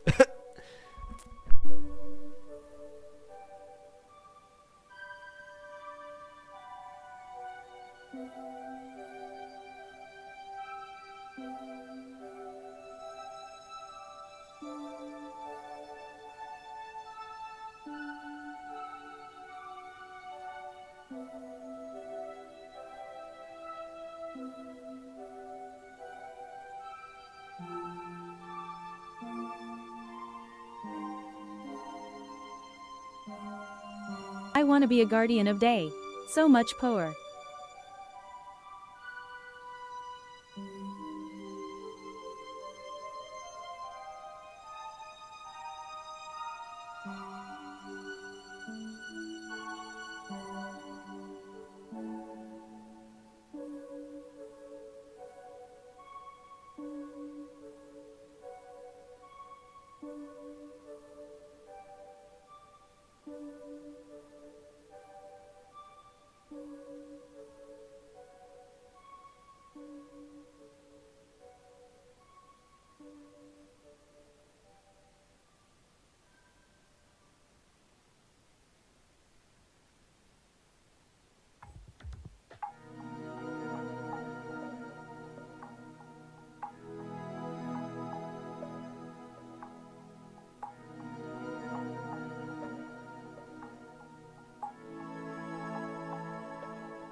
Why this Mario Kart music so ethereal though?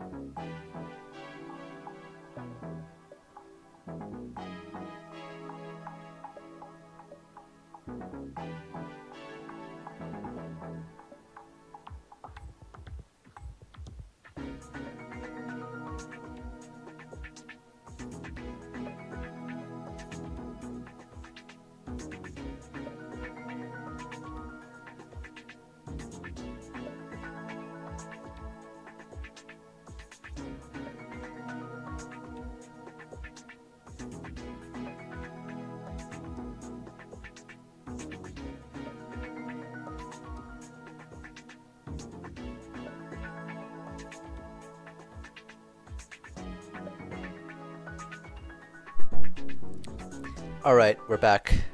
Oh man. Let me see. Oh, you didn't get the ad. Are you subscribed, Seda? Because usually that removes ads for subscribers. Actually, wait a minute. I just realized something. I could gift subscribers. Like I could just do that right now. Actually, yeah, I'm paying. I'm probably losing more money for the stream. That's fine. I would say 3 subscriptions would be fine.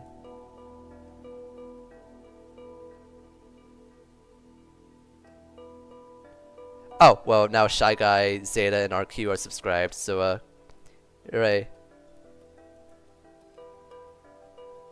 But yeah, it's, with that,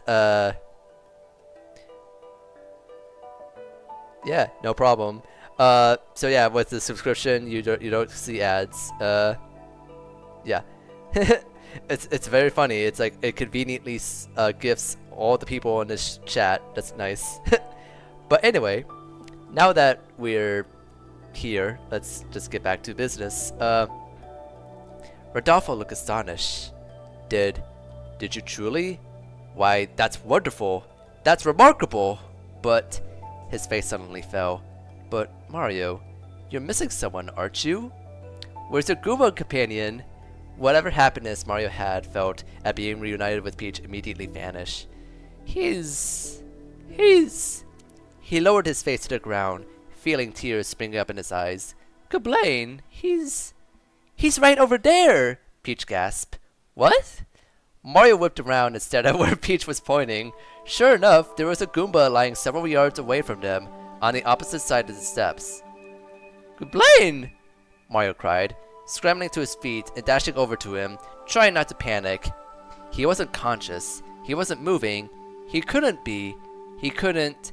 Mario got down to his knees in front of Goblain and started shaking him, vaguely aware that the others had all followed him and were watching nervously from behind him. Goblain! Come on, Goblain! Wake up! Please! For a moment, nothing happened, and Mario began to despair, fearing the worst. And then Goblain suddenly opened his eyes, sitting up and looking around in confusion. Mario tried very hard to hide his overwhelming relief. Goblain! It's us! Are you okay? What happened to you back there? Goblain kept looking around for a moment longer, as though he couldn't believe where he was, before finally looking back at Mario. I was somewhere else. It's a big glowing place, he began uncertainly, and I swear I saw them. My parents, I mean. He looked astonished. And they were smiling. They looked so proud. Mario had no idea what to say. But Goblain, we thought you... Peach said uneasily, wondering how he could be here. You had your powers taken away, didn't you? He gave her a smirk. Well, yeah, duh. I'm not the Master of Day anymore. He shrugged. But you know, I'm not gonna miss it. Hannah grinned.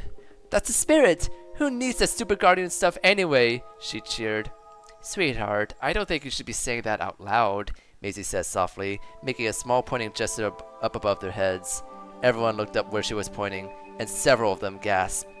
Floating up in the air just above the temple were 12 very familiar figures, gazing down at them with wise and knowing looks. 6 of them were colored lightly, 6 of them dark. As Mario stared, he suddenly got the feeling that they were not quite corporeal, and that no one else in town would be able to see them if they happened to look in that direction. After a moment of silence, the 12 figures bowed their heads and slowly faded away. What was that about, I wonder? Said Luigi, looking quite confused. Mario smiled a little. I think they were telling us, good job.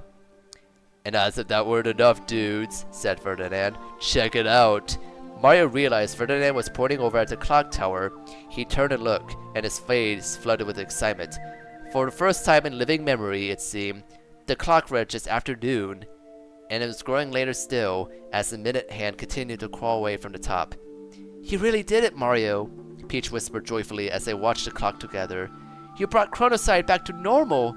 There's only one now, just like it should be. She looked at him in wide-eyed astonishment.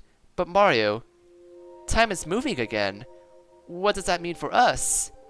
Mario thought about that for a moment, and as he realized the answer, the smile began to fade from his face. It means it's time to move on. The last thing any of them wanted was to leave Selena Town to say goodbye to all their dear friends. They put it off as long as they could and ended up staying in town for over a day afterwards. Rodolfo was nice enough to let us all sleep over in his living room, cramped as it was. Mario and his partners took the time to regale the others with a full account of their adventures, now that they no longer had anywhere to rush off to.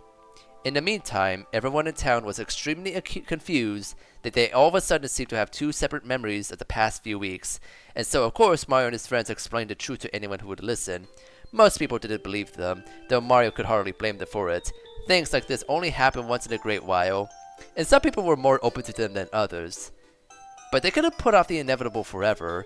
Peach finally had to admit that her allocated vacation time was over, and she had royal duties to attend to back at the castle. And she couldn't very well return to the Mushroom Kingdom without the Mario Brothers being there to look after her. And so as the sun set on the day after the return, Mario found himself standing with Peach, Luigi, and Toadsworth near the exit of town, at his least favorite part of every adventure.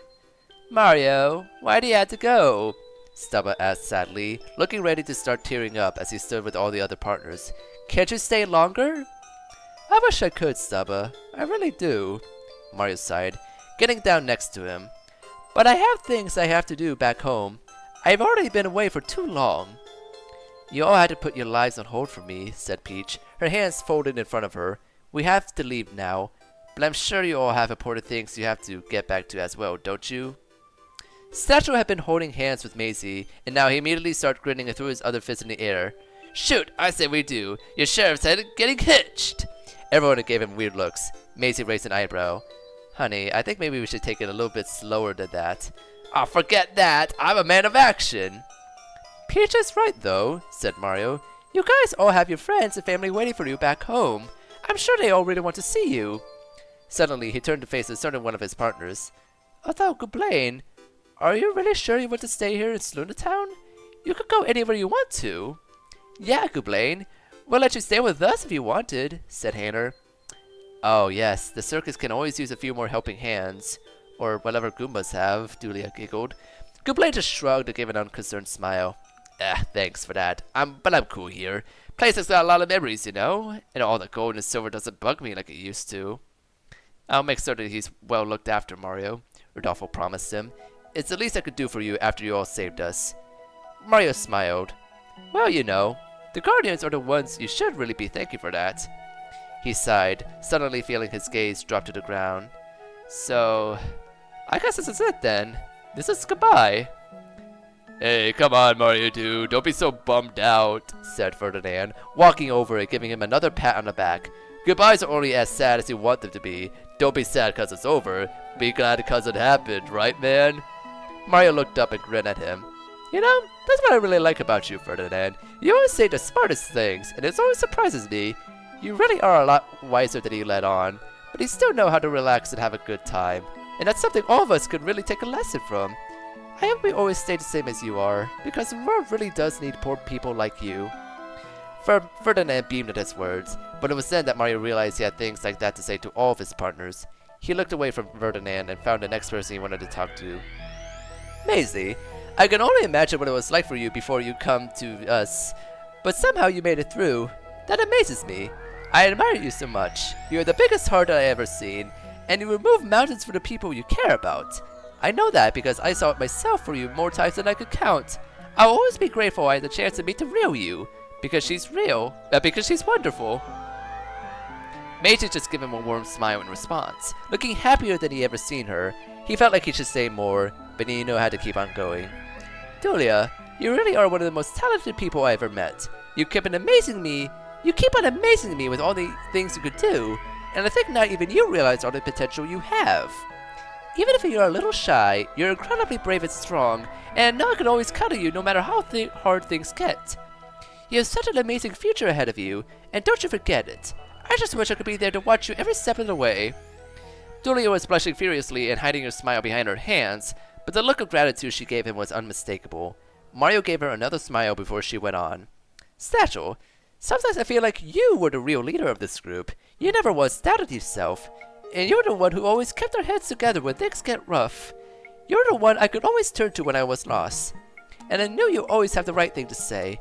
Your town is so lucky to have you there to get through the good times and the bad, and so were we. I know we wouldn't have made it a day without you. Sinatra just gave him a shrug and a modest-looking smile, tipping his hat to Mario. As Mario turned away, though, he found it was difficult to keep the smile on his face.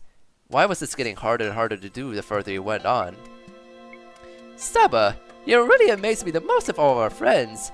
I should never have asked so much from somebody as little as you, but you came through time and time again, and I can't thank you enough for everything you did for us. Sometimes I even forget you're a kid, because you're even stronger and more dependable than most grown-ups I know. I'm so proud of you, and I know your mom and dad are too, and I know you keep making them proud every day. I guess we're just gonna sweep that whole incident under the rug, I guess. Saba had long since started crying, and all he could do was smile shakingly and nod as the tears fell down on his face. Mario had to leave him very quickly, knowing he would start crying too if he wasn't careful. It was nearly impossible for him to keep going now. Hanner, I honestly don't know what I would have done without you. No matter where you were, no matter what we did, you were always there for me, making me smile or just fighting right there alongside me. I feel like I don't deserve a friend as good as you. You gave so much and never asked for anything in return. No matter what anybody else tells you, you're the greatest Hammer Bro or Hammer Sis I ever met. Don't ever forget it.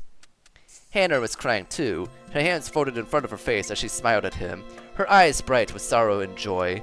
Unable to contain himself for very long, Mario looked away from him, and onto Gublain. They looked at each other in silence for a moment. For the first time, Mario had no idea what to say. What could he say? What words to express how much Gublain meant to him?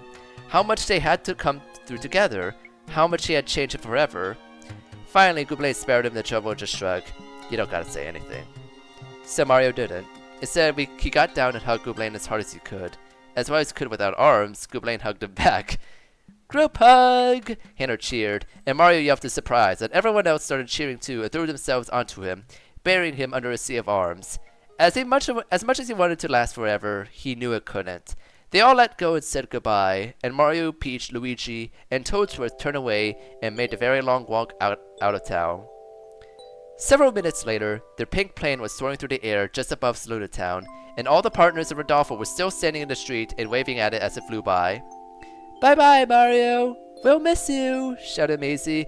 Come back soon! Delia called. Mario waved back down at them from his seat on the plane, though he wasn't sure if he could see him. Finally, Saluda Town passed him by as the plane continued to climb higher into the sky, and he sank back in his seat and sighed. He couldn't believe it was really all over.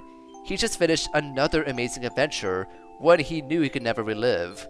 All he could do now was turn and face the future, trying as hard as he could not to think about how much he had to leave behind in the past.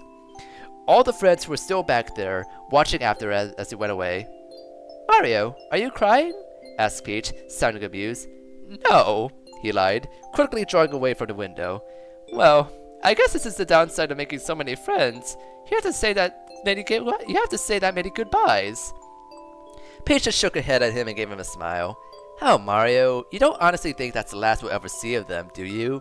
She asked. Remember, we still have to come back to Chronoside for a real vacation. Mario gave her a wide-eyed stare for a moment, and then a broad grin crept onto his face. You're right, he realized. And boy, do I have a bunch of places to tell you about. First of all, we have to go to the Golden Spur Ranch. It's a real live cowboy town just like from a western movie. And after that, we need to go visit Viney Valley. Hardly anybody even knows it exists, but it's one of the most beautiful places you've ever seen. The flowers there are so colorful and gorgeous, and everything is so clean and bright. Oh, brother, not this again, Luigi groaned. And so Mario continued talking with his friends as the plane soared through the enormous sky, flying through the pink cotton candy clouds and carrying them on the long road back home. Author's note. Not done yet, guys. One update left. Oh, the final page. The final page of Paper Mario, the Temple of the Sun. I'm gonna drink a lot. Water, I mean. Alright. Whew. Okay. Let's get started. And that's it. That's the end of the story I promised you. The storyteller closed the book he had been reading out of and looked down at his captive audience, 2 young Goombas, a brother and a sister. So, did you like it? That was the coolest story ever! The brother cheered as he bounced up and down. Oh man, I love hearing stories about Mario. That fight was so awesome! First King Shroud was like BAM! But then Mario was like WHAM! And then they were like, so that story really happened? The sister asked eagerly as the brother started running around in circles and making sound effects. So does that mean everybody in the story is still around? They sure are. It only happened 10 years ago. That's so cool! The brother gushed out as he scurried to a stop next to his sister. I want to meet all those guys one day, especially Mario. I want to meet Hannah, the sister piped up. Her brother gave her an incredulous look. Why do you want to meet her? 'Cause she was awesome. Well, maybe you two will get your wish one day, the storyteller laughed. Now, I think it's starting to get late. You two should probably get going home now. Will you tell us another story about Mario tomorrow, please? Asked the sister. The storyteller looked down at the two of them in disbelief as they both gave him puppy dog eyes. You want another one? Come on, you two. That's 4 days in a row I've told you a story. First it was Star Spirits and Good Wishes, then the 1,000-Year Door, then the Lost Book of Prophecies. Please? Both of them cried at once. The kids are gonna be so fucking disappointed when he reads them the story about the sticker star comment. Yay! The storyteller rolled his eyes and feigned a sigh of defeat. Oh, alright, fine. If you both promise to be good, I suppose tomorrow I could tell you the story of Mario's adventure during the— Oh no! Oh no! I could tell you the story of Mario's adventure during the Great Sticker Fest. But in the meantime, you really should be getting home now. Oh man, the children are gonna be bored as shit. Yay! Both little Goombas cheered, dancing in circles around each other before finally spinning around and running off towards home. Thank you, the sister called over her shoulder as they left. Those kids are me when I bought the sticker star at 11. The storyteller chuckled to himself as he watched them vanish into the evening crowd, then got to his feet. Like always, the 3 of them had been sitting on the steps just in front of the Saluna Temple where he worked. It was nice to get out there once in a while, but now it was time to get back to work. Yeah, oh no. He pushed the door open and stepped inside, then walked up the spiral staircase until he got to his office on the 2nd floor. It was small, but it was all he needed. Apart from his desk, it also contained several bookshelves lining the walls and overflowing with books. He supposed Rodolfo had rubbed off on him in that respect. He put the book he just finished reading out of the back in its place. To the right of 3 other identically bound books. Mario's adventures were famous the world over, and it'd be hard-pressed to find somebody who didn't own at least one of those books. But Mario had made it a point to get the complete series for all of his friends. He sat down at his desk, looking up at the books for a moment before he felt his gaze slowly drawn toward the framed picture on his desk. The one he never went a day without looking at. It was him and Mario, along with all their other friends. All 10 years younger, obviously, smiling and waving at the camera and looking like the silliest family you ever saw. He smiled, wondering if he'd ever get around to telling those 2 kids the truth. Or they figured it out on their own one day. He kept gazing at the photo, recalling how he kept in touch with all of them over the years and wondered what they were up to right that moment. Hannah had gone back to Fleetmont, rising up in the ranks of the Hammer Force, until, much to her shock, Sergeant Sledge had retired and appointed her as his replacement. She'd been nervous at first, fearing she wasn't worthy of such an honor, but everyone in town agreed she was the best chief of police they ever had. She also married one of her friends from the front force, and just a few months ago she laid her first egg. She was completely freaking out about it, naturally, but all her friends helped her through it, always reminding her she was better than she thought she was, for which she'll always be grateful. Dulia had grown into a stunningly young adult, and though she still belonged to the Starshine Circus to this day, more specifically, she was the headliner. The performers had wondered if their show would ever match its former success now that their famous animal act was no more. But they didn't have to worry. Now people came from miles around to see the amazing Dulia, the world's greatest shapeshifter, who wowed audiences with her fantastical animal transformations.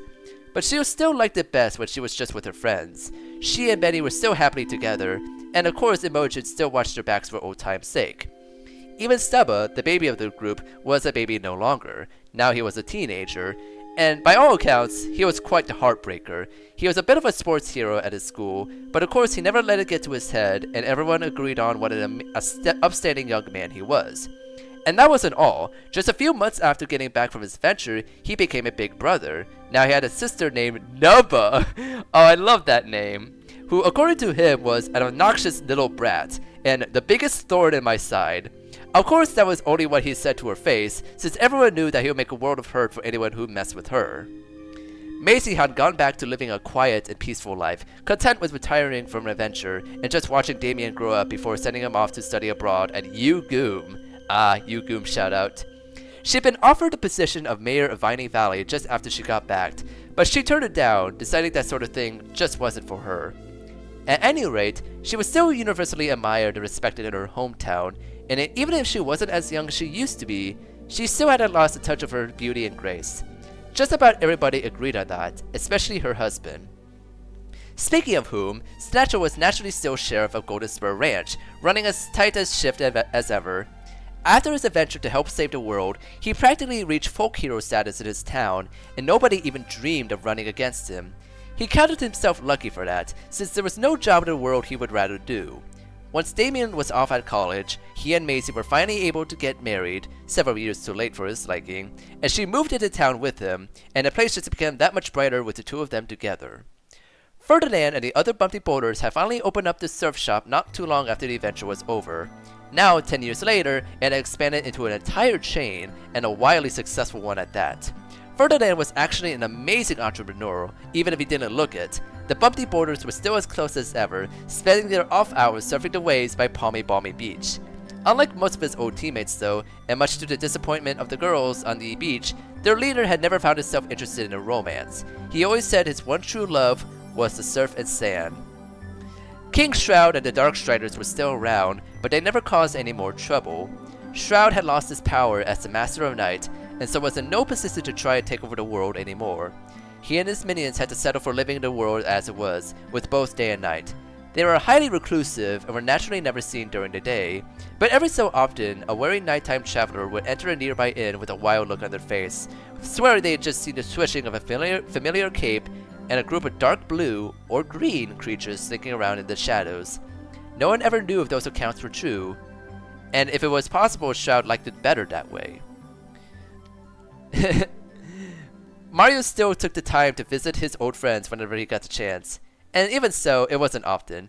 His job as a hero of the Mushroom Kingdom was never over, after all, and it seemed that every time he caught up with his traveling companions, he'd have a new crazy story for them about his latest quest to save the world. He was grateful when it was something as simple as Bowser kidnapping Peach again. Still, he was happy, and so were his friends whenever they got the chance to see him again. He never stopped telling them how glad he was that they all had met. The storyteller found his smile had grown from all those memories. And he shook his head and chuckled before looking at the Mario standing next to him in the picture, flashing his trademark peace sign. Mario, thanks. Even if it had been a while, he still had a smile on his face as he turned away, knowing he had nothing to worry about. Mario would be back when the sun rose in the morning and daylight returned once again. The end. Holy shit, that was a lot to read. I'm gonna read the author's note. Ugh. Author's note. Wow, where to start? Oh man. First of all, this is, bar none, the longest thing I've ever written, fanfic or no, and as dumb as it sounds, it's also one of the proudest accomplishments of my whole life. Writing is a passion of mine, no matter what the subject happens to be. Of course, I also have to extend a great big thank you to all my readers and fans for all the wonderful feedback you gave this story, and for your incredible patience as you stuck by this thing for so long. I would be literally nothing without you guys, and I'm so glad that so many of you enjoyed this as much as I did. Writing a story is one thing, but nothing makes me happier than getting it to share with others. I hope it lived up to your expectations. I also hope you enjoyed Mario and all the playmates that I made for him. They all mean so much to me, and I hope they found a place in your heart as well. Thus concludes my little contribution to the endlessly clever, immensely fun, and staggeringly addictive world of Paper Mario. May we meet again in another time and place. Holy shit! It's finally over. We finally finished the story of Mario and his silly friends in some temple about a sun. I'm very happy to finally finish this. And that was a really solid final chapter. Like, man, there was a lot. I really got into it. But yeah, you know, now that we're here, I guess I could give my final thoughts on the story as is. Yeah, which, like, it's been a while since I read through this story. Like, I started reading this story like a year ago. It took me a year to read this story. And which I do apologize for, like, the long gaps in my schedule. A lot of things just happen in my life, and you know, things are a lot more stable now. You know, I have an actual job now. That's one thing. That's great. But yeah, it's like, this story is so ambitious. Like, the fact that, like, the author, whose name is that one little guy, the fact that she spent all this effort writing this, like, story that could have been, like, a reasonable sequel to Super Paper Mario that returns back to the basics of, you know, the first two games. Like, I am impressed by, like, the world building, the character writing, the ideas. Like, it's just a really impressive story, especially for 2009. Do I think the story is perfect?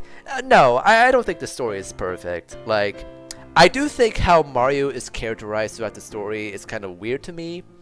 There is a lot of meandering when it comes to, like, descriptions of fighting and the puzzle solving element, you know, the parts where it's trying to be like a game.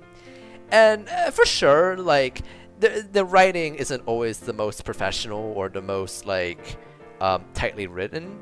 But, like, I think overall, though, this story is, like, a success. Like, I'm impressed with, like, what they've put it down in a span of, like, 250,000 words. You know, like, I made fan art of this story, like, right here, you know? Like, I was reading through this story, and I was really liking all these characters, so I feel like I wanted to make fan art for it. And I feel like that's kind of, like, amazing to think about, really, because it's like, you know, when I look up online, like, there is fan art of Paper Mario: The Temple of the Sun, but, you know, there's not that much out there, because, like, you know, the story is relatively niche, I'm assuming. And, you know, I knew that, like, when I wanted to streamy narrating this story, that I wanted to get the story more out there for people who are not familiar with it. And I mean, I'm not like a big person at all. Like, I'm not making like thousands of views on YouTube for this story or anything. But it's like, you know, I feel it was important to highlight not only what I think was a really cool story, but also just like a really fascinating, like, relic of an older Paper Mario fandom. God, I would say though, like, I think the funniest thing that has ever happened in this story has got to be the fact that this narrator, who we could assume is actually Gooblain, much older with children, which retroactively in this story, that would mean that the narrator of the other Paper Mario games is actually Gooblain, which I think is actually cool.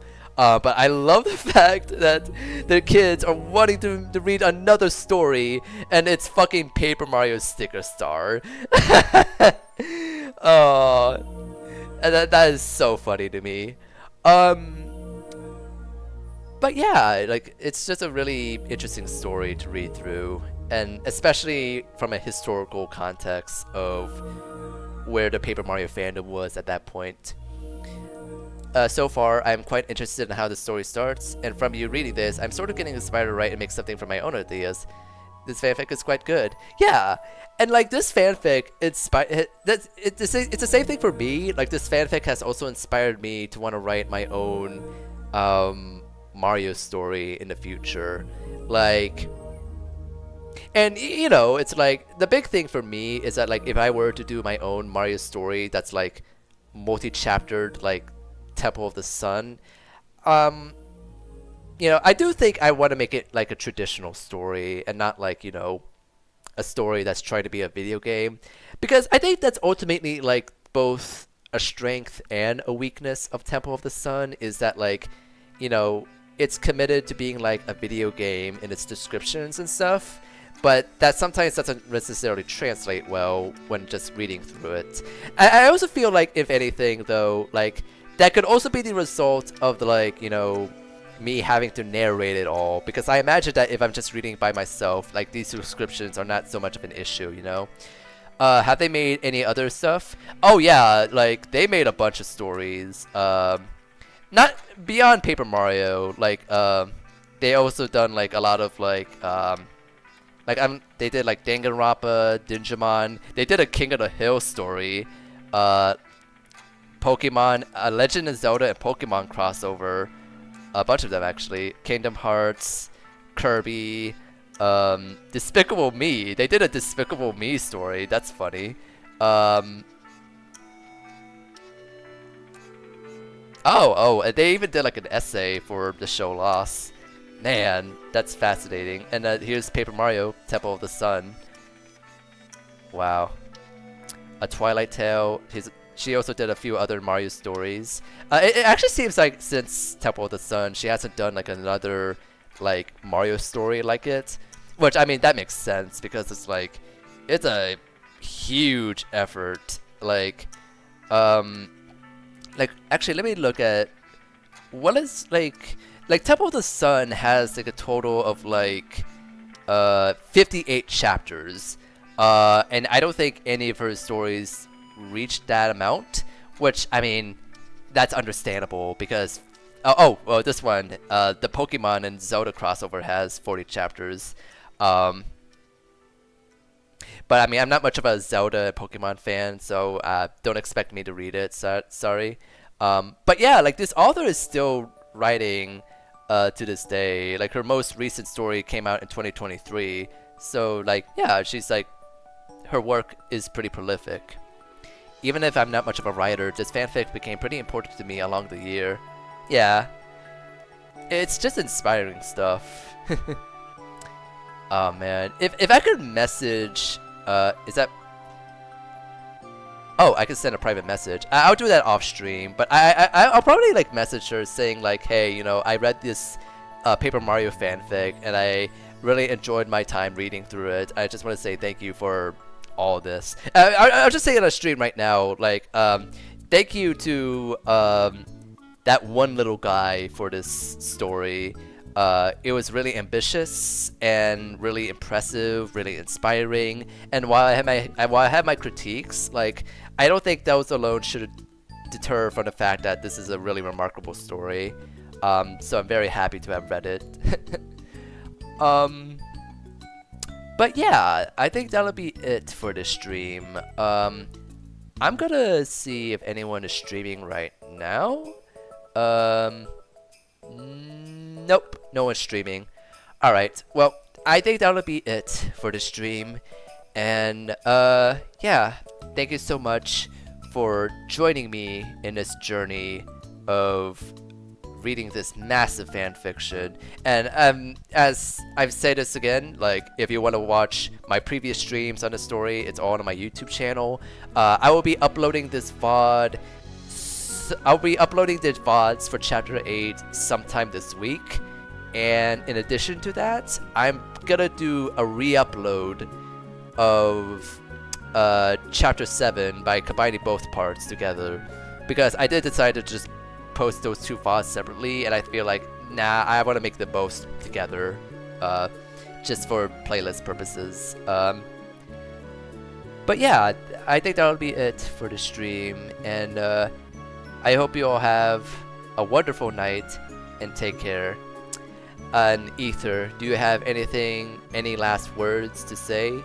I hope it's something special. You have anything to say, Ether?